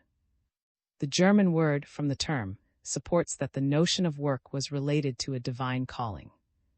We have here a direct relation to identity and a far more profound link between the self and labor than in the English idea of a job. In Lutheranism, work is elevated to a practice that, similar to a holy mass, connects individuals directly to God and therefore has to be done in joy. 2000. Here, we most clearly note the change from work as suffering toward a practice that is, or at least should be, joyful. The typical German word, joy in work, is opposed in reality or as a claim to alienating work, Campbell 1989. Joy in work, which is a notion that can be found in neither Catholicism nor Calvinism, means a slight change in the understanding of what work is and what work should be. It refers to the idea that not only the material result, the salary, the product, the social value, or the spiritual gain should be a source of pleasure, but also that the activity itself should be joyful. This Lutheran understanding has historically often been opposed to the Calvinistic or Anglo-Saxon notion of work. In Germany, workers were indirectly encouraged to examine how they performed their work, which was understood as deeper, more natural, authentic, and homely than the ascetic English work done only for the sake of money and without intrinsic value. In Germany, and through Lutheran-inspired philosophical and political thought, the notion of work turned into a normative category that embraced more than only the social or individual outcome of work, but included the work process itself. Only when work is understood as an activity that should be a source of joy can a critique of the working process itself arise, i.e., a critique that work, although a necessity or divine task, is organized in such a way that people cannot experience it as fulfilling. These figures of thought have also been highly influential in the development of the concept of alienation in work. Alienation can thus refer not only to the product of work, but also to the process itself. From a political and economic perspective, we can perceive a parallel change, also influenced by religious and philosophical debates, in the understanding of work and its individual and social value. Roughly speaking, with the French Revolution and its impacts that spread throughout Europe, the Third Estate justified its claims for political power by more than just its numerical majority. One central argument was that the Third Estate contributed to national wealth through work, in contrast to the clergy or the aristocracy who did not work. It was also through work that the working class later justified its claims toward the bourgeoisie. Regarding the argument of work, the labor movement of the working class could be understood as a child of the bourgeois movement of reclaiming the value of work. While the previous Christian doctrine wanted people to work but also saw God as the basis of wealth, in the 19th century, liberal thinkers such as Adam Smith, but also Marxist approaches, helped to impose the idea that work was the basis of the wealth of the nations. Smith, 1976. As the link between claims for power and the creation of wealth through work shows, work had become not only a specific economic category, but also a political and moral one. Work had become a normative category, i.e., a contribution to both social well-being and the nation, as well as a virtue. Together with the insight put forth since the French Revolution that the organization of society can be changed by human beings, work could now become the normative concept that it is for Hegelian and post-Hegelian thinkers, i.e., work should be joyful and related to one's identity and self-realization. Being related to one's identity, and together with the rising idea of individuals, the religious ground of a calling receded in favor of the individual as a source of normative claims toward work, and thus spread to parts of Europe that were not bound to Lutheran ideas. 4. The excess of work. In 19th century Germany, when society became aware that social relations can be transformed according to human ideas, work turned into a normative concept that could be related to a diversity of normative demands. At this time, it was thought that work should be pleasurable and not alienating, i.e., work should be a part of one's identity and a part of a process of self-realization. In this context, the other of this German valuable workmanship was seen not only in the materialistic Anglo-Saxon tradition, but also in that of the Jewish people, culminating in the slogan, "Work sets you free," a mockery that was placed at several entrances to Nazi concentration camps. The figure of labor in its modern, abstract form is one of the images with which modern distinguishes itself from religious anti-Judaism. Jews were described as merchants and moneylenders, with neither activity being understood as work. Trading and money lending, i.e., Jewish work and therefore Jews, lacked the inner qualities of the German Lutheran worker. We can see in this typically German figure an explanation of why it took hold much more in Germany than in the other Protestant countries of the 19th century. If, as in Calvinist England, it is a matter of showing God's grace through economic success on earth, then there is nothing suspicious about working in trade or in the financial sector. However, if work is done for the sake of work itself, for its intrinsic pleasure and as related to self-realization, and not for the sake of money, then money-making, especially if it is from money itself, becomes contrary to the social values embodied in the notion of work. In this figure of work as a source of human self-worth, which in itself includes a critical stance toward pure material interest, a figure of modern arises that, as a figure, still persists. If work gives value to human life and dignifies human beings, and if work is a kind of effort, whether physical or intellectual, and if one works not only for economic gain, but rather for the pleasure of a task well done, then those who do not work or who are interested only in economic gain are less valuable or unworthy. It does not take much to see here again the old stereotype of the Jewish merchant and moneylender as the antithesis of work. It must be remembered that Jews have been historically excluded from guilds that organized what was considered valuable work. With the revaluation of work and with the modern link between nation and work, the Jew became, through the normative argument of work, the antithesis of the nation, based on work and of dignity and honesty that formed the core of the imagined national culture, also based on work. See also 2023. This opposition between labor and production, on the one hand, and commerce or the sphere of circulation, on the other, in which the Jew represented the sphere of circulation, was also encouraged by the rise of capitalism. In its particular way of appearing, which is not the same as its way of functioning, capitalism changes not only the forms of labor and its social organization, but also the perception of labor within the system of social reproduction. In capitalism, price and value ultimately represent social relations between producers. In exchange, however, they appear as relations of things, i.e., objective relations between one commodity and another, or between a commodity and money, Marx 1998-2012. It is in exchange, in the sphere of circulation, that the impersonal power and violence of capitalism appears to people.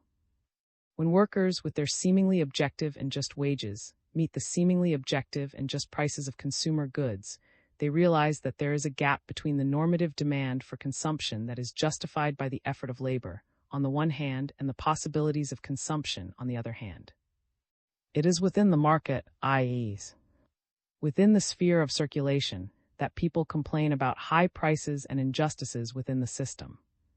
In other words, although exploitation takes place in the sphere of production, it is realized, i.e., in the sphere of circulation. That is why people shout, "Stop thief," and point at the Jew. He is indeed the scapegoat, not only for individual maneuvers and machinations, but in the wider sense that the economic injustice of the whole class is attributed to him. The factory owner has his debtors, the workers, under observation in his factory and can check their performance before he parts with his money. They only find out the true nature of the exchange only when they see what they can buy with it. The smallest magnate has access to a quantity of services and goods available to no ruler before him, but the workers receive what is called the cultural minimum. Not content with letting the market tell them how few goods can be theirs, the salesman sings the praises of those they cannot afford. Only the relationship of wages to prices expresses what is from the workers. With their wages, they have accepted the principle of just remuneration. The merchant presents them with the promissory note they have signed on behalf of the manufacturer. The merchant is the bailiff for the whole system, raking upon himself the odium due to the others. That the circulation sphere is responsible for exploitation is a socially necessary illusion, and Adorno 2002, 142f. In discourses critical of capitalism, a one-sided rejection of the sphere of circulation can arise when the relation between production and circulation is not properly understood. Currently, we can find this image of good, productive, industrial capital and parasitic, vampiric financial capital in positions that are critical to capitalism on both the political left and the political right. The concrete material production, material product, and productive parts of labor are seen as opposed to the abstract work and financial sphere. On the one hand, we have industrial, crafting, concrete, and meaningful work that contributes to the wealth of society, while on the other hand, circulation and finances serve as part of an abstract domination. This is a sphere that is considered not productive in itself, but that only exploits the work of others.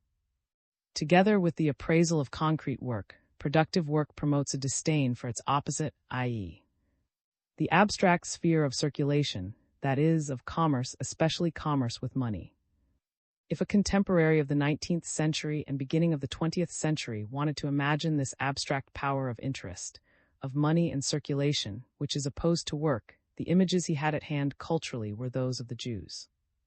Since Auschwitz, these kinds of personifications can be found only on the margins of society.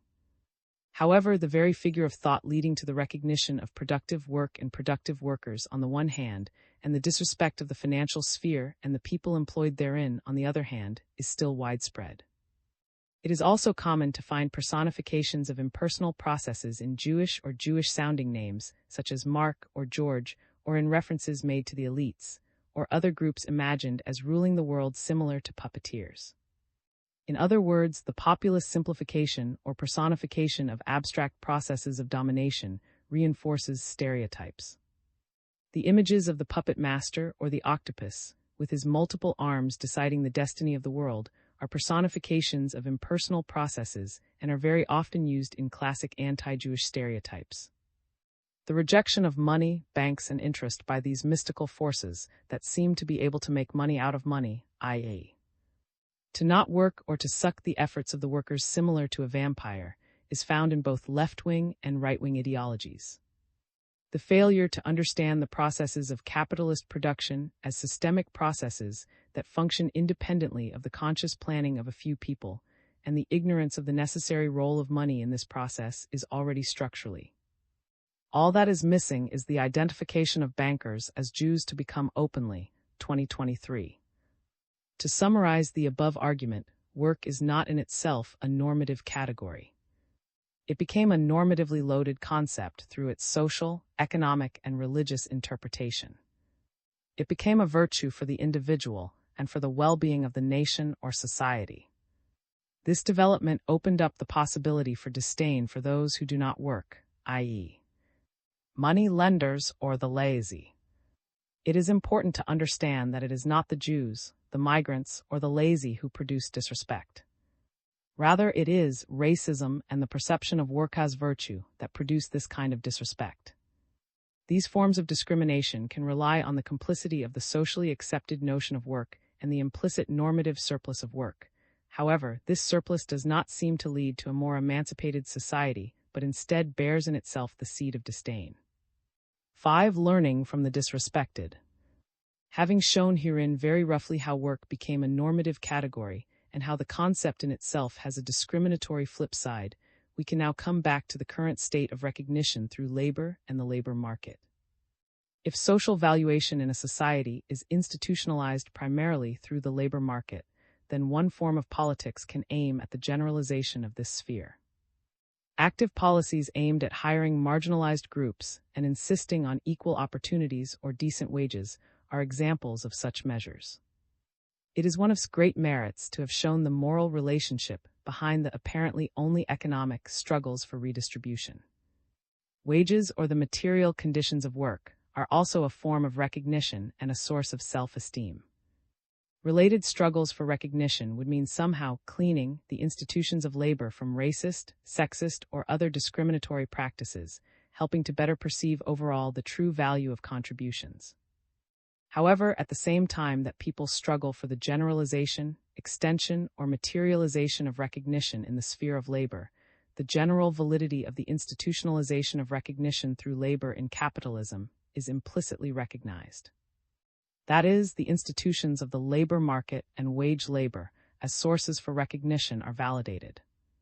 Moreover, marginalized groups are required to recognize this institutionalization and to focus their struggles for the recognition of their capabilities and contributions to the labor market. In this section, instead of showing the problems present in the social conceptualization of work from a theoretical perspective, I will follow again a sociological approach.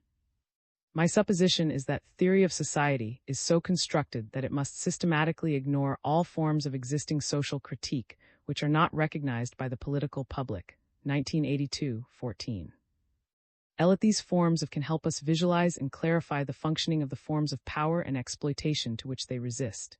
In a word, depredation resists a certain strategy of application of the worker's body to the body of the productive apparatus, fundamentally taking place at the level of the materiality of this encounter. One body attacks the other. Through theft, subtraction of spatialized wealth, or through the destruction of components of the body of the productive apparatus, the worker's body undermines the productive process and consequently bourgeois wealth. Dissipation, by contrast, responds to a form of power that takes people's life as its object by the appropriation, organization, and management of time. Dissipation, then, mobilizes non-utilitarian forms of activity, which we could characterize by expenditure, Testa 2021. Now, from the experiences of the disrespected, we can develop a certain critique of work. We know that the struggle for recognition does not necessarily occur through coherent and clearly formulated arguments. There are many practical, silent, or effective reactions, which can be interpreted as struggles for recognition.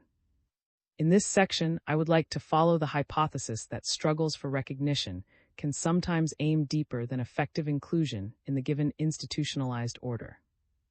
Using the example of the Roma population in Spain, I will test the argument that we can interpret alternative practices of social reproduction not as a classical struggle for recognition that accepts the institutions of wage labor, but rather as a struggle that questions this very institution. The Roma population is one of the most marginalized social groups in Spain. One of the core arguments against the Roma is their supposed laziness or unwillingness to work. The use of the concept of work in the discourse on the Roma population not only points its fingers against the other who does not work or does not do so as he or she should, but also at the same time creates an us as a reference group that is representative of the virtues of the work system, thereby affirming the social value of work. However, the accusation of laziness against the Roma population holds only when one takes labor market insertion rates, in the sense of paid labor, as the main indicator, and if one, furthermore, interprets these lower rates as the result of laziness.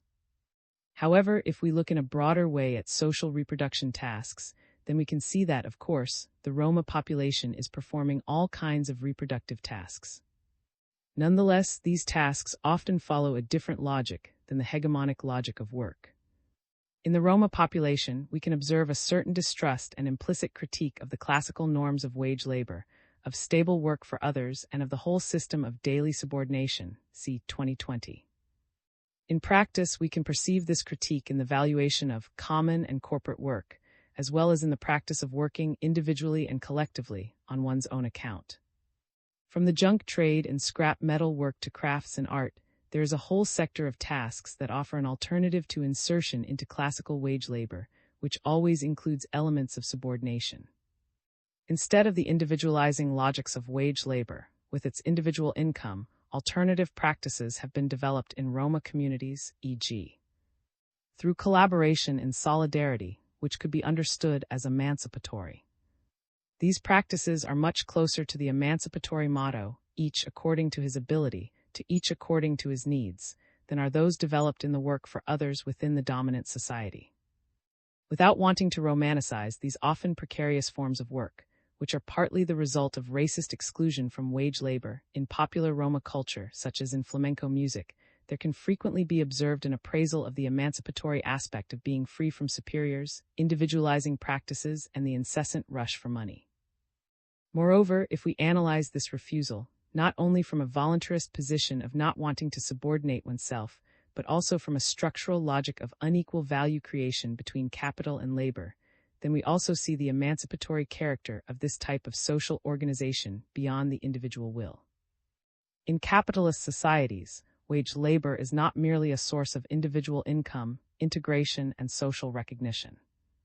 In capitalism, work is used in such a form that it produces surplus value that ends up in the hands of capital.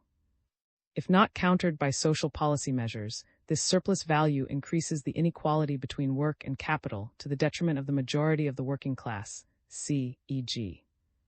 2014. Integration, recognition, and economic income gained through wage labor are bought, so to speak, at the price of increasing the economic gap. Acknowledging that economic income also always presents a form of social recognition, this broadening of the economic gap must be understood by individual workers, as well as by the general public, also as an increase of the recognition gap. In other words, the refusal to work as an employee is also, at least facto, a refusal to participate in a system that increases the relative contempt of workers. The refusal to integrate into the classic labor market can be understood as the refusal to recognize the labor market as a valid institutionalization of recognition. The contempt received by the Roma population for their alleged laziness, which, as we have seen, is nothing other than the refusal to follow the model of the dominant society, could be interpreted as the vindication of the validity of the system of distribution of recognition institutionalized by bourgeois capitalist society. See also 2025. We are leaving here the relatively safe ground of the articulated self-understanding of Roma workers by interpreting an observed deviant behavior as a form of social critique of the institutionalized forms of labor, which is an institutionalization that clearly benefits some to the detriment of others. There are several reasons for the lack of integration of the Roma people into the classical workforce, one of which is virulent. However, when we follow the interpretation offered herein, the behavior of parts of the Roma people can also be understood as a critique of a system in which economic success is often socially interpreted and valued as merit, and not, for example, understood as the result of inheritance of economic or cultural capital distributed unequally and by racist hierarchies, as well as a source of social recognition and self-esteem. This very short, and probably too short, sociological reflection can provide us with only a few hints about the possibility that the modern institutionalization of work is not only insufficient but also ideological, understanding ideological to mean a practical, social, and justification order that points toward the possibility of inclusion and recognition, while at the same time systematically undermining the realization of the very claim of generalized recognition. This understanding undermines the realization of the claim of generalized recognition because the current labor system has difficulties recognizing forms of care and collaboration, which are relegated to the intimate sphere of the family and are not seen as social contributions. Furthermore, the institution of wage labor comes with hierarchies wherein the worth of contributions, i.e., recognition and relative disrespect, is seen as expressed in salaries, i.e., marked value is mistaken for social value. Although wage labor can create new forms of integration and solidarity among workers within a community, it can also lead to individualization when social interactions are replaced by labor as a commodity. Finally, wage labor usually comes together with dependencies and subordination under the will of a hierarchical superior other. Recognition is a bidirectional process. Individuals or groups are not simply recognized by others, by society and its institutions. For recognition to become effective, individuals and groups must also recognize others and their institutions as relevant judges. 2002. Often this is the case. Thus, the Roma population is trying to assimilate through classical wage labor into society with its recognition order. However, individuals and groups sometimes do not seek recognition within such an order, but instead follow alternative strategies. The interpretation of these alternative practices of work and social reproduction can show us that the demand to assimilate actions and aims at the institutionalized norms of wage labor can be understood not only as a request to include the Roma people as equals in society, but also as a tool that allows injustice to continue. If work is part of a disciplinary capitalist society, then the practices described by the Roma population can help us to see a different social and economic order, i.e., an order of community and solidarity. 6. Conclusion. The aim of this chapter was not to provide an exhaustive analysis of the pitfalls of the concept of work as a means of social recognition. Rather, it aimed to contribute to two sociological reflections about the opposite side of work as a normative concept. By showing how work is a central argument in discourses, or better, by showing how discourses make use of a social notion of work, I wanted to explore how the hermeneutic openness of work can also point to the opposite of emancipation, that is, to the ideology of freeing German productive national labor from Jewish abstract exploitation. The example of alternative practices by the Roma population pointed toward understanding deviant practices as implicit forms of critique of the institutionalization of work in the labor market. These practices had to be interpreted in light of and disrespect toward Roma people's supposed laziness to be understood as critiques. It is thus not through the other, but rather through a theoretical understanding of the processes of othering, racism, and that we can learn about the failures of the forms of institutionalization of recognition in today's society. Without extending further beyond the basic form of recognition as social valuation, this sociological approach has shown how the dominant form of institutionalization of recognition can systematically fail. This approach serves as an example of immanent critique in the classical sense. See also Cuvas and 2020, i.e. by measuring the institution of work according to its own normative standard and showing that policies aiming at a generalization of inclusion in this form of work have an imminent tendency to fail or to produce the opposite of emancipation. We saw how the social notion of work reproduces, in a specific historical context, images of others as parasitic forces within the otherwise brave new world of modern work. We furthermore saw, through the interpretation of deviant practices as critical resistances, the tendency of wage labor to identify salaries with recognition, to broaden the recognition gap, to individualize workers, and to create dependencies and subordination. However, there is still the question of how far-reaching this flip side of the modern notion of work is, i.e., whether there is an emancipatory understanding of work that could overcome the critique presented herein, or that could highlight how much the negative aspects of work could be socially contained. Thus, there is a question of how far the emancipatory normative surplus in the institution of wage labor can be pressed as part of a progressive project that goes against its inner contradictions. What I hope to have shown is that we can learn from the experiences of marginalized people about a critique that digs much deeper than the current social democratic attempts at inclusion. This chapter is part of the project's global dialogues of current critical theory supported by the Spain and Justice and Social Regeneration, critical analysis of the notions of social freedom and recognition in the thought of Axel, supported by the La Mexico. Open access. This chapter is licensed under the terms of the Creative Commons Attribution 4 International License (org) licenses by 4.0, which permits use, sharing, adaptation, distribution, and reproduction in any medium or format, as long as you give appropriate credit to the original author S and the source, provide a link to the Creative Commons license, and indicate if changes were made. The images or other third-party material in this chapter are included in the chapter's Creative Commons license, unless indicated otherwise in a credit line to the material. If material is not included in the chapter's Creative Commons license and your intended use is not permitted by statutory regulation or exceeds the permitted use, you will need to obtain permission directly from the copyright holder. References: Adorno, W. 1978. Minima, London, Verso, 2016. Struggling for Recognition and Affordable Housing in Amsterdam and Hamburg. Resignation, Resistance, Relocation.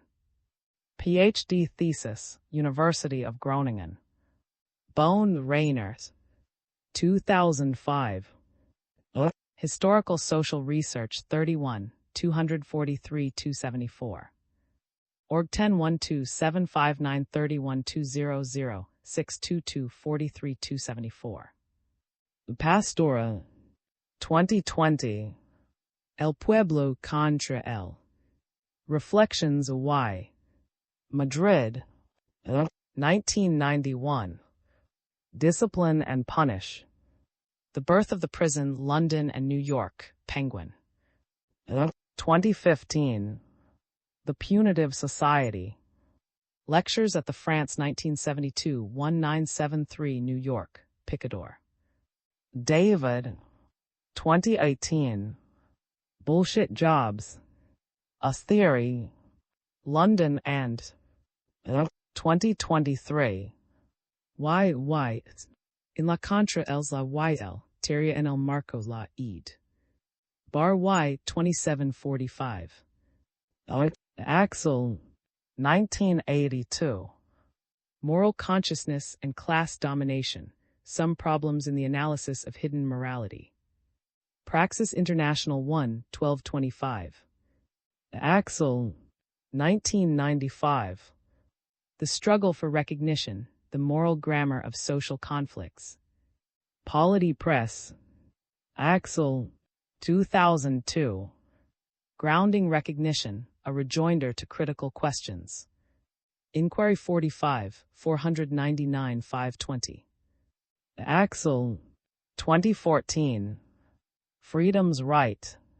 The Social Foundations of Democratic Rights. New York, Columbia University Press. Axel, 2023. Berlin, Max and Adorno. 2002. Elements of Anti-Semitism, Limits of Enlightenment. In Dialectics of Enlightenment, Philosophical Fragments, 137-172. University Press. 2002. On the Genus and Species of Recognition. Inquiry 45, 447-462. Org 10-1080020-1740232-0947540. Marx, 1998. Does 1. Berlin, Marx, 2012. Does 3. Berlin, 1927. Travail, Romania 53, 206-213. 2000. Thomas, 2014. Capital in the 21st Century, University Press. Cuvas Y.A. 2020. La, Barcelona. Smith, Adam. 1976. An Inquiry into the Nature and Causes of the Wealth of Nations. Oxford University Press. Testa, 2021. Capitalism and the Political Economies of the Punitive Society. Abolition Democracy 1313. Blogs Law Columbia Abolition 1313 Testa Capitalism and the Political Economies of the Punitive Society, Reloaded 1/25 July 2024. Weber, Max. 2002. The Protestant Ethic and the Spirit of Capitalism and Other Writings. New York, Penguin Publishing Group. Weber, Max. 1978. Economy and Society. An Outline of Sociology. Berkeley, University of California Press. Although this is the most cited etymological precedence of the word, it must be mentioned that during the literature review, I found one contestation to this theory, 1927. 6. Work and recognition, key factors for the of women's labor. Abstract. Ensuring the recognition and value of women's labor is essential for the feminist agendas, as they aim to dismantle the patriarchy and develop a new social structure that does not perpetuate an unjust system based on male-centric ideals. In order to achieve equality, it is crucial that the workplace undergoes a transformation. By employing a textual analysis methodology and relying on Axel's recommendations, I suggest addressing this issue by examining how capitalism and socialism both presented deficiencies in fostering women's well-being. Furthermore, certain exponents of second-wave feminism have presented a prejudiced and negative interpretation of private care labor, stating it is a constraint on women's independence.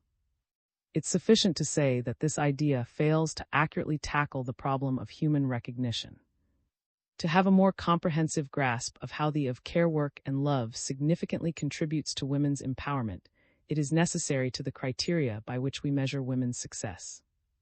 By examining Axel's perspective on recognition, family, and love, we might discover new approaches to enhancing the empowerment and well-being of women in a more intricate and humane manner, similar to what is proposed by person-centered feminism.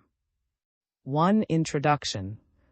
Enhancing women's living conditions is essential to all forms of feminism. They all want to abolish the patriarchy to establish a new order, one that is not based on a male logic that unfairly distributes wealth in favor of those who possess it. They also want to condemn injustice, violence, and other evils. The workplace needs to change in order to achieve equality because the underlying masculinity that manifests itself in schedules, forms, attitudes, relationships, and objectives still drives it. Almost any indicator used to assess how well women perform in the economy can be used to see this. United Nations UN 2022, 2019, GEM 2023, World Economic Forum WEF 2023. Development agendas undoubtedly prioritize closing the gender gap. However, it is accurate to say that since the COVID pandemic, this gap has not shrunk as predicted. In fact, it is now even wider. Al. 2023. 1. The private dimension was belittled in the quest for women's involvement in public order, which resulted in a lack of care recognition and, ultimately, the fracture of women. Despite this, men still don't participate in care labor, not even nearly as much as they should in order to balance women's participation or abandonment of care. The private dimension was belittled in the quest for women's involvement in public order, which resulted in a lack of care recognition and, ultimately, the fracture of women. Despite this, men still don't participate in care labor, not even nearly as much as they should in order to balance women's participation or abandonment of care. 2. Economic success for women has been associated with their empowerment, causing them to realize that their degree of freedom will depend on their level of economic independence. The error is not in desiring financial independence, but rather in believing that freedom depends exclusively on it and not on the equilibrium of the public and private domains. Therefore, until the act of caring is given new significance, there cannot be a just social order. Economic success for women has been associated with their empowerment, causing them to realize that their degree of freedom will depend on their level of economic independence. The error is not in desiring financial independence, but rather in believing that freedom depends exclusively on it and not on the equilibrium of the public and private domains. Therefore, until the act of caring is given new significance, there cannot be a just social order.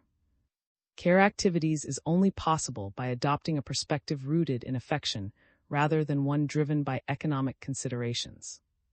The framework of capitalism has centered human interaction around consumption, where one's capacity to pay for goods and services determines success. Consequently, the concept of love is deemed irrelevant when there is no tangible and lasting material benefit.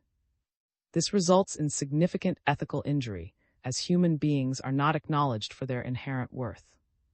2. The devaluation of care work. It is common within feminism to blame capitalism for a sizable portion of the oppression that women experience today. This is because we tend to view women primarily in terms of their productivity and purchasing power, rather than recognizing their inherent worth as individuals. This doesn't mean we should not be aware of women's purchasing power and recognize the substantial influence of their acquisitive position in the market. And 2022. Al. 2024. Dynamics are changing, and women's economic power will suppose a reorganization of the financial structures in the world, so this is not a minor thing, but we should expand our vision of what women's empowerment is in a more comprehensive and holistic way. The emphasis on women's success is particularly focused on the public sphere rather than the private sphere, where interaction with others and enjoyment of the present, along with their self-improvement in their search for happiness, are possible. To address this particularly short-sighted vision, I think Axel theory is particularly relevant. As Bell Hooks remarked, theory can be a practice one. I firmly believe that even though Axel proposals do not have the main objective of being part of the feminist theoretical background, they provide crucial contributions for enhancing women's development in the world. The emancipation of women will only be possible when women can take part in production on a large social scale, and domestic work no longer claims anything but an insignificant amount of her time. And only now has that become possible through modern large-scale industry, which does not merely permit the employment of female over a wide range but positively demands it, while it also tends toward ending private domestic by changing it more and more into a public industry. 2010, 230. Both capitalism and socialism, the economic political theories of the 19th and 20th centuries, regarded the work of care as inconsequential, diminishing in the search of social transcendence. This has led to a decline in the time, actions, and thoughts we dedicate to others. Operationally, this work is necessary because humans have needs not only for processing raw materials, such as food and waste management, or the need for play or entertainment, but also for companionship, attention, and affection. However, this work is often perceived as being of secondary or insignificant importance, and thus, the need for affection often goes unresolved. On numerous occasions, during my research on women's leadership, I have encountered women who primarily focus on managing their households. When asked about their occupation, they respond to this question: nothing, I only devote myself to the home. Nothing, I only take care of my children. The classification of nothing is concerning, as the responsibility of meeting the needs of a household and its occupants is an ongoing endeavor, thus rendering nothing a euphemism for everything. However, its focus extends beyond the usage of the term nothing and also encompasses the term only, as it carries a drawback that affects both itself and others. This only implies a lack of acknowledgement of one's own importance, the significance of showing compassion towards others, and the worth of individuals themselves. The vindication of the situation of injustice in which women lived in the last century failed to make visible the facto work that women were doing and have continued to do. Moreover, it failed to make visible that it was a work that also produced satisfaction, as Marias put it, but the routine work of a woman who is looking after her children, who cooks, washes, cleans, etc., is never only a burden but always a pleasure too, 1985, 553. And that rather than freeing themselves from their families, women wanted to participate in the goods of the public sphere. Hence points out, but none of the socialist authors who took up the cause of the women's movement in the 19th century even dreamed of employing the same model they used for conceiving of revolutionary relations of production in order to determine the conditions of freedom and equality in the sphere of personal relationships. 2017, 82. What was then a significant occupation for the revolutionary quest? The one that would produce additional value is the one that generates an external product used for a commodity or service. The primary objective of a woman's role as a caregiver in society is often undervalued and not recognized as work, as it does not immediately generate a visible economic profit or additional value. According to Maria, this type of work, which involves nurturing and caring for others, is not acknowledged as work because it is not performed with the hands but rather with the womb and breasts. 1998-46. Understanding women's labor and the acquisition of their livelihoods depends on understanding the concept of, which extensively explores in her research, 1998-74. She observes the way women have been integrated into the production system, yet their contribution remains unacknowledged and invisible too. By not providing compensation, the market is able to decrease costs, but this comes at the expense of exploiting. While concurring with that a manipulation in alluding to the obligation of love towards one's children and husband indeed took place, it should also be recognized that the issue lies not in love itself but rather in the manipulation that can be made out of it and the subsequent limitation of opportunities to foster diverse forms of growth, as highlighted by in his work, The We of Personal Relationships, 2014, 132. Yes, love and care do not occur isolated from cultural beliefs, and some of these beliefs can take an oppressive form. Thus, states love and care do not appear neutrally, but rather in historically specific forms, which are mirrored in the overall cultural system of recognition. Al. 2010, 157. He emphasizes that there can, however, be mutuality, or to put it another way, a donation of time, thoughts, and actions between people in love dynamics. Nevertheless, when there is an absence of mutual recognition of caregiving responsibilities, it results in an inequitable distribution of familial involvement. Linking the assessment of one's own work to the self-worth derived from it generates an understandable reluctance to participate in an activity that is perceived as not contributing to one's own identity as a praiseworthy attribute. The idea of calling for co-responsibility between men and women in manners of care and housework is crucial to the end goal of an appropriate distribution, leading to the opening of equal possibilities of growth for both parties. Yet as it stands, it lacks effectiveness and attractiveness, as it fails to extend a genuine invitation when born out of the capitalist logic of production, which stigmatizes care work. This approach is not efficient in fostering personal growth, as argues that one's self-awareness is dependent upon experiencing social recognition, 2001, 46. How can men be encouraged to participate in caregiving responsibilities? Not just on the basis of achieving the ideal of balance in shared household tasks, but by recognizing the value of caregiving as a means of personal fulfillment, especially at a time when many women in contemporary times are experiencing this crisis and want to separate themselves from it, and 2022-4. Men's participation in these tasks is key, and their absence leads to the excessive workload we mentioned earlier, as well as the associated social and personal costs related to women's physical and mental health, their life goals, growth, and the lack of acknowledgement they receive. It is essential in the state, market, family trilogy to introduce the gender perspective as a cross-sectional dimension, in the sense that the way of organizing society, the market and the family, establishes a structure that will cause greater or lesser equality with regard to the roles and functions played by men and women in these three areas. 2011-66, translation is mine. The triad of state, market, and family, or INS framework, family, civil society, and state, are essential for the development of individuals and for reshaping the principles that drive a society.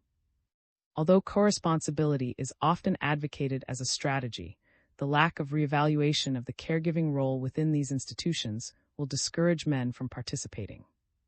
Highlights: we still do not really have a wide acceptance of the equal right of women to employment outside the home.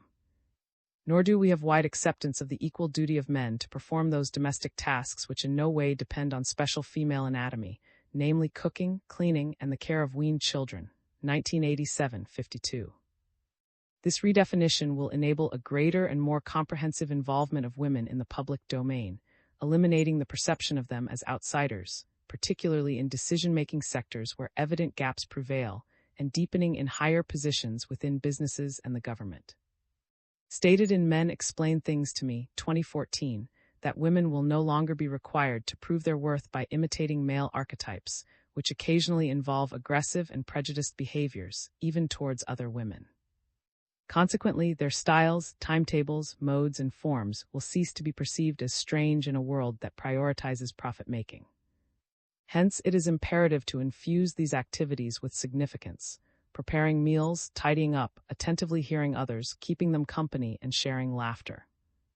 In my perspective, mutual recognition arises not solely from the equal division of household cleaning tasks between men and women in terms of time spent, days of the week, or sacrifices made in other activities. Rather, it stems from the acknowledgement that such a distribution of work holds significance and value. Specifically, it pertains to the sentence in question by, without a radical extension of the meaning of, and what can sensibly and justifiably be included within that, this approaching struggle for recognition cannot readily be resolved. 2001-55. So it is imperative that caring activities be portrayed as significant, valuable, and desirable actions to be taken. This is the to which I am calling, which we as a society have to do by proposing new models of value. However, this reinterpretation must encompass additional aspects, which have been briefly mentioned in this initial section. Empowerment should be understood in a broader context, beyond just economic factors.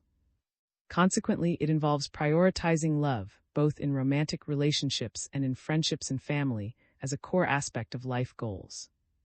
3. Integral empowerment, freedom, and self-giving. But in any case, to give birth and to breastfeed are not activities but natural functions. They do not involve a project, which is why the woman finds no motive there to claim a higher meaning for her existence. She passively submits to her biological destiny. Because housework alone is compatible with the duties of motherhood, she is condemned to domestic labor, which locks her into repetition and imminence. Day after day it repeats itself in identical form from century to century. It produces nothing new. Man's case is radically different. He does not provide for the group in the way worker bees do by a simple vital process, but rather by acts that transcend his animal condition. 2010-103. Building upon its interpretation of, we can see how also radicalizes concepts of freedom, stressing the autonomy of desires. 2014-23. Identifies emancipation with the participation of the public sphere. It is through work that woman has been able to a large extent to close the gap separating her from the male. Work alone can guarantee her concrete freedom. 2010-849. It can be said that to avoid being the other denies the importance of labor in the private realm. The feminist movement in the United States, particularly, embraced this idea with enthusiasm. In her work, Feminist Mystic highlighted the concept of the problem without name, which referred to the struggle of being confined to the motto, kinder. In her words, why does it limit women to one passion, one role, one occupation? Not long ago, women dreamed and fought for equality, their own place in the world. What happened to their dreams? When did women decide to give up the world and go back home? 2001, 81. Consequently, women must abandon their traditional domestic roles in order to achieve significance and liberate themselves. It is a significant error, not because women lack the complete entitlement to shape their lives as they desire, but because it associates care and domestic labor with an inherently oppressive nature. Based on this assumption, a woman who achieved success through her own efforts had to free herself from others in order to have unrestricted access to the production machinery. Correctly asserts that freedom holds the supreme value in contemporary society, 2014. Women, influenced by the prevailing values of the post-war era, recognized that their freedom was contingent on their active involvement in the public marketplace. This involvement not only affects how she manages her time and fulfills her responsibilities, but also impacts how she values herself and the tasks she traditionally undertakes. Perceiving the acts of care as inherently oppressive, as shown by Firestone when she speaks about the tyranny of biological family, which should be broken by artificial reproduction. Firestone 2003, 18. By this way of thinking, it would appear that a woman's emancipation depends on her dissociation from her family. However, this is not the case in the proposal of Axel, where he sees family as the primary mode of recognition. Of course, is aware that within the family there can be multiple kinds of interactions, but in the effective relationship of recognition found in the family, human individuals are recognized as concrete creatures of need. 2018-25. This is not a horizontal relationship, especially with the children. But this dependence should not be evaluated as oppressive or abusive. It reminds us of the interdependence in the different stages of our lives and the diverse distribution of skills and activities that we all have, which helps us to collaborate in a society. What should be promoted is the valorization of the personal and social significance of this labor. But on this subject, we will return later. For some of the second-wave feminists, emancipation from caregiving activities endorsed a type of freedom that is considered a form of negative freedom, which implies a lack of limits and, taken to extremes, prioritizes individualism. It aims to eliminate external constraints and allow individuals to pursue their own desires, whatever these may be, rather than focusing on achieving an inner sense of freedom that involves compromise. Since the beginning of the French Revolution, this error has persisted, according to 2017. Of course, with the person in itself, but also considering the impact of decisions on others, as is acknowledging their far-reaching consequences. Axel posits that the civil rights movements led to a conception of freedom as the ultimate self-governance of the individual. However, regrettably, certain feminist groups also interpreted this as being exempt from obligations towards others. This in turn becomes an imperative of social coexistence, a phenomenon that, based on personal validation, is judged to be the standard of common work, as noted by our individual self-determination and our insistence that a social order be just are joined by an indissoluble bond, because our desire for justice is merely an expression of our subjective capacity for justification. 2014-17. This quest for freedom is paradoxical because, while the main objective is to liberate oneself, it exercises a mandate because now the woman is forced to choose and can decide to liberate herself, or she can decide not to be free and have children and take care of others. And that power, which had been raised as liberating by, exerts internal pressure. She is the one who makes that decision, and for many, she alone should deal with the consequences. It is no longer seen as a community responsibility, even excluding her partner. An answer to this could be found in Han when he describes in The Agony of Eros, 2017, how the you can exercises a greater force than the you should, because now it is you who scrutinizes the realization of personal life from a logic so strategically imposed that you do not notice that it is not yours, but that it encourages your steps under a lack of critical capacity, putting as a measure of success the realization of the viable action. Many women who decide to have children face the world alone in their decision. So the deliberative action of weighing the pros and cons relies solely on their own consciousness. While this can be seen as a true exercise of liberation, it is also an excessively stressful and lonely process that should not be lived alone. Not because of the decision in itself, but but because the act of caring for a child should be supported socially. As has been said, there are multiple examples in the contemporary world where maternity is seen as a burden. Take, for example, the novel Young, born 1982 by Nam, a well-known Korean feminist writer, where she asserts, not without reasonable criticism, how maternity deprives women of their own self-realization. 2020, in the novel's protagonist words, when she thinks about getting pregnant, "You said don't just think about what I'll be giving up. I'm putting my youth, health, job, colleagues, social networks, career plans, and future on the line. No wonder all I can think about are the things I'm giving up." 2020, p. 85. Axel uncovered another misconception of autonomy, which arises from relating it to the possibility of acquiring goods. 2012, independently of the wishes or necessities of others, an imperative for today's consumerist dynamics. This conception of autonomy is identified with securing one's own life plans. However, there is a big mistake. In the words of In order to perceive the possession of money as a chance for liberty, subjects must have already formed a conception of which aims they deem worthy of pursuing. 2012-40, and this is a relational aspect of autonomy, because we establish the value of something in relation to how this good resonates in our view of ourselves, others, and life itself. This leads us to make interrelations of value. We achieve autonomy along intersubjective paths by learning to understand ourselves via others' recognition, as beings whose needs, beliefs, and abilities are worth being realized. 2012-41. This is what, in other places, he has called a decentralization of autonomy, which recognizes the importance of intersubjectivity, in contrast with a hedonistic value of one's own life consistency. 1995. That's why women's autonomy should not only rely on economic independence to gain goods for their life plan. It should endorse the recognition of the activity of giving, caring, and loving as a significant way to achieve a good life. True, exercising motherhood in today's world means having a capacity for renunciation most of the time. It implies an enormous challenge of logistical reconciliation between women's personal interests, their professional careers, and the enjoyment of familiar coexistence. This has had the effect of having fewer opportunities, less paid jobs, or informal ones without the legal security necessary to obtain a good quality of life. Women are the people in the world because of the patriarchal structure in which they live. So yes, redistribution is necessary. In a stimulating dialogue between Axel and Nancy Fraser, 7, on the topic of whether justice should prioritize recognition or redistribution, 2003, points out that his proposition has been misread. He argues that recognition also encompasses the legal domain and the democratic prerequisites for attaining individual accomplishments, which inherently involve redistribution. 2011.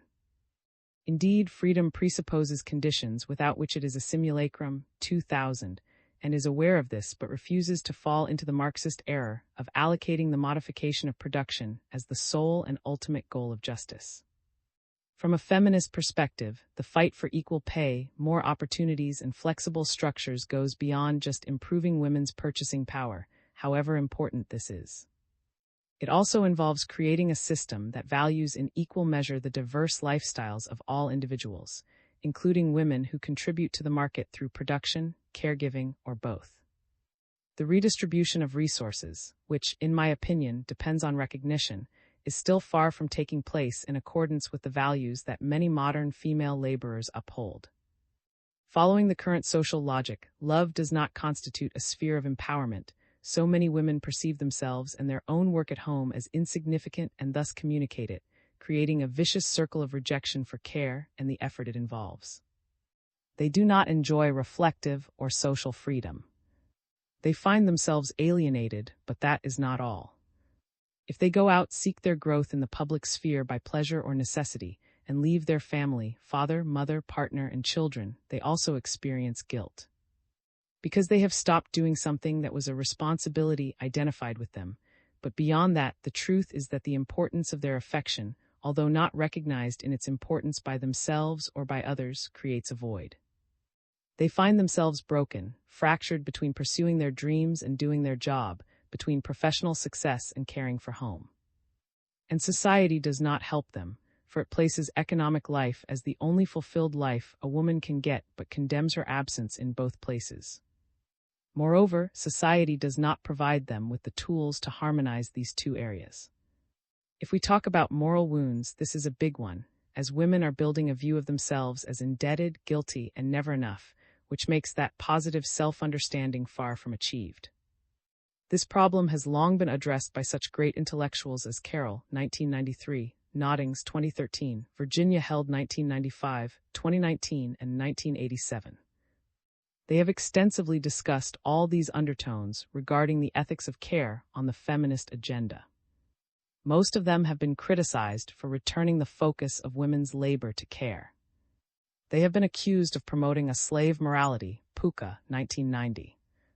Undoubtedly, there are millions of cases where repressive conditions surround caring activities. However, this does not speak about the action of care and love in itself. According to Held 1995, caring incorporates emotions and necessitates a high degree of empathy in order for us to determine what morality requires of our actions. When speaks about social recognition deriving from others, reflexive understanding of one's intrinsic worth, this recognition makes the person conscious of his or her dignity. When care work is diminished, recognition falters, generating a lack of self-fulfillment and a partial view of oneself. One initial measure to address this issue is to elevate the various aspects of care in an individual's life. There are numerous employed women who desire to maintain their family life while also contributing to the allocation of public resources. As we consider such ideas, we should maybe reflect on what it means for us as people to be a mother, to take care of elderly parents, to help our neighbors, or to participate in community events. Rather than viewing others as obstacles to our personal goals, we should see ourselves as potential contributors to the greater good and actively contribute to the redefinition of social values towards success. Sharing with the members of society must not only act with each other, but also for each other, for this is the only way they can satisfy their shared needs freely. 2017-33. 4. Overcoming the logic of production, donation as dignity in the sense of work. Within feminist environments, has been criticized for ignoring the fact that it is in families where violence is often perpetuated, 2023, and that by praising the family as the first sphere of recognition, he would somehow perpetuate the historical systems of oppression that lie within the familiar structure. Yet this misconception mainly emanates from second-wave feminism's aforementioned view of the family as inherently oppressive and an environment from which women should free themselves. By extending a universal invitation for a return to care work via recognition, challenges this notion, but not from a place of reinstating the oppression, but rather by simply pointing out that this liberation, although necessary and of ultimate importance, at some point became misguided by the hand of productivity. In a dialogue between Axel, Amy, and 2010, the following problem is raised. If a woman is raised in a traditional family where sexist beliefs are transmitted through her education, are we talking about domination and violence? In his opinion, if there is no intention of transmitting this kind of value, there is no domination. However, in his words, care love can take the function of ideology, 2010-156, because every human interaction is contextualized in a certain historical period, which is not neutral and implies a cultural system of recognition. Although this may appear to be a validation of cultural relativism, if we consider his theory, that is not the case because true love requires universal recognition of the value of a person. For love does take priority in his theory. As stated by Iris Marion Young, makes relations of love and care constitutive for his conception of justice, 2007, 193. This reciprocal experience of knowing oneself in the other develops into a relationship of genuine love only to the degree that it can become shared knowledge on the part of both. For only when each subject has also seen that the other knows itself likewise in its other, can it possess the certain trust that the other is for me, 2018-37. No true love would suppose the subjection of the loved one. No true love will diminish the one who is loved. And true love is reciprocal. A cultural disposition may affect the ways love is expressed, however, it should not justify a lack of recognition. Asserts that love is principally developed in the family, 2018. Of course, patriarchy has its own methods of intervening in social dynamics in subtle and violent ways. In my opinion, domination can be exercised without intention. However, the social structure is more to blame than individuals, which have a lack of sight while evaluating their own historic ideology. So the responsibility of the subject is diminished, but not. Is perfectly aware of the domination processes and the sexist struggles women have to face in the everyday world, 2014, 2017, and 2004. While he does not extensively address the topic of feminism, he does repeatedly make allusions to care work and the transformations that comprehend the movements for the emancipation of women and the situation of inequality in which they are living. He is aware that his theory effectively provides a useful framework for understanding the moral wounds caused by an unequal culture's lack of respect for women, which others can apply. It also paves the way for correcting a flawed system of values derived from patriarchy. Acknowledges that there may be violence within the family due to stereotypes imposed on women, leaving them no chance to explore their own feelings, desires, and interests.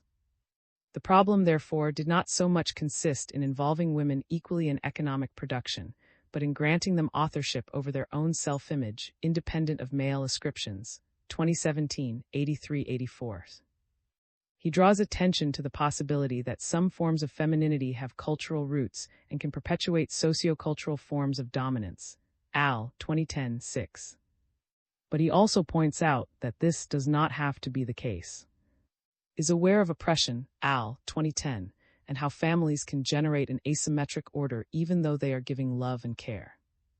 Is mistaken in classifying him as utopian in his understanding of today's families. It seems to me that he is correct in setting the norm of mutual, long-lasting care and support as a distinctive part of the family, 2014, P133, because not only is this how family relations should be, but there are also families that behave like this facto, and towards that is where we should aim. In fact, part of the reflection that we have to do is ask ourselves, what cultural influences make our ways of exercising love and care reproduce asymmetric systems of power, because the family is not independent of a dominant ideology, and its members end up internalizing the social norms that surround them. Al, 2010. After all, family is the place where the emotional groundwork is laid for our self-confidence and our capacity to articulate needs. 2012. 44. So instead of diminishing the importance of the family, we should be promoting public policies that support it. To achieve this long-lasting care and support, the role of love is strategic as a pattern of recognition. Individualism is one of the main causes of problems around the world. Whether it is ecological care, labor exploitation, rape, drug trafficking, or any form of gender discrimination, people see for themselves and not for others. Consequently, proposals for reflexive freedom and social freedom are necessary to strengthen autonomy's role in the issue of women's emancipation, even though it still needs to be highlighted. In the opinion of, grants a difference of degree of importance to freedom compared to other authors while emphasizing the importance of the conditions of freedom appearance, 2018. In this favorable context of freedom, institutions thus acquire priority as they make freedom possible by creating environments conducive to development. So it is not surprising that the family, as an institution, is the first to be responsible for creating a context that favors freedom through the recognition of the dignity of each of its members through the exercise of love. So it's not only the negative task of minimizing social conditions which supports a certain unjust division of labor, of that kind of institutional pressure which works on women, but also on a second level to enforce an understanding of the normative infrastructure of families so that, by the participants themselves, it can be seen that a fair distribution of labor in families is what they should accept, and 2004, 387. Once both parents began to share the responsibility for the emotional care and the raising of the children, the role of obligations within the family began to disappear ever more rapidly, and their substance became increasingly diffuse, causing all involved to learn to view each other as whole persons who can expect love and care from each other for their own special individual features. 2014, 161. In that sense, I think points to something key. One learns to do by doing, one learns to love by loving. And caring for the other, from a logic of love and not of burden, produces satisfaction when it is done. If we want men to participate in the care work with love, then they have to start by performing the care jobs. Points out something that seems important to me. the care of the infant is not unidirectional, but that the infant also relates to the person who cares for him, so the caregiver also depends on the loving reactions of the child. Al 2010, 160. It is in the recognition in the eyes of care that the meaning of the work is understood. Complementing this idea with, how will men ever develop an understanding of the ethics of care if they continue to be shielded or kept from that experience of caring for a dependent child, which complements the experience we all have had of being cared for as dependent children. 1987-52. From my point of view, understands that part of the specifically human dimension is an opinion shared by and who in turn say, the interesting thing about its proposal is that recognition in the family must be expressed through love. Otherwise, social pathologies are generated that result from domestic violence or a lack of respect, targeted especially at women and children, and in print. The impact that a lack of love, friendship, and recognition has on a person is clear. Because the lack of love escalates and produces not only the selfishness and individualism that we mentioned, but also a loss of own identity in the absence of true self-love and therefore self-awareness of own dignity. Uses the words dignity and recognition in parallel. For example, refers to Fraser when he says that the conditions for a just society come to be defined as the recognition of the personal dignity of all individuals, 2001. This is a topic that I would like to see more present in his works, as it would shed more light on how these social relationships are linked to love and mutual recognition. It is understood that in his Universalism, a Moral Trap, 2014 b. 207-210, he acknowledges the Christian influence of the term dignity and its relation to human rights, ending in Kant guaranteeing their universality. But within his own theory, I have not yet found dignity's definition. Perhaps this need for definition is because I have a philosophy grounded in realism and not phenomenology, and I consider that the definitions give particular clarity to concrete actions of social, although I am aware that the Frankfurt School does not tend to define. For the sphere of love, marriage, and the family, the realization of social freedom means realizing new forms of relationships in which the mutual care promised by these relationships is only possible if the members involved can freely articulate their actual needs and interests with the aid of the others. For the sphere of democratic politics, this means that the participants must be able to view their individual opinions as mutually complementary contributions to the shared project of general will formation, 2017-86.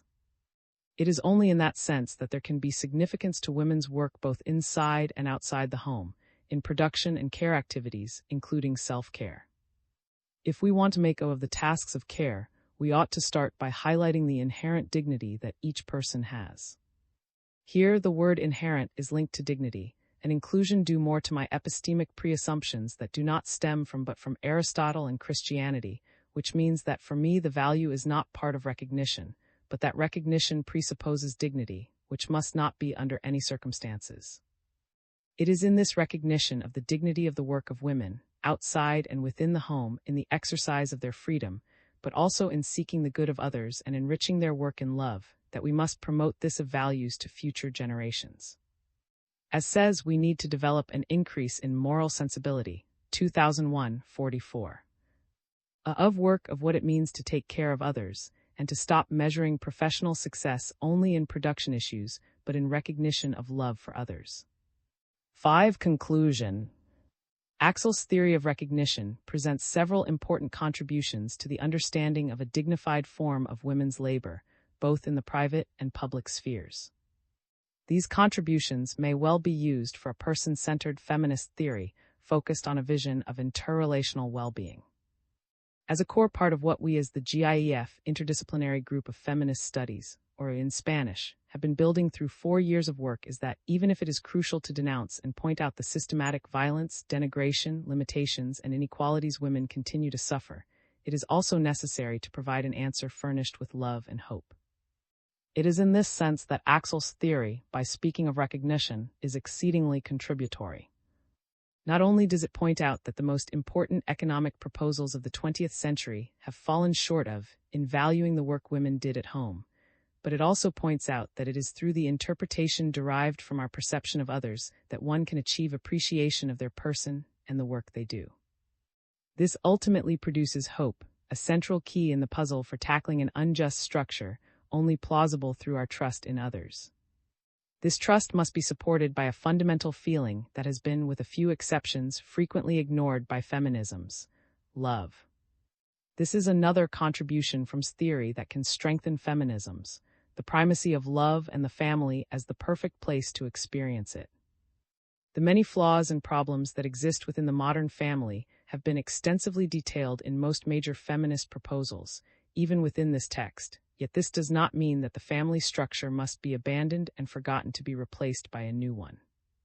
It is only through a political theory that emphasizes the importance of the family that we can take actions to prevent the violence that often takes place within it and create environments that cement healthy family bonds.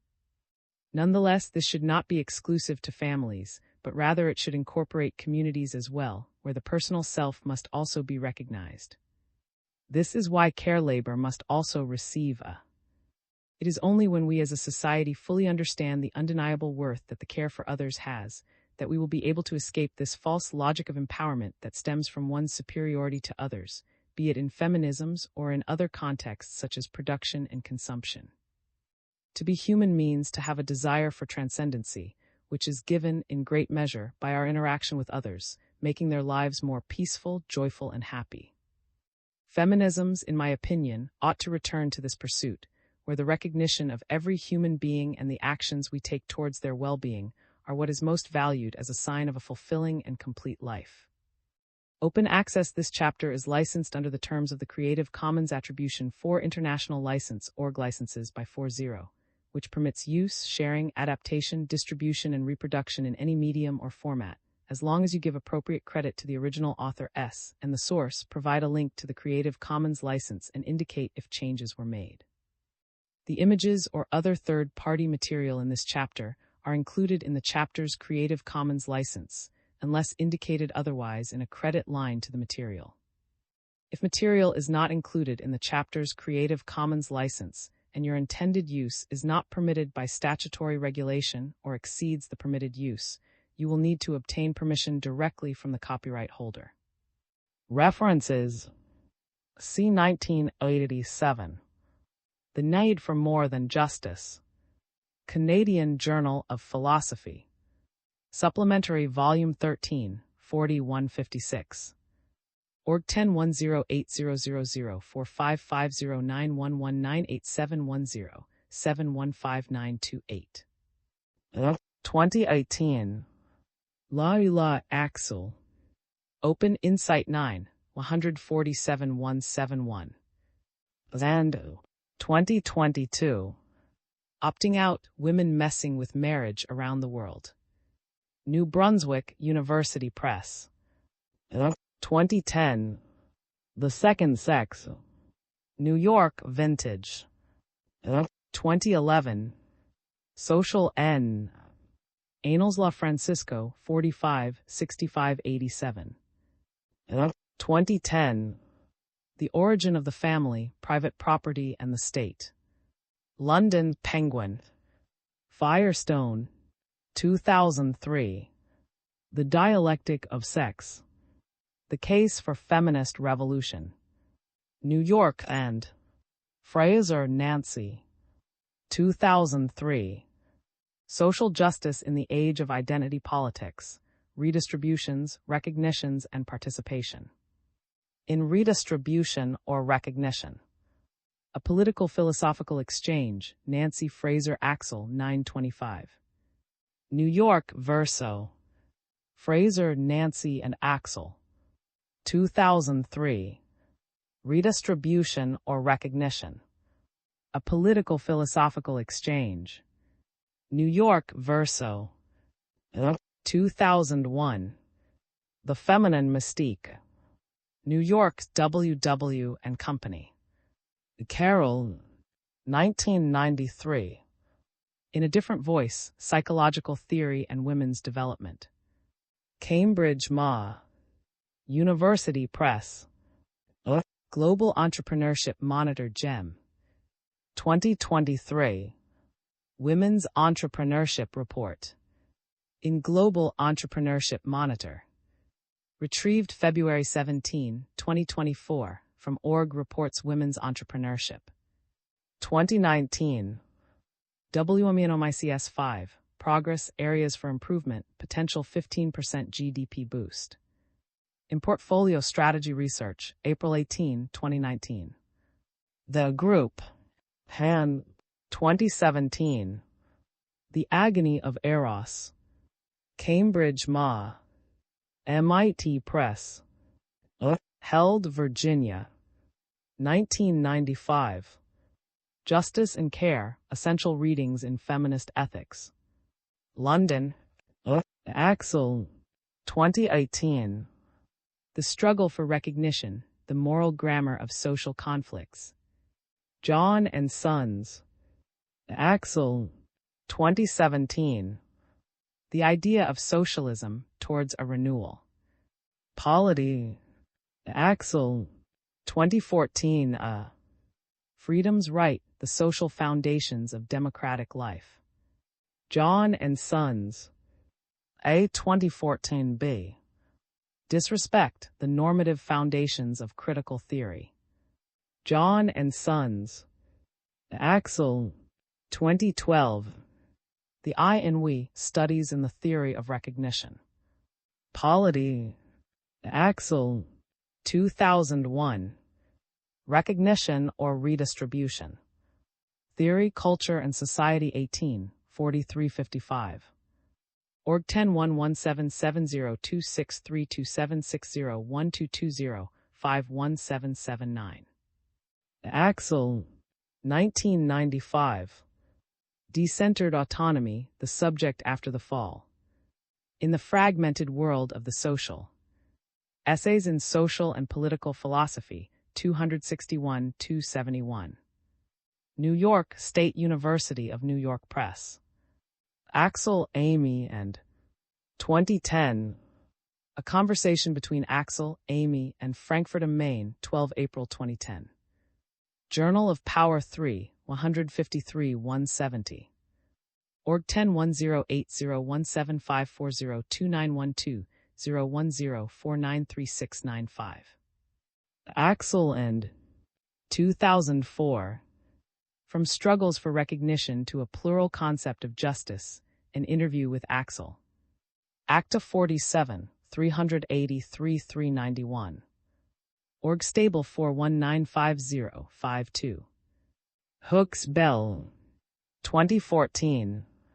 Theory as a Practice. In Teaching to Transgress. Education as the Practice of Freedom, 5975. London. F. 2019. Love's Labor, Essays on Women, Equality and Dependency. London.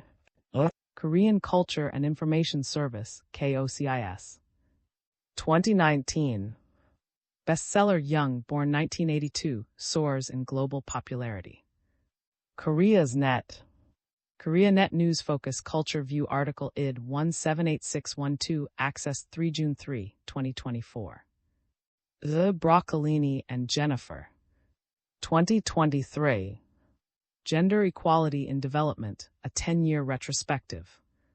2023. Policy Commons. Org 101596399939, 25 July 2024. 2023. Social Reproduction is Not a Fairy Tale, a Conversation Between Axel and Nancy Fraser. Critical Horizons 24, 1531. Org 101080144099172023219580. Amaria. 1998. Patriarchy and Accumulation on a World Scale, Women in the International Division of. London. Amaria. 1985. Why Do We Need All This? A Call Against Genetic Engineering and Reproductive Technology. Women's Studies International Forum 8, 553-560. Org 10101602. 775395859000937. Nam. 2020. Young, born 1982. New York Publishing Corporation. Noddings, 2013. Caring, a Relational Approach to Ethics and Moral Education. Berkeley Los Angeles, University of California Press. Essay 2000. Women and Human Development, The Capabilities Approach.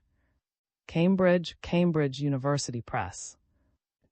Puka Bill, 1990. The Liberation of Caring. A Different Voice for a Different Voice. Hypatia 5, 5882.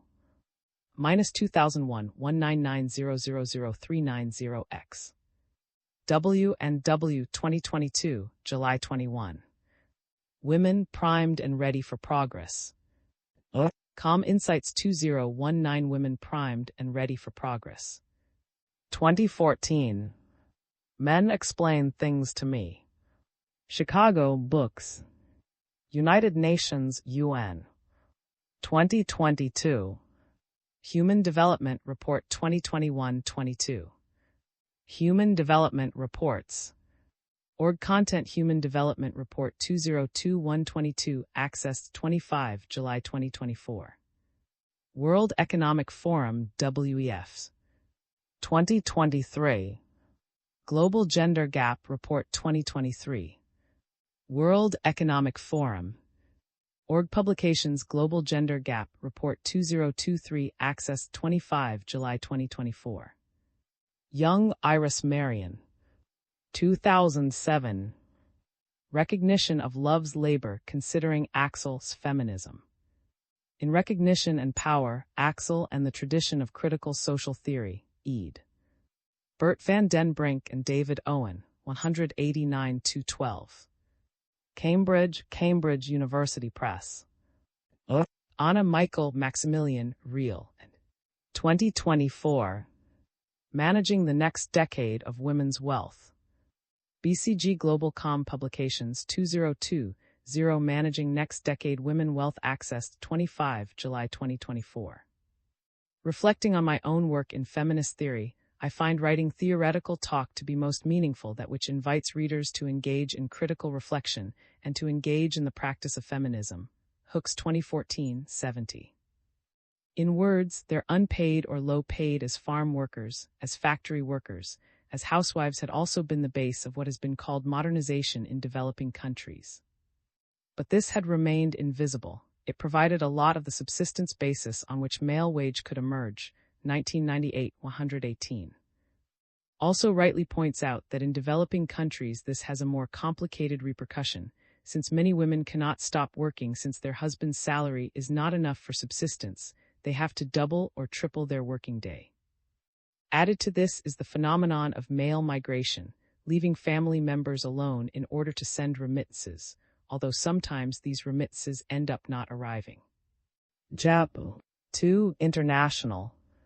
Women and the New International Division of 1998.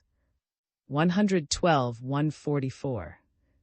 In this collection of studies, and offer several views on how the option of marriage and is changing for many women around the world. Particularly in this book, the regions of Africa, Asia, and Latin America are analyzed to show that a change is in motion, but there is not a clear path to where this movement is going to end. Young is one of the most trending novels in Korea, and it captures the state of mind of thousands of women around the world. Just in Korea, it has sold 1.2 million copies, and it has been translated into a dozen languages. Korean Culture and Information Service 2019. This reveals the popularity of the ideas it encompasses. In my opinion, it fails in transmitting the joys and satisfactions that maternity endorses. However, it is true that the misunderstood feeling that many women have while living their motherhood is also a reality that must be respected without vilification. Although many women in the world relate motherhood to caring activities, we should also focus on taking care of the elderly, the people who are ill temporarily or permanently, activities that are mostly performed by women. Fraser 2003 points out that when talking about gender, there is a need for both redistribution and recognition. 7. From this idea of socialism to an institutionally completely different social order. Abstract. In this paper, I am discussing Axel's book, The Idea of Socialism, towards a renewal by distinguishing two key moments. One, first, the critique of Marxian and Marxist conceptions of socialism. Two, second, the reconstruction of socialism in which the concept of social freedom is identified as a normative reference. I then, three, address a topic that is particularly important for, namely, the question of whether there is a structurally built-in democratic deficit in earlier versions of socialism that could explain the anti-democratic developments that have occurred in real existing socialism. It is especially interesting that links this discussion to socio-theoretical problems.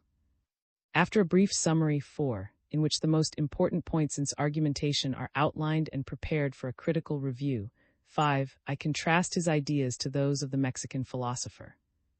The aim is to show that the major problems that finds in Marxian or Marxist concepts of socialism have already been perceived and discussed within a non-dogmatic tradition of Marxism. In line with interest, 6, I elucidate what says about the problems of the philosophy of history, and 7, economism, and 8, the question of which social actors could take on the role of the proletariat today. In the conclusions, 9, I examine the horizon that emerges from these discussions, which epitomizes an emphatic normative concept of society. Keywords. I thank for organizing the event Justice, Recognition, and Social Regeneration, a dialogue with Axel, where a first draft of this paper was presented. Thanks also to Axel for his comments and a most stimulating discussion which this paper aims to continue. Thanks also to San Hidalgo for the funding of my project, Lowe's Low. In an interview with the Swiss philosopher Barbara about his book The Idea of Socialism, in 2016, Axel recognized that from the time he grew up politically, he had taken it for granted that his political convictions were rooted in socialism. In addition to this reason for taking up the cudgels for socialism developed from his early years, cites another, this one stemming from considerations in the history of ideas. How is it possible that the concept of socialism, which has moved so many people around the world for over 150 years, came to lose its relevance with the fall of the Berlin Wall? Of course, the fact that discussions both political and theoretical after the end of the so-called real existing socialism came to such an abrupt end poses an enormous challenge to those who attempt to update not only the concept of socialism, but also left-wing thought in general, see 1995. Although there are signs that the silence on this concept that has reigned over the last 30 years may slowly be being broken, the question arises as to the criteria on which a restitution should be based. Adopts the posture that socialism should still be a living idea, in 2016, and seeks to build on this theme in his book, though he warns that it must be peeled out of its mental shell rooted in early industrialism and placed in a new socio-theoretical framework, 2015-12. His book begins with a reconstruction of the normative foundations of early socialism, from which he takes a path toward an institutionally completely different social order, 2015. The central idea that he argues should guide a resurrected socialism is that of social freedom, a concept he developed in an earlier book, 2012, to which his work on socialism should be considered a follow-up. In doing so, makes it clear that he remains true to his strategy of further developing a kind of critical theory, one that consists primarily in defining normative concepts, but also recognizes that his idea of socialism differs from a Marxian or Marxist understanding in which equality or distributive justice takes center stage. In this chapter, I approach argument by distinguishing two key moments. First, a critique of Marxian and Marxist conceptions of socialism. Second, a reconstruction of socialism in which the aforementioned concept of social freedom is identified as a normative reference. I then address a topic that is particularly important for, namely, the question of whether there is a structurally built-in democratic deficit in earlier versions of socialism that could explain the anti-democratic developments that have occurred in real existing socialism. It is especially interesting that links this discussion to socio-theoretical problems.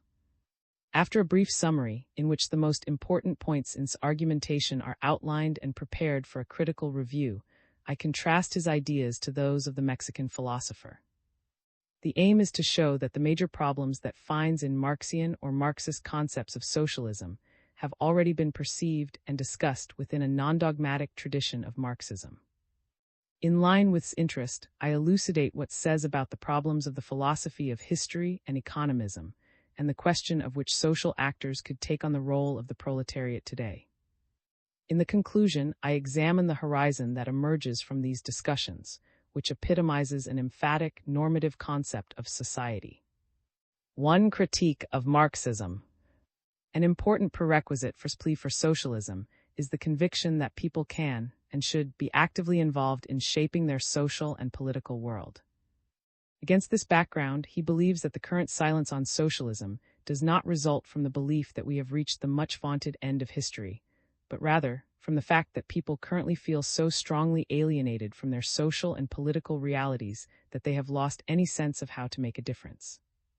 It may help here to point out that economic social processes today present themselves to the public consciousness as far too complex, and therefore inscrutable to still be considered accessible to targeted intervention. Above all, the processes of economic globalization, with their transactions that are almost impossible to grasp in their speed, seem to have created a kind of second-order pathology, which consists in the fact that the population now sees the institutional conditions of living together only as material conditions, as circumstances beyond any human intervention. 2015-18. The general weakening of the notion of meaningful social action described here certainly debilitates socialism, but could also have the effect of diminishing the idea that social and political action can have significant consequences. Follows this intuition and approaches his restitution of socialism from the perspective of the history of ideas. The zeitgeist of the 19th century seems to play into the hands of early socialism. The Enlightenment, but above all, the revolutionary experience of 1789, led people to believe in the possibility of radical social and political change. Despite the many counter-revolutionary setbacks, this belief remained so strong that it had a profound influence on conceptions of social and political life. What proved to be even stronger, however, was the impulse generated by disappointments. Writes, the idea of socialism saw the light of day when it became apparent in the wake of the French Revolution that its demands for freedom, equality, and fraternity remained empty promises for large sections of the population and were therefore far removed from social realization. 2015-23. It is in this context that frames his reconstruction of the history of ideas of socialism. This means, above all, that socialism was ultimately driven by the values of the French Revolution. 2015-49, and that its normative obligation cannot be limited solely to equality, but must also take into account freedom and solidarity. However, this can only become clear if a reconstruction of socialism goes back beyond Marx and Marxism to effectively include such early socialists as Owen, Saint, Fourier, Louis, and. Now, in this historical context, it could be argued that the idea of society must be at the heart of the idea of socialism. That is, that socialism can ultimately be understood as a radicalized debate focused on society, as a countervailing force that opposes the power concentrated primarily in the state. One following this idea, a reconstruction of socialism could be advanced that maintains at its center a normative concept of society, whose results not only from social and political struggles against the concentration of political and economic power, but also from the practical problems encountered in the process of its institutionalization. However, takes a different path. In the first chapter of his book, he broadens the view of socialism. He insists on going beyond Marx or Marxism to remind readers that many thinkers before Marx's time had dealt with this topic in a vivid, creative debate that brought to the forefront a series of problems both theoretical and practical. In his desire to free socialism from what he sees as its Marxian and Marxist burdens, strives to liberate his idea of socialism from the spirit and culture of industrialism. 2015-51, stating boldly that, in this respect, socialism today, if it is to have a future, can only be revived in a post-Marxist form. 2015-87. Now, one does not have to be a deeply committed Marxist to expect that omitting Marxist contributions to the debate on socialism could prove difficult. For if, as stated above, socialism must be understood in a much broader context of discussion, then it is true that it cannot be reduced to Marx. But by the same token, the fact that Marxian and Marxist definitions of socialism have had such an important impact means that the proposals and internal discussions that arose from this tradition cannot be completely excluded from a reconstruction of the concept. I will return to this point in the second part of the paper. But what are the specific problems that ascribes to Marxist socialism? He names three. The first is the often mobilized accusation of economism, that is, the idea that the main problem is to be found in the economic sphere. The second is related to the first, the view which implies that the labor movement is understood as a natural opposition force, so to speak. Third points to the historical philosophical assumptions that not only imply a kind of historical legitimization of the proletariat, but also teleologically predetermine its victory. Critiques of these three issues are by no means new, but goes further, arguing that they all belong to a modernity that no longer exists, one that found its engine in industrial production. Against this background, it is hardly surprising, that interest focused mainly on the economy, that the proletariat was ascribed a role of protagonist of social change, and that the belief in progress, which was responsible for technological and productive developments, should also guide the understanding of social processes.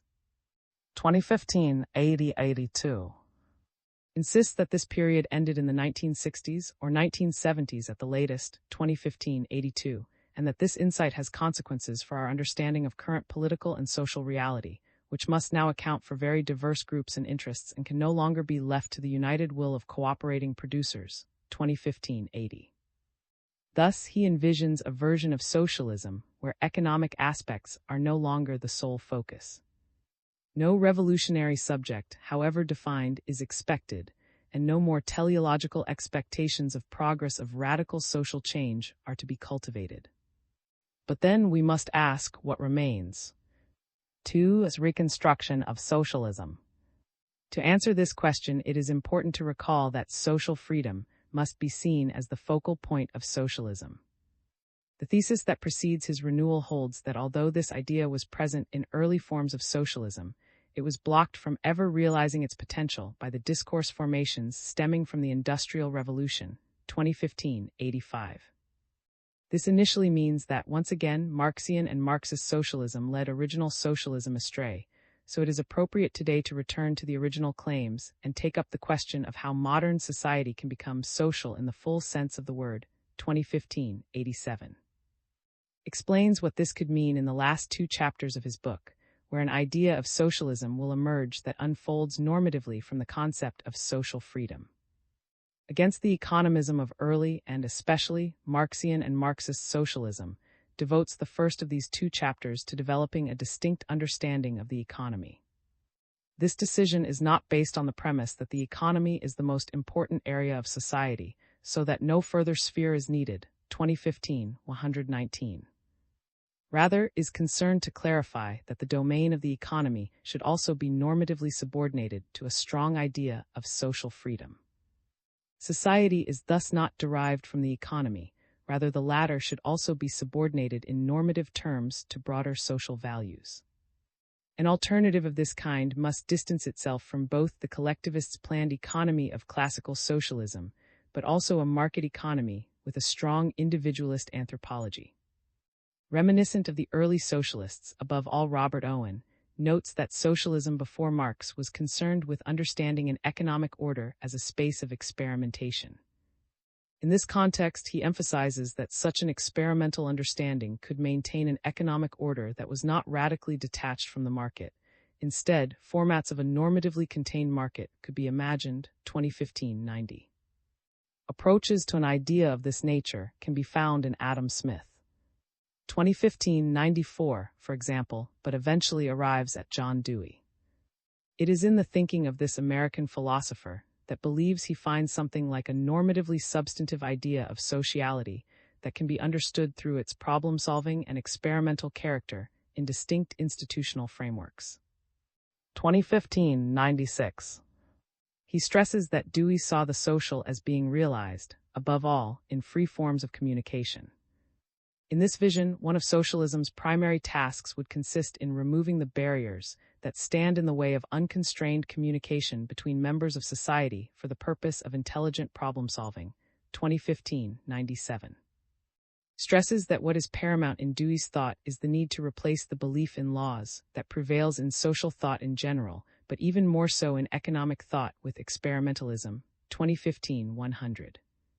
This suggests the possibility of an economic practice that becomes feasible in a barrier-free space of communication between mutually recognizing people.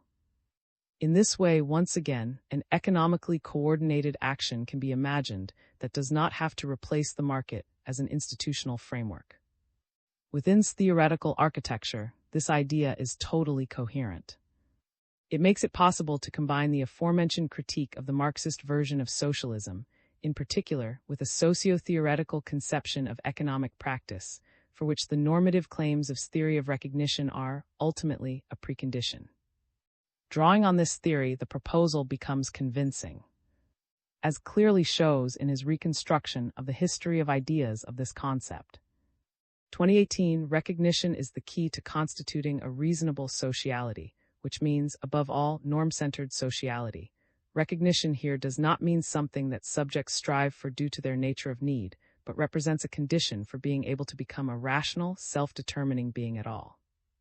The reason for this dependence of all human beings on recognition by their fellow human beings is seen in the fact that we can only assure ourselves of our ability to act together in reciprocity, and to be guided in our actions by self-imposed norms instead of empirical motives.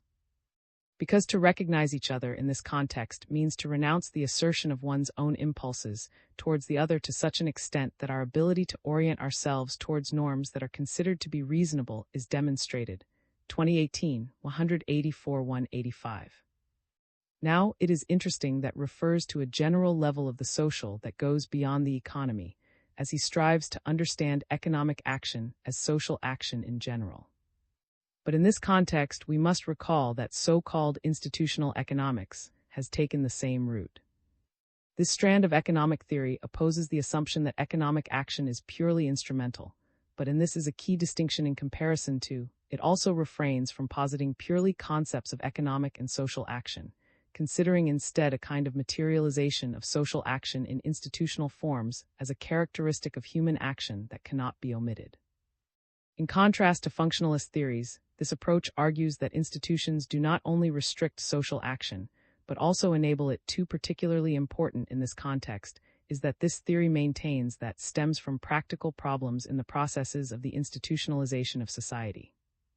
What follows from this is that a theory of economic and social action would need to be derived from a critical analysis of these processes. It is curious that does not deal with these debates, though they are also constructed upon the foundations of pragmatist theory. But with the help of these kinds of social theory, a more practical idea of social action could be achieved that would also help produce, in a more realistic way, ideas for a better society. 3. We will come back to such a realistic way of imagining a socialist society in the second part of the paper. As first proposal, one could ask if he had to deal in detail with socio-theoretical problems at all. But as we shall see in the next section, it is precisely these socio-theoretical problems that constitute an important challenge to the reconstruction of his idea of socialism. 3. Socio-theoretical problems. 1. His normative orientation rests on the concept of social freedom, which more than equality, refers directly to the way in which human beings relate to each other. According to this idea, human beings are intrinsically social, but also long for a kind of autonomy that is conditioned by mutual recognition. 2015-51. His normative orientation rests on the concept of social freedom, which more than equality, refers directly to the way in which human beings relate to each other. According to this idea, human beings are intrinsically social, but also long for a kind of autonomy that is conditioned by mutual recognition. 2015-51. 2. In addition to this anthropological understanding, this concept of social freedom contains a socio-ontological character that I would like to spell out to clarify my argumentation. Such a conception of social freedom differs from collectivism in that it is primarily concerned with the conditions for the realization of individual freedom, whereas it differs from conventional individualism in that it makes this freedom dependent on participation in a certain kind of social community. Individual subjects can only realize their capacity for freedom as members of a social community, which for its part must be free in the sense that the reciprocal fulfillment of generally shared intentions takes place without coercion and therefore in an attitude of mutual participation. 2015, 52-53. In addition to this anthropological understanding, This concept of social freedom contains a socio-ontological character that I would like to spell out to clarify my argumentation. Such a conception of social freedom differs from collectivism in that it is primarily concerned with the conditions for the realization of individual freedom, whereas it differs from conventional individualism in that it makes this freedom dependent on participation in a certain kind of social community. Individual subjects can only realize their capacity for freedom as members of a social community, which for its part must be free in the sense that the reciprocal fulfillment of generally shared intentions takes place without coercion and therefore in an attitude of mutual participation. 2015, 52-53. 1. He outlines a problem with the theory of social action. According to early socialist theories, social action is understood as completely subordinated to economic laws. He outlines a problem with the theory of social action. According to early socialist theories, social action is understood as completely subordinated to economic laws. 2. He cites a problem with the theory of society. The underlying error he identifies and emphasizes is that earlier forms of socialism did not take sufficient note of the functional differentiation characteristic of modern societies. The failure of the early socialists consisted, more precisely, in not having sufficiently distinguished between an empirical and a normative level in the already existing diagnoses of an increase in functional differentiation. Then, with a view to the given conditions, one could have rightly objected that a systemic independence of state action or private relationships, for example, was not far off because events in both areas were still largely determined by economic imperatives, but at the same time, with a view to the future, one could have emphasized the desirability of such a functional independence of different spheres. 2015, 126. He cites a problem with the theory of society. The underlying error he identifies and emphasizes is that earlier forms of socialism did not take sufficient note of the functional differentiation characteristic of modern societies. The failure of the early socialists consisted, more precisely, in not having sufficiently distinguished between an empirical and a normative level in the already existing diagnoses of an increase in functional differentiation. Then, with a view to the given conditions, one could have rightly objected that a systemic independence of state action or private relationships, for example, was not far off because events in both areas were still largely determined by economic imperatives, but at the same time, with a view to the future, one could have emphasized the desirability of such a functional independence of different spheres. 2015, 126. This omission meant that socialists could not think separately about an area of democratic decision-making or a democratized area of private relationships, family, gender relations, etc. The respective autonomies that assumes for these areas of action should not, however, lead to radical relativism in the normative design. Rather, as is to be expected, the normative guiding star of social freedom is the navigational device with which the task of updating socialism under the consideration of functional differentiation is to be undertaken. In the concluding chapter, takes a closer look at the relations among the diverse areas of society. The fact that these should be normatively oriented toward the ideal of social freedom says nothing about how they should be integrated in a practical sense. For it is clear that if the aim is to defy functionalism, 2015, 147, then this institutional integration can only succeed via the institutional organ of a public sphere, which he recalls referring to, but above all and once again, to Dewey, 2018, 151-51. This means that in a normative sense it is necessary to remove the communication barriers, so that social freedom can open up scope for the experimental shaping of society through diverse communicative processes in which citizens experience their participatory togetherness within all functionally differentiated spheres. This, however, raises the question as to why does not broaden his discussion. We must remember that debates about the public sphere became an eminent topic of critical theory primarily through Work, 1962, 1981, and that this brought the question of the character and normative orientation of society back into focus.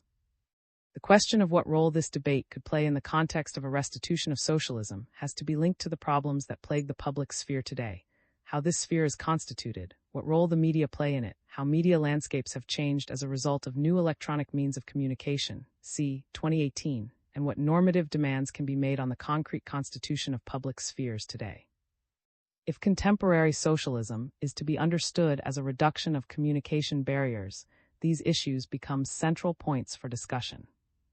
however, concentrates his attention on his critique of Marxist socialism, insisting that its focus on the economy and, above all, labor as the preeminent form of social action ensured that the question of political self-determination remained limited primarily to this understanding. It was assumed that in the future there would no longer be any need for ethical, political decision-making by the people, i.e. Democratic Self-Legislation, 2015, 121. Since he writes these problems are rooted in erroneous socio-theoretical assumptions, he wishes to counter them by insisting on a conception of society that seeks to understand distinct social areas as relatively autonomous spheres not subordinated to economic imperatives. This understanding should enable a transformation from an economically administering society to a truly democratic form of life, 2015, 167, that would democratize both the sphere of love, marriage and family, personal relationships, and that of political decision-making, 2015, 139. The relative autonomy of the various social spheres does not necessarily lead to fragmentation, for there exists, on the one hand, the common normative orientation towards social freedom in all these spheres, and on the other, the idea that society is to be understood as an organism.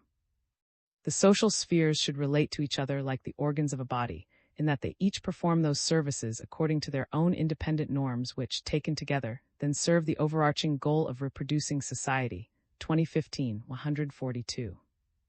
Seems to realize here that his argumentation cannot be sustained without more concrete socio-ontological considerations. However, his ideas require additional discussion and development. For instance, it is difficult to see how such an organicist understanding could be convincing today, especially in our multicultural, multi-ethnic, and multinational societies, where it is hardly feasible to expect that all citizens will relate to the idea that they are part of an organically grown unity despite their glaring differences. But again, mainly devotes his argumentation, with great care, to the normative aspects that an actualization of socialism should incorporate, while limiting his critique primarily to earlier forms of socialism. Moreover, he devotes very little attention to the critique of contemporary society. In doing so, he ignores one of the main motivations of socialism. One could say that the early 19th century socialism was a culmination of great practical and theoretical experiments set in motion primarily as social struggles and through the critique of the existing social and political conditions. An actualization of socialism, therefore, must include an actualization of the critique of what is left of these experiments, based on thoroughly critical social research and a corresponding critical social theory of our contemporary societies. 4. Interlude. Here, I would like to emphasize the following points. 1. The main criticisms that elucidates against Marxist socialism concern economism, the idea that there is a predetermined subject of social change, and philosophy of history. This leads him to conclude that an actualization of socialism can only succeed if it is decidedly post-Marxist. To prevent this reformulation of socialism from amounting to a pure negation of the aforementioned elements, seeks to tie it to the concept of social freedom, derived from philosophy of right, which not only plays an important role in normative terms, but also contains social ontological implications. Against collectivism, sets out to construct a strong case for a social conception of freedom, while against individualism, he insists that freedom always depends on participation in a certain kind of social community, 2015, 52-53. The question that emerges, however, is how his socialism would differ from liberal ideas.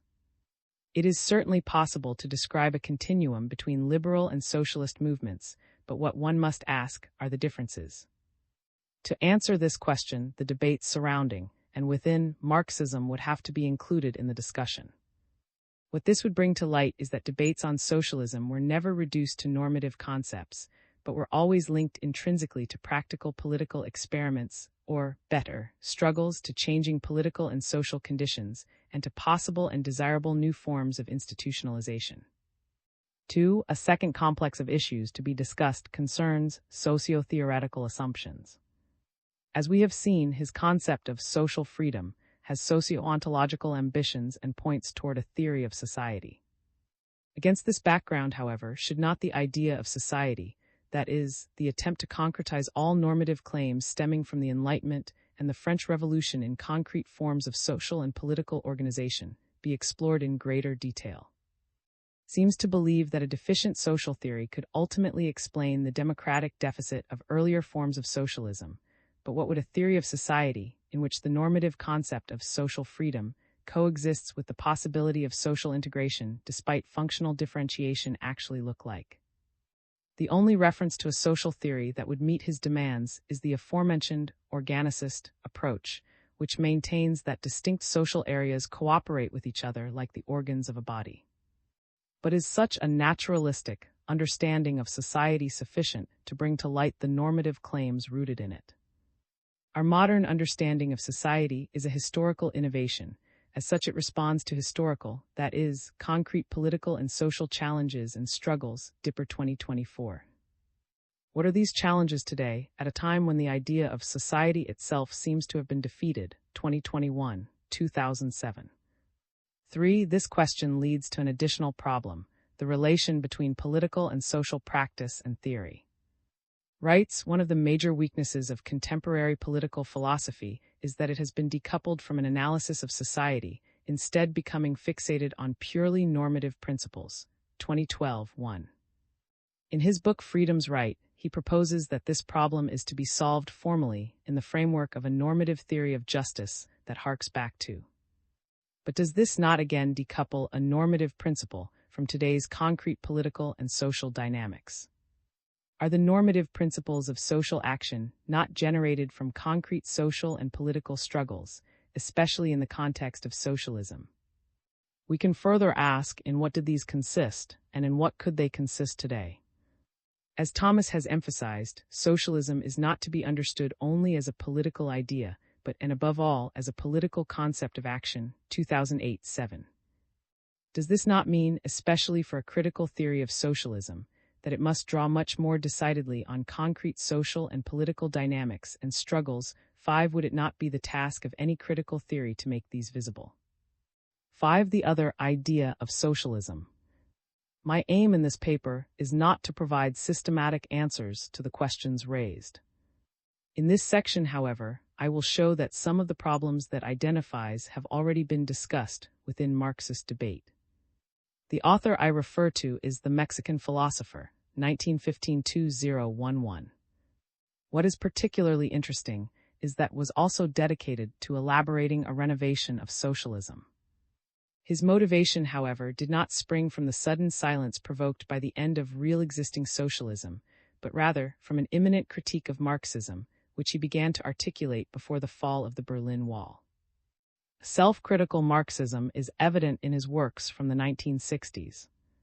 In a first phase, 2018, 525, he dealt with aesthetic problems, 1965. Shortly afterwards, in a particularly influential book, 1967, he addressed the question that would come to be seen as the hallmark of his oeuvre, expressed clearly in the title of his book, Philosophy of Praxis. This phase was followed by a third, which covered mainly the 1980s and 1990s and centered on the concept of socialism, 2018, 526. It was in this context that tackled the question similar to of how the social world can be realized in accordance with the idea, 2001-985, or the ideal, 2003-1985, of socialism. Here I refer to the works from this third phase, as I am interested in the extent to which idea of socialism clearly centers on the idea of society. 6. Utopia versus the philosophy of history. As we have seen, perceives a teleological philosophy of history as a legacy of socialism, 2015-72. If this is understood to mean that socialism will emerge at some point thanks to a plan of progress inscribed in history, then it must of course be rejected, for it has come to be increasingly difficult to sustain that such a plan of progress really exists. 6. However, this does not mean that the transformative character of a socialist theory must be abandoned. On the contrary, maintains that it could be argued that one problem of real existing socialism may have been that its unquestioned self-image has come to its end. Moreover, for this author, socialism must be understood as the epitome of alternative and of constant aspiration. Whatever form socialism has taken historically, it has always meant an alternative model of society and therefore a goal to be achieved or an aspiration to be fulfilled.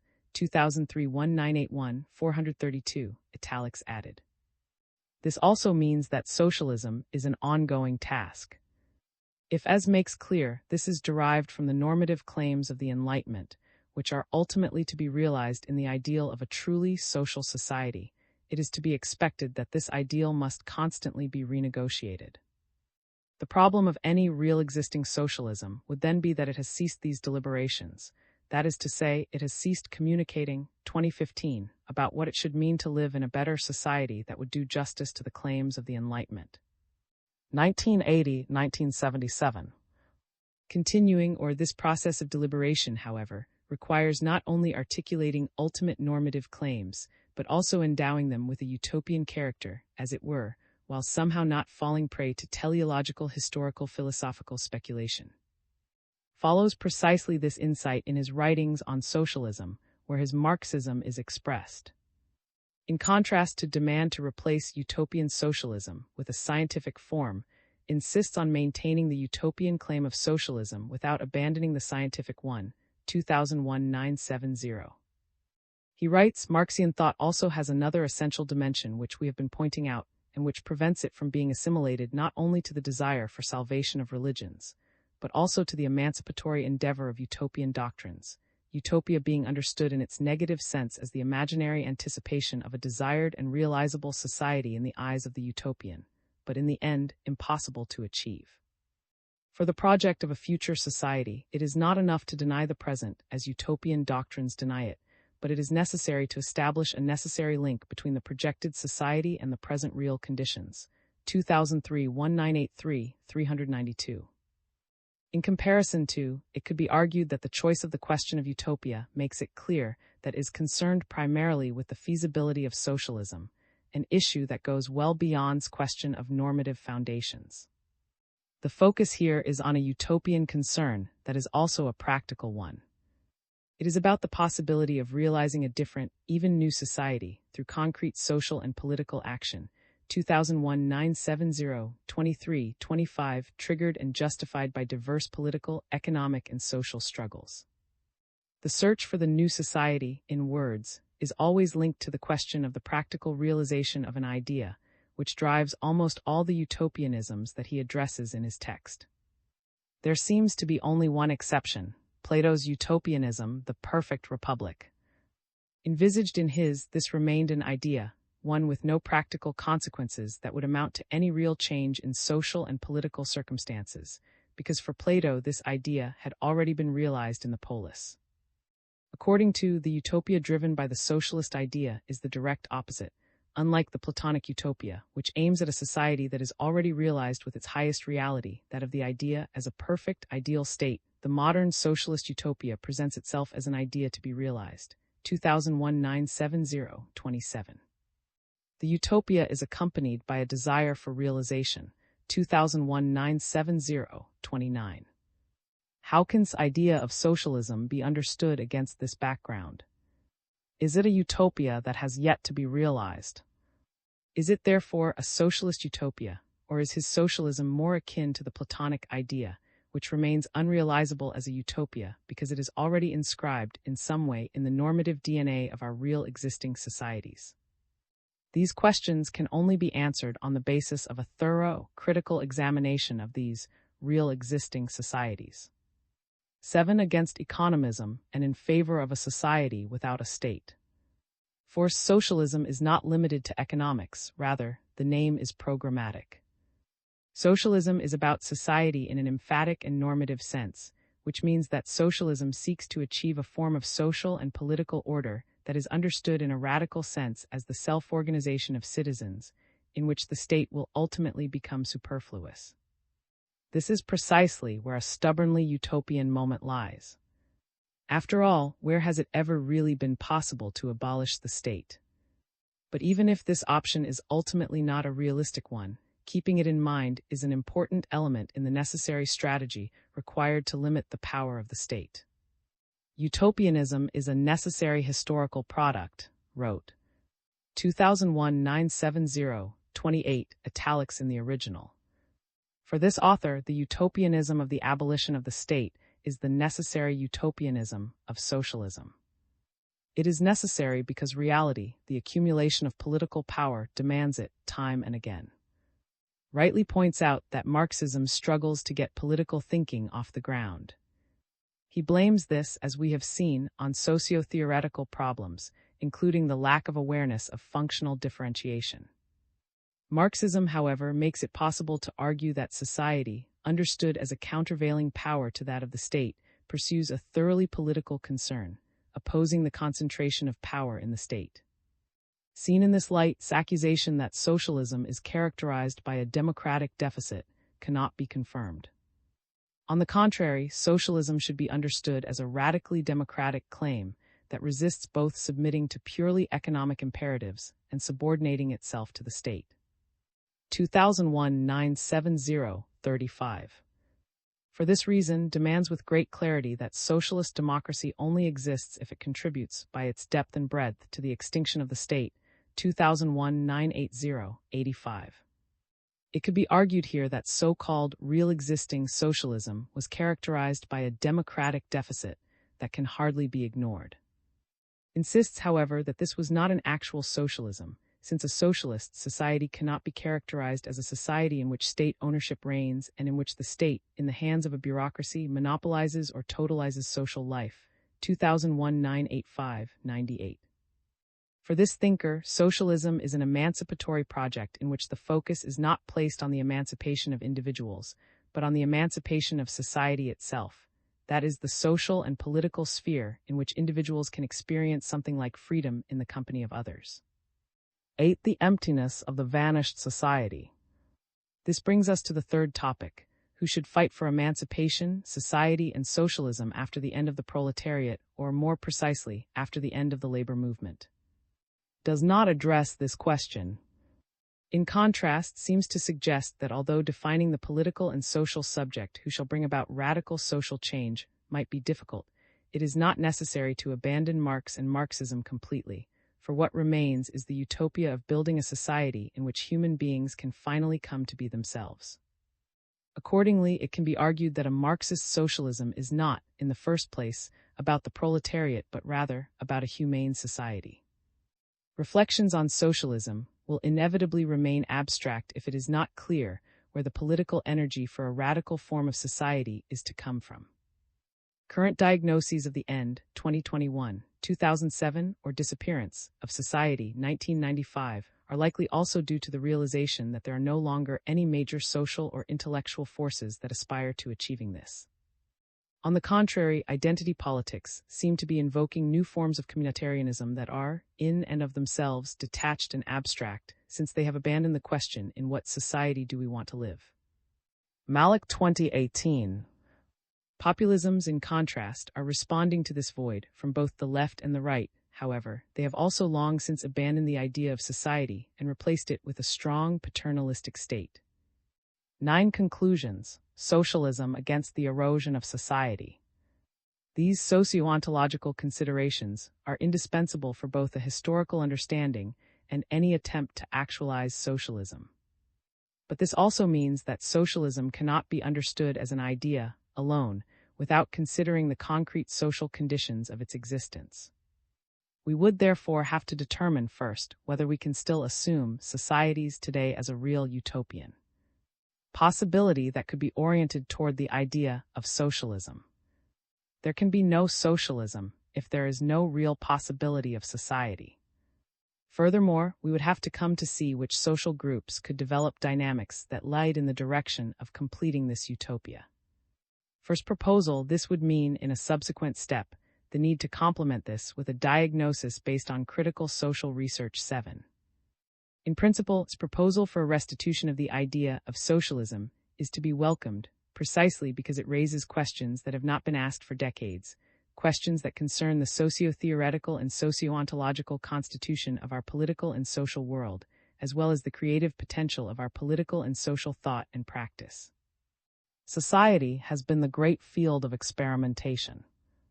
Revitalizing these experiences seems absolutely necessary in a time of increasingly concentrated economic and political power like ours.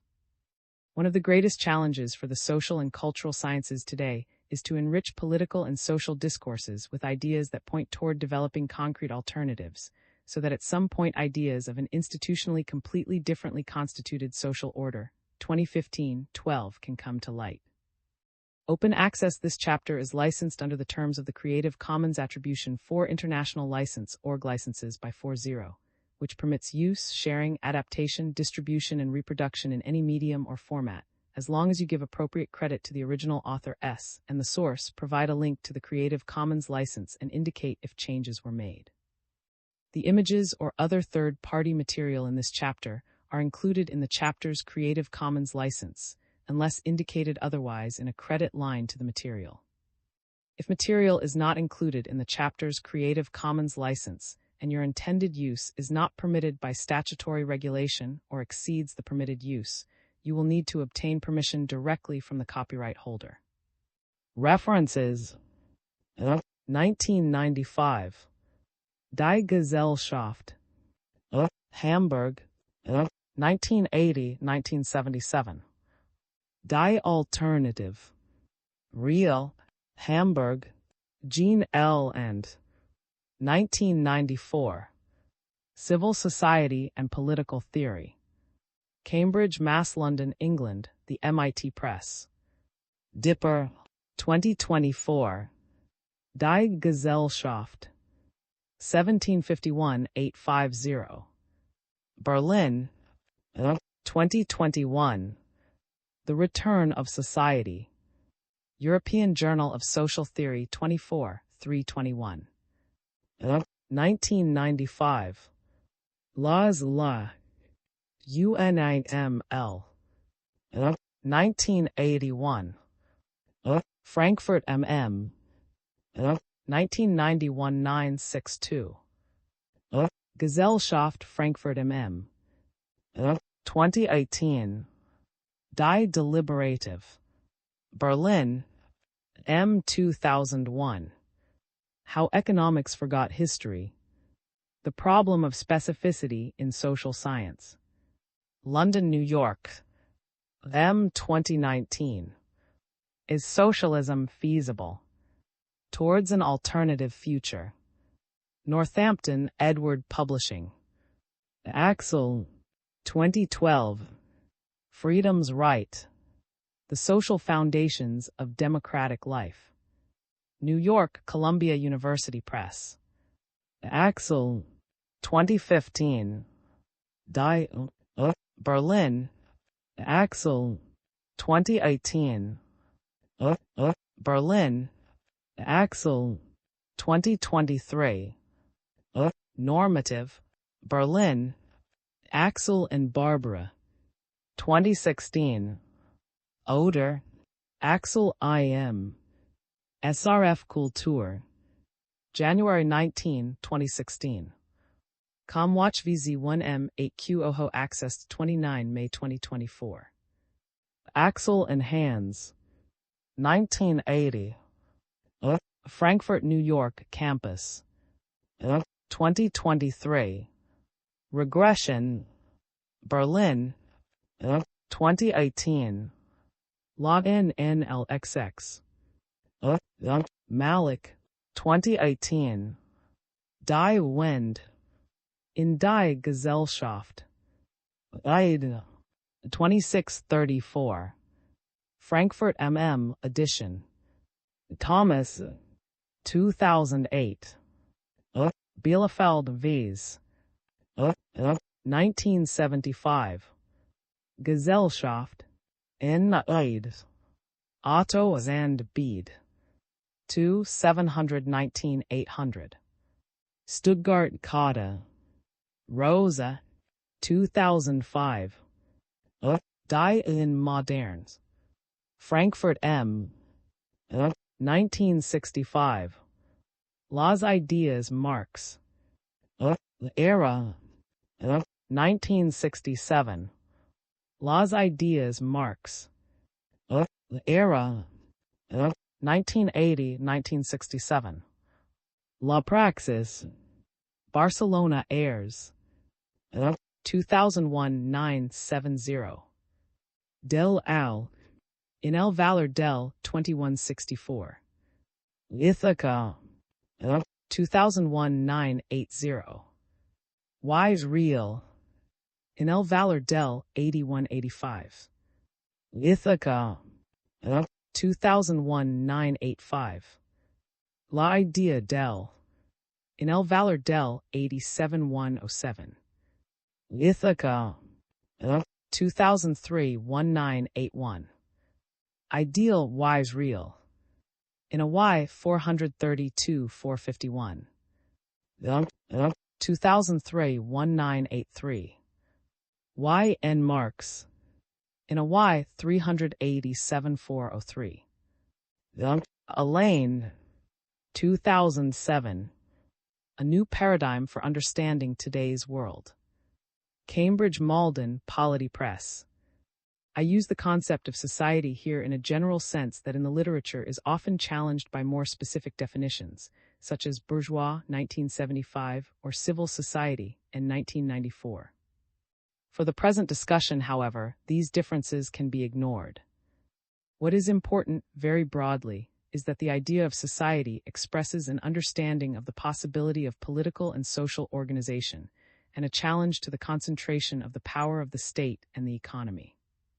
With respect to it is important to understand that the idea of socialism is intrinsically related to questions about the institutional formation of society, Dipper 2024.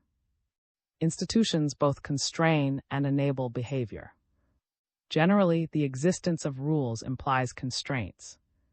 However, such a constraint can open up possibilities. It may enable choices and actions that otherwise would not exist. 2001-295.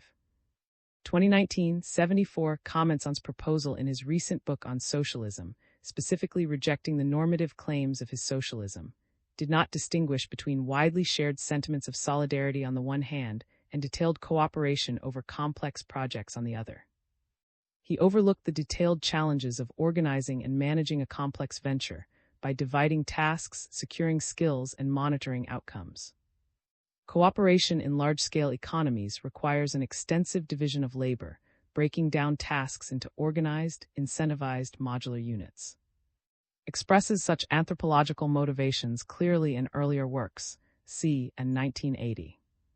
One can read his latest book, 2023, as a complement to his work on socialism, as he presents a critique of working conditions in our societies from the perspective of a theory of democracy. Interesting in this context are his ideas in a recent book that scrutinizes the regressive aspects of progress, 2023. His work is interesting, not laced, because it expresses the need for critical theory to come to terms with time after the idea of the end of history. It is possible to read Rosa's work on social acceleration in the same sense, Rosa 2005. Again, perhaps his latest book of work points us in the direction of this kind of critical social research. The struggle for representation, diversity in the entertainment industry. Abstract. TV and films have revolutionized pop culture since their inception. Images conveyed through the screen are not merely an object of entertainment, rather, they have become a vehicle of ideas and depictions of people, places, and their stories. Representation is a mechanism by which groups can assign meaning to their, and others, identities and worldviews. In Axel's recount, the power of interpreting core principles in representation systems is unequally distributed.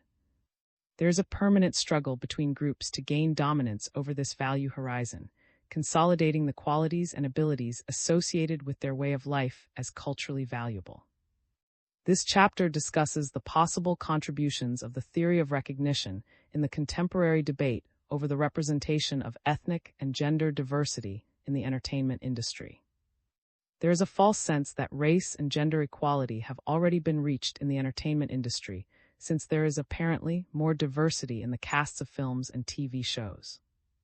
I contend that this push for representation is based on arguments of proportional representation, but the root of the problem has not been properly addressed. Representation means more than seeing a person like me on the screen. It should stand for having the power to create movies or TV shows from one's cultural standpoint. Keywords. The struggle to speak for oneself cannot be separated from a history of being spoken for, from the struggle to speak and be heard. Speaking for oneself is not a simple act, however. but rather a complex process. 1995, 174. One speaking for oneself. In the last 2 decades, the TV and film industry has whopping changes. On the one hand, in the technologies involved in content creation and distribution. On the other, in the diversity of the cast in shows and movies. Nonetheless, in recent years, more and more artists, directors, and writers have demonstrated their discontent with racist and sexist practices in this industry. They claim that despite the rise in on-screen representation, there is still a wide gap in opportunities in front of and behind cameras.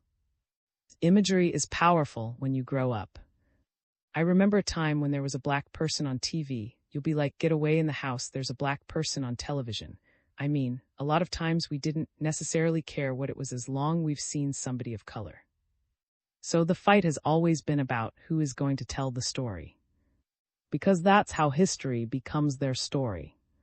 Cinema, the people who do this stuff, they've done a lot of damage to the people who have been victim of this late 2020. I think the word diversity is wrong. I think that the idea of the diversification of the screen is not quite right, because it is actually confusing everyone. What's happening is that we're mistaking that word for we have to include a person from every single race in every show. That is not reality, and that is not authentic. What I strive for is the decolonizing of the screen. What I want to see is a Polynesian story that's written by and showrun by us, Salem 2023. Overall, these creators claim that the idea of representation that has been pushed from the executive offices in the industry has been to use race as a performative act of inclusion. As Al have pointed out, the question still lies in what a successful minority portrayal is, and how to achieve storylines and characters that appeal to a wide and varied audience. Al. 2023, too. This is while avoiding essentialist accounts and ensuring that people of color, women, and LGBTQ+ creators have a real chance to tell the stories they want to.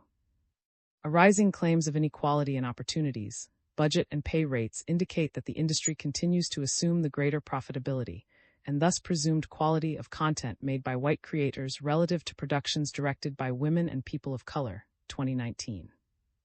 Rising claims of inequality and opportunities, budget and pay rates indicate that the industry continues to assume the greater profitability, and thus presumed quality of content made by white creators relative to productions directed by women and people of color. 2019. Cinema and TV shows reach millions of people around the world. Viewers are presented with depictions of different human conditions and situations, including race, gender, and sexual orientation. Therefore, the producers and storytellers have the power to contribute to the reduction or augmentation of prejudice towards them. Hall 2013. Cinema and TV shows reach millions of people around the world. Viewers are presented with depictions of different human conditions and situations, including race, gender, and sexual orientation. Therefore, the producers and storytellers have the power to contribute to the reduction or augmentation of prejudice towards them. Hall 2013. See, the public is interested in new narratives and support the diversity of casts, writers, and directors. Adding new voices to the industry can only mean that new perspectives benefit its growth and development overall, since they can appeal to larger audiences. Al. 2023. The public is interested in new narratives and support the diversity of casts, writers, and directors.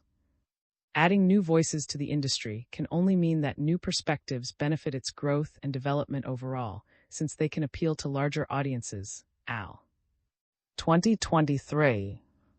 This chapter aims to discuss the possible contributions of the theory of recognition of Axel in the contemporary debate over ethnic and gender diversity representation in the entertainment industry, when I posit that there is a false sense that race and gender equality has already been reached in the entertainment industry, since there is apparently more diversity in the casts of films and TV shows. This push for representation is based on arguments of proportional representation, that is, achieving certain quotas based on the proportion of the population of women or ethnic minorities. However, I contend that the root of the problem has not been properly addressed. Representation means more than seeing a person like me on the screen. It should stand for having the power to create movies or TV shows from one's cultural standpoint, without it being considered as detrimental to the value of the product and its profitability. Here is where philosophy comes in handy, considering that his conceptualization of social integration in the three stages of recognition, particularly in the third sphere of self-realization, is directly linked to the horizon of values and the conception of one's contributions to society, allowing for an analysis of the practices of misrecognition in this industry. 2. On the periphery of white actors and creators. I would like to provide some data regarding the state of inclusion and representation in front and behind the cameras in TV and cinema, since the reality of this problem is being contested. It is true that in recent years, the offer of content has been enriched by a plethora of increasingly diverse scenarios and characters, whether it is on cable TV, digital platforms, or the cinema. This diversity of gender, racial, and ethnic identities is present in terms of production, subject matter, narrative, characters, and cast too. Some companies, such as HBO and Netflix, have gone so far as making diversity the core of their brand strategy. As explains through its brand identity and content policy, Netflix seeks to identify with diversity as a positive, desirable, and desired value in the cultural industry, society, and democracy in the 21st century, 2022, 183. He follows this remark by stating that Netflix has mimicked the symbolic functions of traditional film and industry while developing a brand identity that appeals to popular culture and the contemporary sensibility associated with progressive values of diversity and inclusion, so much as producing films and series that portray current events like Black Lives Matter and feminist protests. 2022, 183. All of this has become the key to Netflix's positioning in the streaming services market. Through multiple press conferences, videos, and campaigns, this company's managers, crews, and casts have expressed their belief that diversity of origin and cultures can promote innovation and creativity. 2022, 184. Netflix achieved enormous success thanks to its unique approach to inclusion on and off-screen, unprecedented attitude from the entertainment industry towards diversity, setting it as a positive value and giving space to the vindication of certain groups as part of the contemporary spirit. 3. Moreover, according to the UCLA Hollywood Diversity Report of 2023, there have been advances in the inclusion of diverse casts in both film and TV. For example, more than a third of digital scripted shows featured majority-minority casts in 2021-22, 36.5%, up from only 9.1% in AL. 2023-30. And that people of color accounted for 37.9% of the credited writers in the digital scripted arena in 2021-22, up from 32.6% in 2020-21, AL. 2023-30. Nonetheless, the flip side of that coin reveals that off-screen representation has not kept pace with on-screen representation. The same study reveals the disparity in opportunities and power that minorities and women have in the industry, since both women and people of color remained underrepresented among show creators across each platform type. Any sign of increased opportunity for people of color and women must be qualified by the limited resources they receive compared to white men once their shows are AL. 2023-16. The authors found that there is a huge difference in the budget bracket these groups have access to in comparison to white male writers and directors. Regarding episodes in digital platforms, white females, who represent 58.9% of the directors, and creators of color 69.6%, were more likely to receive smaller budgets under $3 million per episode, whilst white male directors benefited with budgets that surpassed $7 million per episode, AL. 2023-21. Now, regarding women's status in the industry, Caroline and Haggard point out that there is an unconscious bias towards women's characters. They state that male characters dominate both screen time and speaking time of our top-grossing films. Over the last decade, the ratio of male to female screen time has remained 2.3 to 1, while women make up an average of 30.4% of the speaking characters. This figure peaked at 32.8% in 2009, and Haggard 2018, 3. The issue is worsened if we consider how women of color are limited in their roles and positions of power compared to white women, as and Haggard further declared. In 2016, the only 14% of female characters were African American, while 6% were Asian American, and only 3% Latinx, and Haggard 2018, 3. In the same study, the authors looked at the positions for women behind the scenes, which reflected that women hold only 17% of influential positions: directors, writers, producers, executive producers, editors, and cinematographers.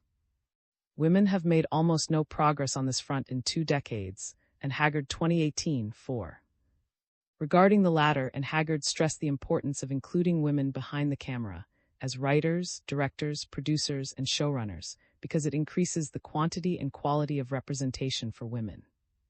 For example, films with exclusively male directors and/or writers portrayed protagonist characters as females 18% of the time, whereas projects with at least one woman director and/or writer featured 57% female protagonists, and Haggard 2018-4. The cited studies focus on the proportional representation for women and ethnic minorities. However, what I would like to emphasize is that both draw the conclusion that the disparity found in their research reveals a much deeper issue.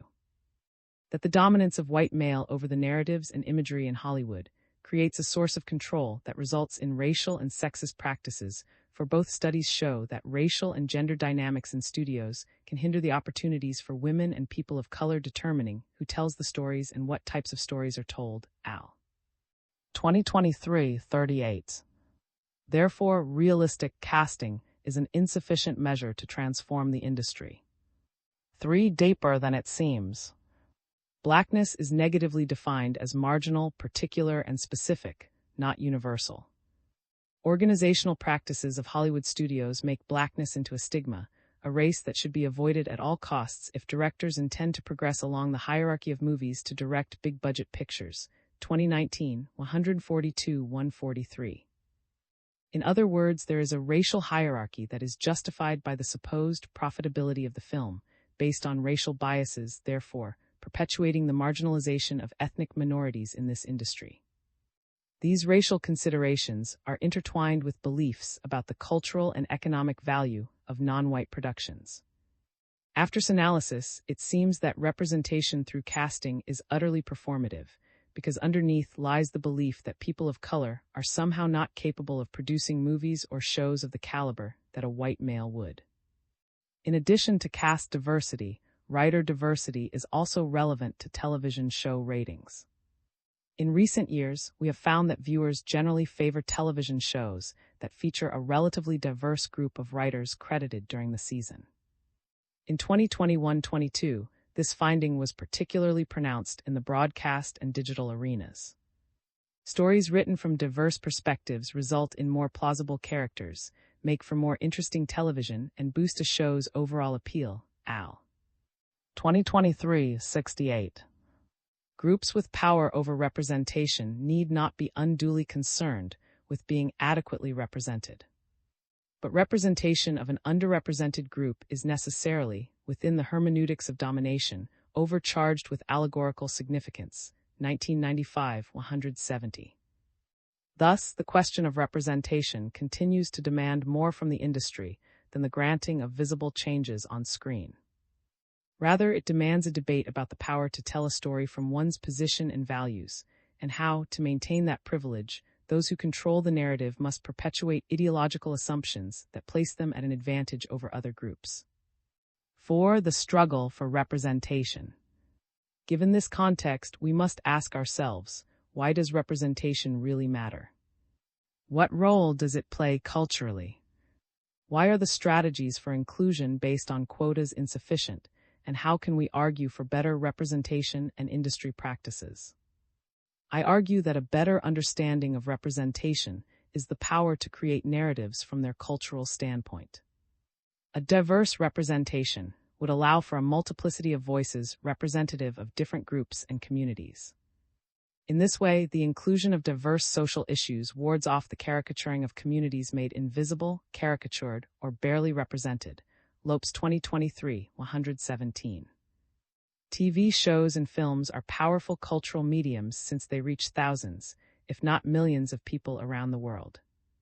Through images and scripts, writers and directors depict people, places, and stories, fictional or not. Their creative decisions hold the power to convey ideas and feelings about the world and its people. In the work of representation, Stuart Hall, 2013, posits that culture is a set of practices and not a set of things. Thus, culture is the production and exchange of meanings within a society. Coupled with the above, in this cultural production, the way we represent things, what words we use to describe them, the feelings we associate with them, the stories we tell about them, and the images we produce is what gives them meaning. These meanings are transmitted through different media and become part of our understanding of the world.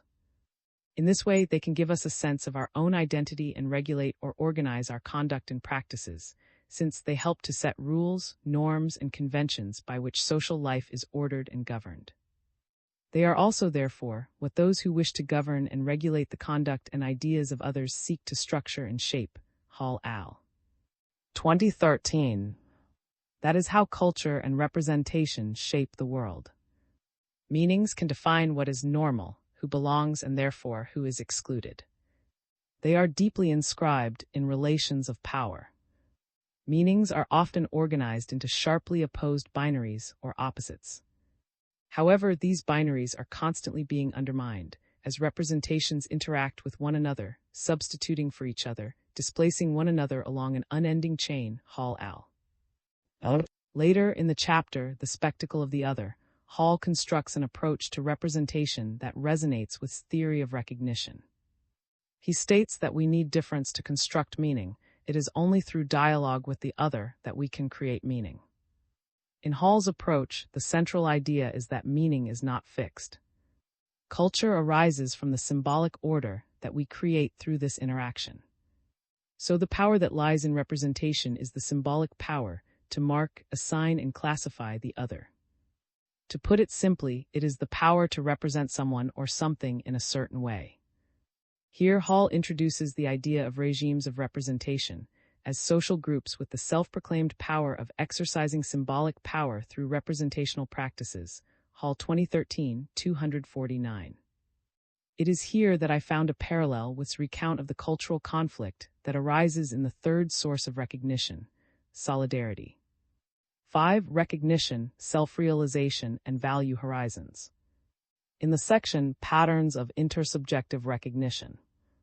Love, Rights, and Solidarity, from the Struggle for Recognition, Axel introduces the idea of the struggle for recognition as a structural force in the moral development of society. 5, when develops the typology of the forms of recognition, particularly in the form of self-esteem or societal solidarity. He states that individuals need to feel that one's achievements or abilities will be recognized as valuable by other members of society. Now, to determine what is valuable in society, there needs to be a general value horizon that admits different ways of self-realization while operating as a general system of esteem. For however the societal goals are defined, whether in terms of a seemingly neutral idea of achievement or in terms of an open horizon of plural values, there is always a need for a secondary interpretative practice. For this reason, the worth accorded to various forms of self-realization and even the manner in which the relevant traits and abilities are defined fundamentally depend on the dominant interpretations of societal goals in each historical case. But since the content of such interpretations depend in turn on which social groups succeed in publicly interpreting their own accomplishments and forms of life in a way that shows them to be especially valuable, this secondary interpretative practice cannot be understood to be anything other than an ongoing cultural conflict. 1995, 126-127, emphasis is mine. I found this passage incredibly interesting, since it states that the horizon of values can be determined by the group that has the means of representation to assert their way of life over others. This idea fits the phenomenon of regimes of representation in Stuart Hall because there is a continuous struggle over the means of symbolic force to impose their way of life as a general value. I couldn't find any restriction to the imposition of the horizon of values, so it would seem that a group can set an unfair scenario for others, and in any case, this would constitute grounds for the social struggle for recognition. If we transfer the latter to the discussion of cultural representation and cinematic production, we can assert that in Hollywood, there is a group with the power to decide who can be represented in TV and cinema, how they are represented, and who gets to make it, which in turn prevents others from portraying their narratives. This creates a sense that the contributions of women and minorities to this industry cannot reach the same level of cultural value. Anna confirms this interpretation by stating that understands this value horizon as a flexible framework of values orientation, and that culture constitutes the distinctive interpretations of fundamental norms which different social groups and classes bring to the contestation of a society's value horizon, Anna 2018-15. Under this schema, power and influence are unequally distributed. Some groups achieve the predominance of their values over others, while some remain invisible or are actively devalued, Anna 2018-63. Nonetheless, these groups are referred to and represented through the lens of the dominant values. Moreover, formulations based on notions of ethnic culture can lead to the objectification of those cultures as spectacles. The result may be dehumanization and marginalization for members of minority cultural groups, as well as the repression of the discomforting discourse of race, Anna 2018-87. Following this argument, Anna examines how conflict over the value horizon can hinder the self-esteem of individuals in terms of their work accomplishments. This analysis can be transferred to the work and productions of women and people of color in the entertainment industry. 6. Relationships of this sort can be said to be cases of solidarity because they inspire not just passive tolerance but felt concern for what is individual and particular about the other person. For only to the degree to which I actively care about the development of the other's characteristics, which seem foreign to me, can our shared goals be realized. 1995-129. As we saw, a person's dignity, or to use the modern term, status, refers to the degree of social esteem accorded to his or her manner of self-realization within a society's inherited cultural horizon. If this hierarchy of values is so constituted as to downgrade individual forms of life and manners of belief as inferior or deficient, then it robs the subjects in question of every opportunity to attribute social value to their own abilities. 1995-134. In this sense, what and others have denounced about the racial and gender considerations in Hollywood demonstrates that movies and TV shows produced, written, and directed by women or people of color are seen as inferior to their white counterparts. In the end, the lack of support for underrepresented creators comes from sexists and racist prejudices about their capability of appealing to larger audiences. Their integration into the industry, thus, is incomplete, since they are marginalized from opportunities based on the false idea that their work is not as profitable and valuable to a larger cultural scenario. Before ending this chapter, I would like to point out that although has not thoroughly studied the relation between ethnocultural claims and the theory of recognition, we find hints of his thoughts on identity politics in his debate with Nancy Fraser, 2003, in Redistribution or Recognition, a political philosophical exchange. There he discusses where the claims from the politics of identity fit, as they attempt not only to eliminate discrimination, but also to demand group-specific forms of preference, recognition, or participation. 2003-127.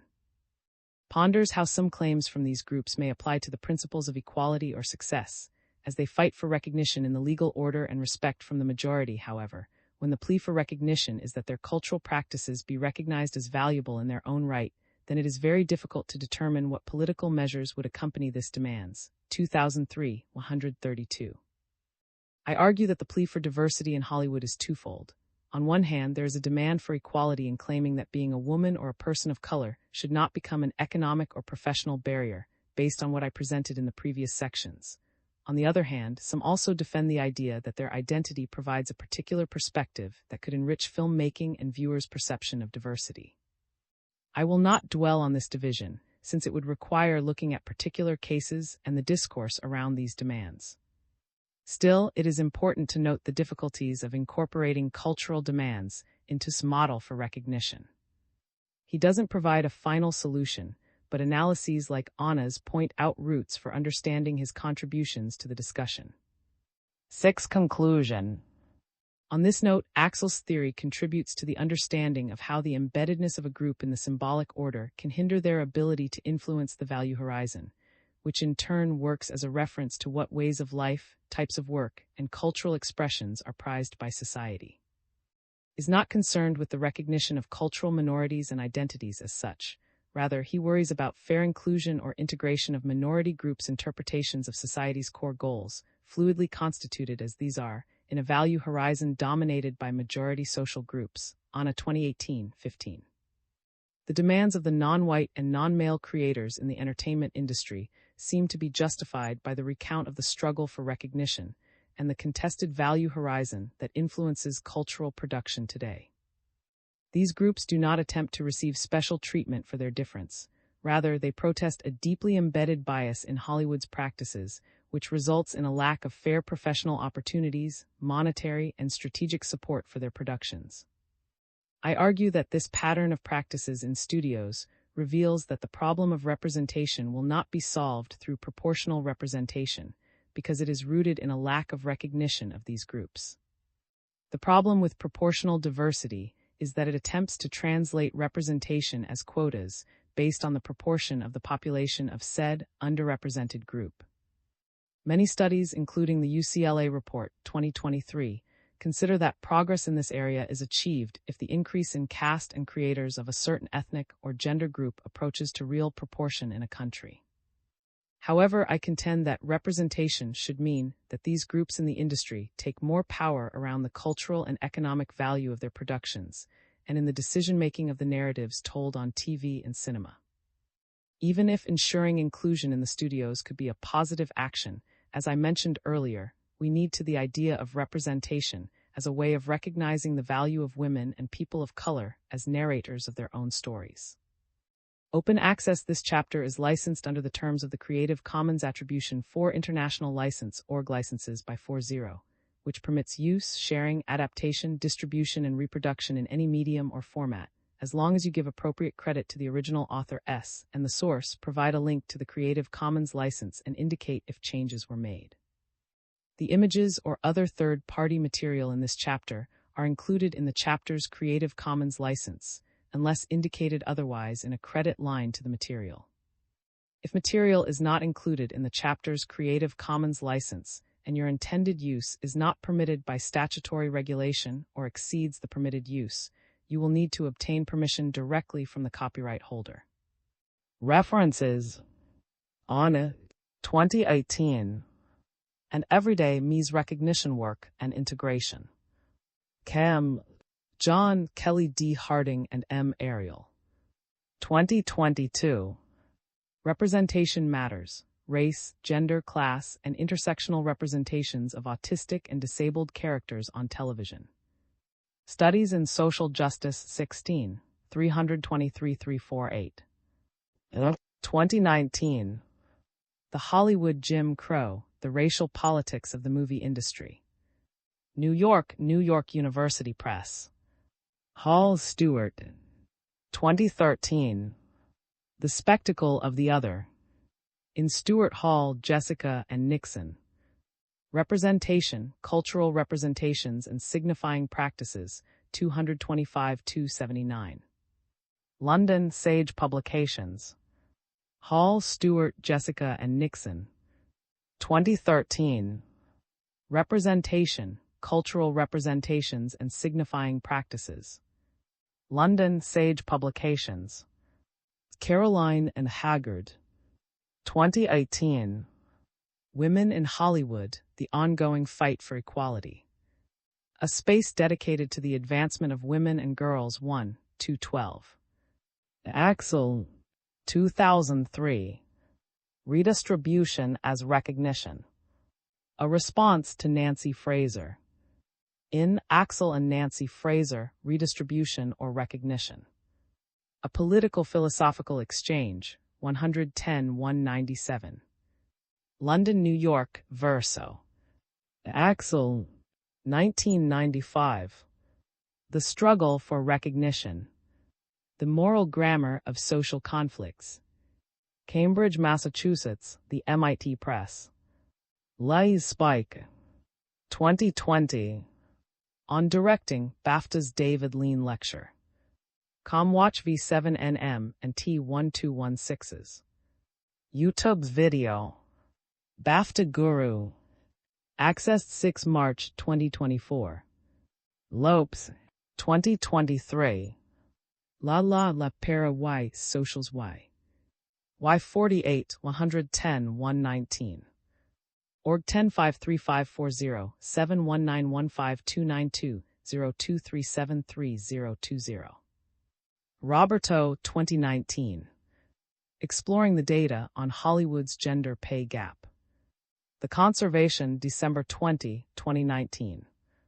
Exploring the data on Hollywood's gender pay gap 127414. Accessed 6 March 2024. 2022. Netflix Uy La. 21 179 196. Org 102644 121 22022 9. Christina Michael Tran and Hunt. 2023. Hollywood Diversity Report 2023. Exclusivity in Progress. Part 2 TV. UCLA Entertainment and Media Research Initiative. Content uploads 2023, 11 UCLA Hollywood Diversity Report 2023 Television, 11/9/2023. Salem, 2023. Nails the problem with diversity in Hollywood, almost. June 5, 2023. Diversity Speech 351680. Accessed 6 March 2024. Ella, 1995. The Struggle Over Representation, Casting, Coalitions, and the Politics of Identification. In Late Imperial Culture. Roman LaCampa, E. and Michael, 166-178. London, New York, Verso. BG, SJ, J, and S. Successful Minority Representations on TV Count, a Quantitative Content Analysis Approach. Journal of Homosexuality 71, 7, 2023, 124. Org 10108000918369202321912887. I will provide a general overview on the representation of women and ethnic minorities in American TV and film industry. Nevertheless, numerous articles and books have studied the representation of specific marginalized groups. CIG. Al. 2022, Al. 2023. The term diversity has many definitions. In this article, I would like to use account. I think his use of the terminology centers around the relevance of inclusion in the access to and opportunity of producing content from different perspectives and identities. He underlines that the production, distribution, and exhibition broadcasting capacity of audiovisual content is not concentrated in a small number of agents, and that these are of different ownership, size, and geographic origin, that audiovisual content exhibits differences in variety, balance, and disparity in terms of values, identity, and aesthetics, and that citizens can access and choose from a large number of audiovisual contents and can even create and disseminate them. 2022, 181, translation is mine. Another necessary debate is the effectiveness of minorities' representation, as well as the importance of non-essentialist accounts that force individuals of said groups into very limited boxes of representation. Its focus on the individual's self-esteem and self-realization are a way of avoiding essentialist multicultural portrayals of the different groups that constitute this diversity. Also, creators should not be limited to telling stories about their identitarian difference and the difficulties of belonging to a minority group. Otherwise, we fall into the trap of making their identity the only valuable trait in terms of storytelling. Multiple reports have shown that there is a tremendous pay gap between female and male actors, even when they have similar cinematic experience and popularity within audiences. Said 2019. As Anna recounts, defends the idea that the experience of disrespect, which arises from unfulfilled expectations of recognition, can become the catalyst for social movements that push for the moral development of society. Anna 2018, 43. The critical point here is that the reference system, or general value horizon, for deciding the measure of esteem to be allocated to different work accomplishments is dominated by the prevailing social group's interpretations and may be contested by marginalized groups. Anna 2018, 111. 9. A yearning for recognition, the reification of surrogates. Abstract. In this chapter, I explore how the constant human desire for social recognition has taken on a new form in the context of surrogacy. I argue that for many women, offering their wombs has become a way of gaining recognition in a society that, too, often values them primarily for their reproductive capacity. I argue that this phenomenon must be understood within the broader context of reification, an unresolved problem that continues to affect women and children in particular. The romanticization of love has contributed to a vision of motherhood that ignores the intrinsic bond between mother and child, while reproductive technologies have further encouraged the of women's bodies. In a market that justifies commodification in the name of individual freedom, surrogacy has become a normalized yet invisible form of reification. This chapter calls for a critical examination of the social pathologies that result from this misguided search for recognition. Keywords. 1. Introduction. The aim of this chapter is to present a social reality that shows how a practice such as surrogacy has become popular, which at first sight seems to demonstrate the importance of individual freedom and biological emancipation, but which profits from the reification of thousands of women. And above all, instead of promoting just recognition, it provokes new psychosocial pathologies. The exhibition will be divided into 3 parts. First, a brief summary of the practice of surrogacy and why the normalization of this reproductive practice hides behind a narrative of freedom and in reification of women by others and even by themselves. In the second part, I will show how altruistic surrogacy and promotes a lack of social recognition of these women who offer their wombs under a narrative of blind donation. Finally, based on Axel's theory of recognition, I will explain how surrogacy generates social pathologies by promoting a misogynistic practice where the supposed individual freedom of women hides the fact that they are reduced to reproductive receptacles. All the more so when they accept it as a way to gain social recognition. 2. Practical case: surrogacy as a social reality. Ever since it became possible to create life artificially, assisted reproductive technologies have been marketed as the best option for people who want to become parents. They are presented not only as a cure to alleviate the pain of a woman's infertility, but more importantly, as a way to break the stigma that women must adhere to their biological clock at all costs. Bartlett, 1999. Moreover, what is most innovative about these techniques is that they promote the inclusion of women or men who wish to have a child outside of any institutional or marital convention, as well as those who belong to the LGBTQ+ community, AL 2018. Thus, the romanticized vision of new types of families, coupled with an absolute defense of individual freedom, has promoted a market that profits from the desire for parenthood at any cost. In fact, the industry has advanced enough to offer new and sophisticated means of reproduction. Thus, the option of buying the eggs or renting the uterus of women who will become the reproducer and recipient of a child has become very common. 2017. Since the first recorded case in 1980, surrogacy has been increasingly accepted and promoted in popular culture, being considered the assisted reproduction technique par excellence. In this sense, there are 2 main motivations: money or altruism. Practices mobilized exclusively or mainly for economic reasons are called gestational surrogacy, considered a relatively short and efficient type of labor. Where the renunciation of the baby ends in a monetary compensation, 2005, 2014. In this sense, sociological, legal, and political literature on surrogacy due to extreme poverty is more common, such as Mexican, Ukrainian, or Indian women who accept exploitative contracts due to their conditions, which most often include a lack of job opportunities. 2008 and 2005, 2017, Lee 2023, 2014. Hence, when analyzing cases of surrogacy in situations where money is involved, the transaction denotes the of a woman in a more obvious way, and 2023. The contract shows how a baby is obtained in exchange for a sum of money. For this reason, some feminists even compare surrogacy to prostitution and the use of a woman's body, 2013. On the other hand, practices driven by empathy or the desire to help for the well-being of another person or couple are called altruistic surrogacy, 2003.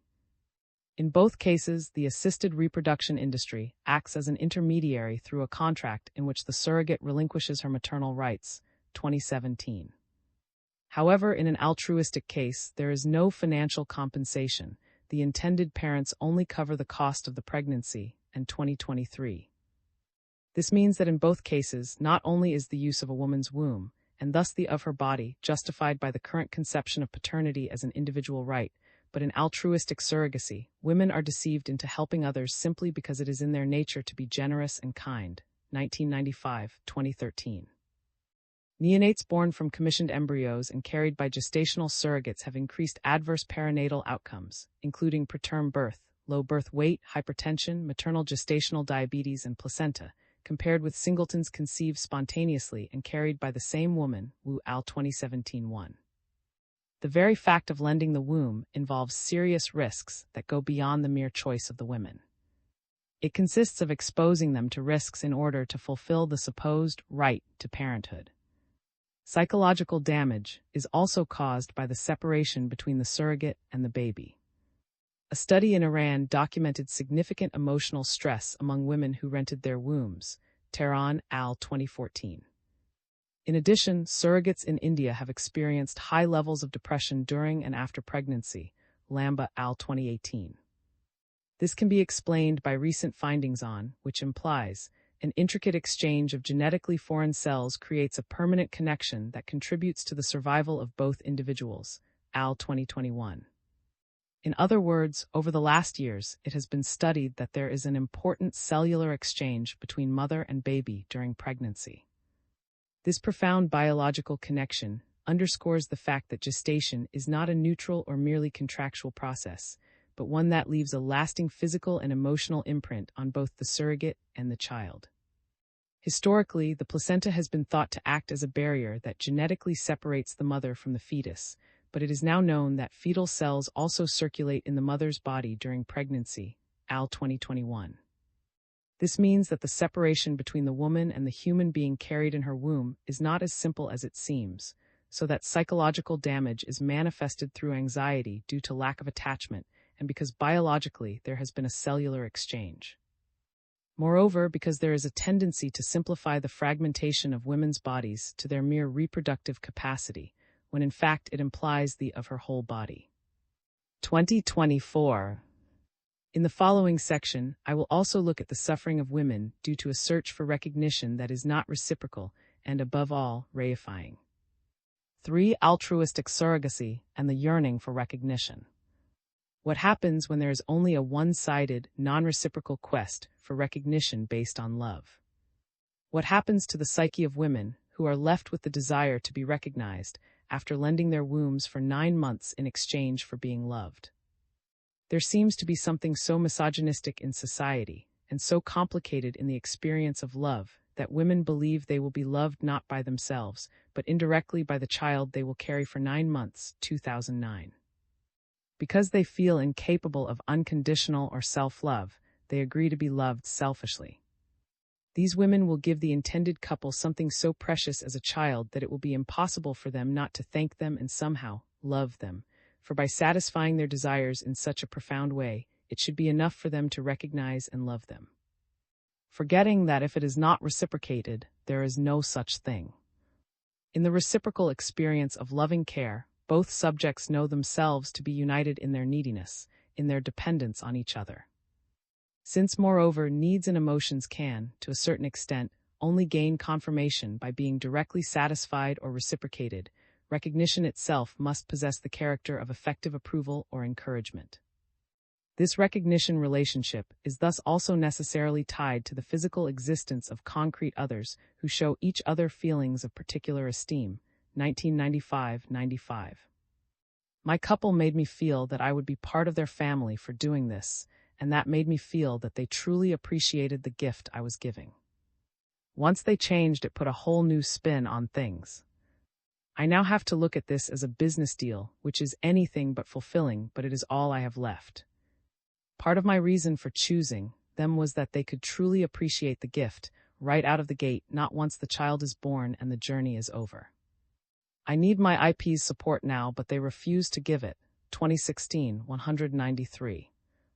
An American sociologist study of an online support group for women who had been altruistic surrogates, they spoke of their experiences as metaphors for love in relation to the intended parents.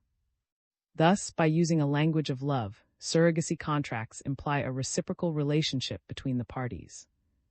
One of the women in studio explains, "Most people think that you have trouble giving up the baby, but the baby wasn't mine from the beginning, so that was nothing. But my intended parents were mine, and I was theirs also." 2012. If the bond with the baby does not apparently materialize, there must be another connection. And in the case of altruistic surrogates, it will be with the intended parents. Another surrogate's confession collected by Explained, "I don't want my IM to feel as though she owes me. I want her to choose and want to keep in contact." 2016, 194-195. There is a sense of debt owed by the intended parents to the surrogate. A need for recognition beyond the obligations of the contract itself. Over the last 7 months, whilst I've been nurturing this precious little bundle of yours, I've been extra careful. What we have done together has given me so much joy and happiness. The reason that I do care for him is simply because he is yours. Made with love between the four of us, 2012, 924. I think that it would be very hard to find a surrogate who didn't want contact afterward. To go through a year or longer of medications, pregnancy, and then the birth, and then to never hear from the IP's intended parents again. It happens all the time, unfortunately. But it's not planned that way. IPs tell the surrogates that they will keep in touch. Sometimes a journey will go bad, other times the IPs just had no intention of updating, they just said they did. It is extremely hurtful to be the surrogate in a situation like that. They feel like they were used and tossed aside. 2012, 930. Now there are 3 characteristics that arise from this situation. First, altruistic surrogacy implies the artificial creation of disproportionate and even non-existent interpersonal relationships, because the bond with the baby is disguised by the love of the relationship between the surrogate and the intended parents. Second, the belief that women deserve a kind of recognition that is reduced to their reproductive capacity and absolute donation. Finally, it is the invisibility of the physical and emotional suffering of these women that should be highlighted and recognized. Above all, because we are encouraging practices that promote the of women, seeing them only as a means to obtain a child. These kinds of subtleties hidden in altruistic surrogacy reveal a desperation for social recognition. Especially since they always end up receiving a supposed reward with the same image they produce of themselves. Even when they are used, the discourse they promote is a kind of moral superiority for having donated life. Everything became worth it with that cry that filled the room. No one could take that moment away from me. I was allowed to be involved in this journey in which I brought another human being into this world. I will not let my former IPs ruin surrogacy for me. 2012, 930. This type of discourse shows that the only thing worthy of a woman, or what makes her special, is her kindness in giving love without any kind of reciprocity. Specifically in altruistic surrogacy, by promoting a stereotype that women are naturally generous and kind, surrogacy implies a reductionist view of the intrinsic dignity of women. But what actually happens is that there is a sort of moral superiority. For example, one surrogate on an online platform states that, "In the end, I know I am the better person." 2012, 931. In other words, it is a new identity loaded with false recognition that they perceive as real, when in fact they have been. They compensate for the deficiencies of their social context with what they give, and they try to compensate for the recognition that should be given, according to, simply by belonging to the social sphere's interpersonal relations, the market, the political community, through an extraordinary commitment. 2014. And above all, they distort the recognition that is given by love and by simply belonging to a family. 4. Individual and social pathologies. If we rely on Axel's theory of recognition, we could say that the development of subjects' identities occurs precisely through interaction with the social world. 2015-24. Indeed, for individuals discover who they are only through relationships of mutual recognition with other people. And when individuals depend fundamentally on recognition, there is a moral demand to be appropriately recognized by others. Moreover, according to his work, the psychosocial development of the individual is crucial not only for interpersonal relationships, but also because it is central to the promotion of recognition. 1995.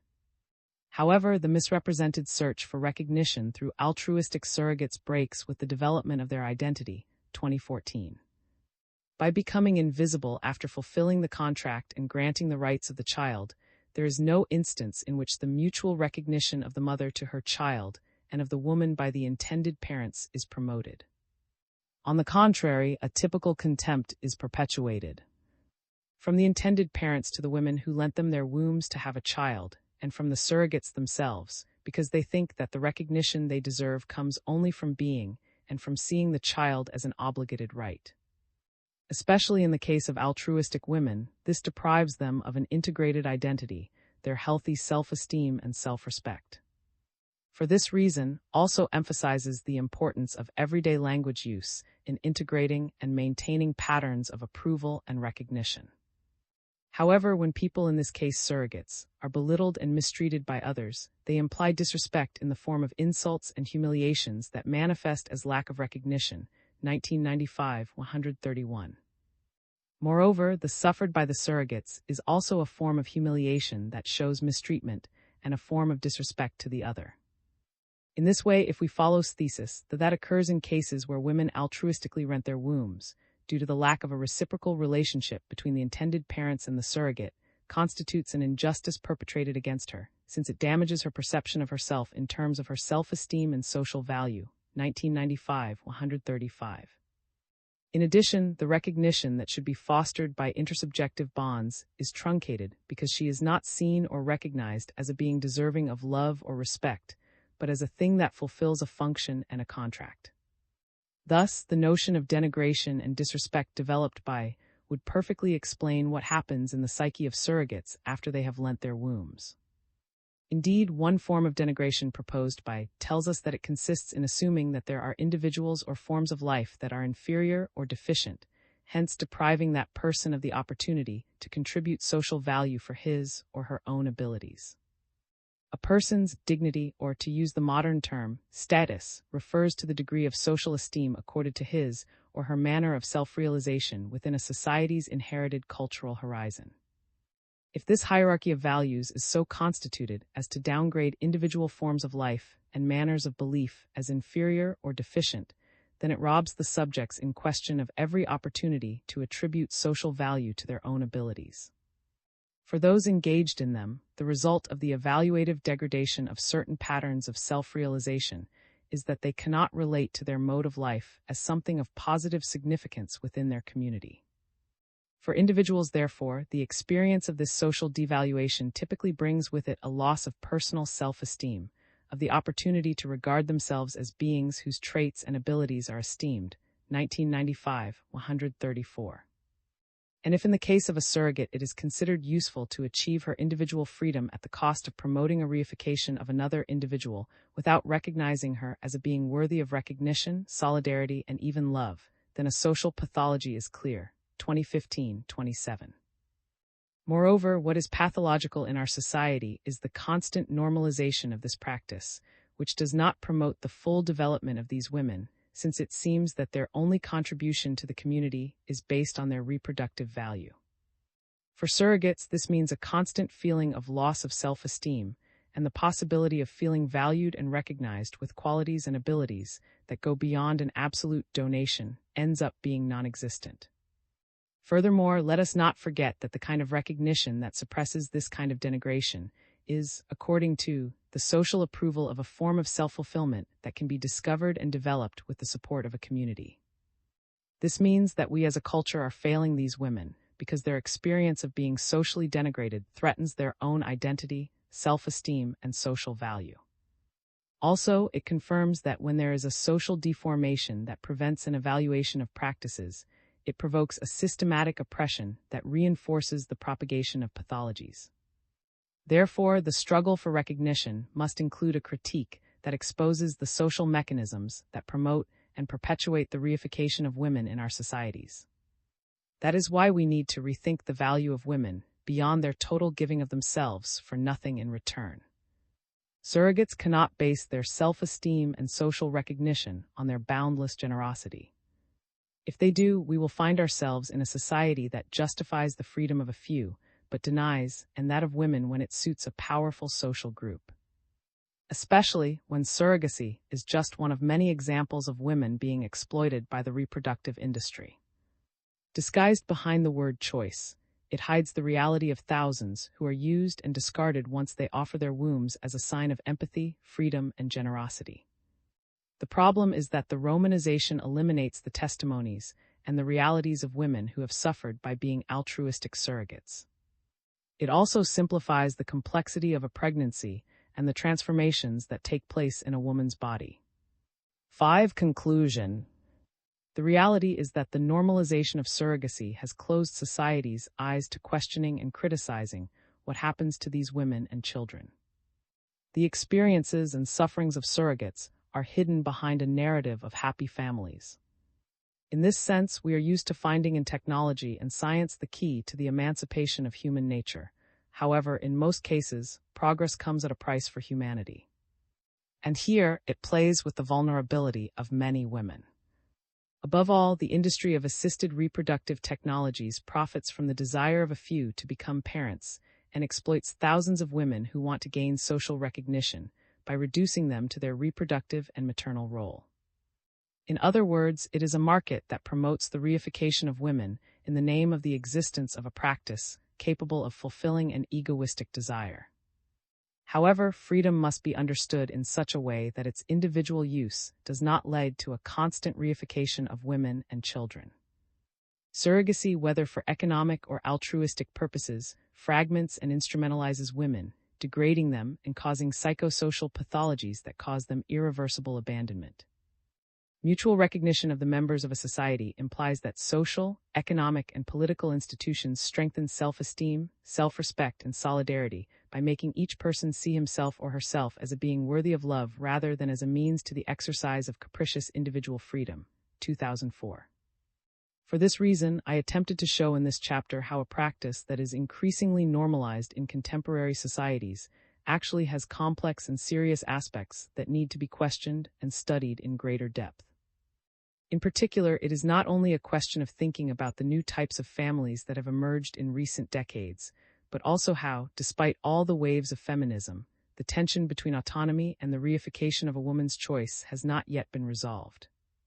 Nor have we been able to understand the complexity of motherhood without neglecting the value of women beyond the reproductive sphere.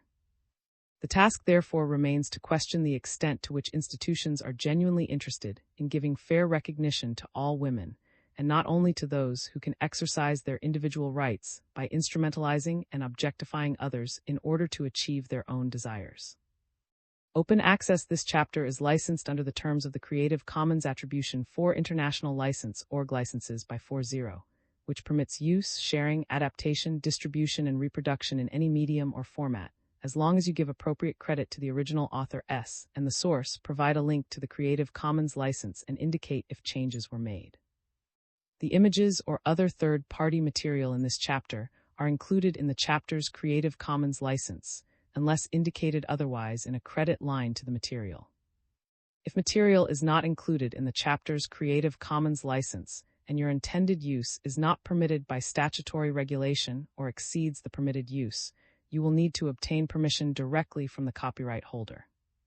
References: Tehran, End. 2014. Emotional Experiences in Surrogate Mothers, a Qualitative Study. Iranian Journal of Reproductive Medicine 12, 471-480. Bartlett, T. 1999. Feminism and Family Law. Family Law Quarterly 33, 475-500.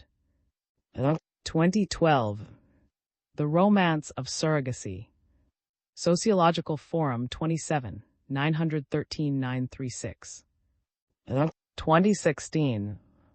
The Online World of Surrogacy. New York Books. G. 2008. Buns in the Oven, Objectification, Surrogacy, and Women's Autonomy. Social Theory and Practice 34, 95-117. Diana W. Sing-Sing-Wei, C. Mack, and UD. 2021. Forever Connected, The Lifelong Biological Consequences of and Clinical Chemistry 67, 351-362. Org 1010933304. Peter R. 2005. Gestational Surrogacy. In Textbook of Assisted Reproductive Techniques, ed. David K. Ariel, Colin M. Howells. Boca, CRC Press. Roberto, Victoria, and 2018. Surrogacy Families Headed by Gay Men, Relationships with Surrogates and Egg Donors, Fathers, Decisions over Disclosure and Children's Views on Their Surrogacy Origins. Human Reproduction 33, 248-57. Org 10109 Dex 362. Zand, 2023. L. Socials Y. La. Derecho 22, 121-136. C and J. 2005. Navigating Rough Waters, An Overview of Psychological Aspects of Surrogacy. Journal of Social Issues 61, 2143. Org 101111J00224537200500392X. Jennifer and Kelly. 2008. Enhancing Autonomy in Paid Surrogacy. Bioethics 22, 269-277. 1987. Love and Human Separateness. Oxford Basel. 2013. Buying and Being Bought. Prostitution, Surrogacy, and the Split Self. Victoria, Australia, Press. Axel, 1995. The Struggle for Recognition. The Moral Grammar of Social Conflicts. MIT Press. Axel, 2004. Between Justice and Affection. The Family as a Field of Moral Dispute. In Privacy's Evaluations. University Press. Axel, 2014. Freedom's Right. Cambridge Polity Press. ICS Surrogacy associated with higher risk of severe pregnancy outcomes. ND. ICES. Retrieved April 16, 2025, from ICES on News Releases Surrogacy associated with higher risk of severe pregnancy outcomes, Renate. 2017. Surrogacy, a Human Rights Violation. Queensland Press. Lamba and Susan. 2018. The Psychological Well-Being and Prenatal Bonding of Gestational Surrogates. Human Reproduction 33, 646-653. Org 1010933048. Lei Young. 2023. Surrogacy Beyond the Commercial Altruistic Distinction. Journal of Medical Ethics 49, 3, 196-199. Org 10113620-2110893. 2024. L. Origin Laws. Ayers. 2014. Wombs in Labor. New York, Columbia University Press. Helena. 2003. The Gift of Life, Surrogate Motherhood, Gamete Donation and Constructions of Altruism. In Surrogate Motherhood, International Perspectives, ed. Rachel Cook, Shelley Day Sclater and Felicity, 209-226. Portland O.R. Hart. Repository Library Georgetown Handle 108221004490. C. 1995. Women as Wombs. Reproductive Technologies and the Battle over Women's Freedom. Melbourne Press. M. 2009. Altruistic Surrogacy, The Necessary Objectification of Surrogate Mothers. Journal of Medical Ethics 35, 171-175. Org 1011362008024679. Wu Ah-ho Sue Ingalls, K. Richard J. and 2017.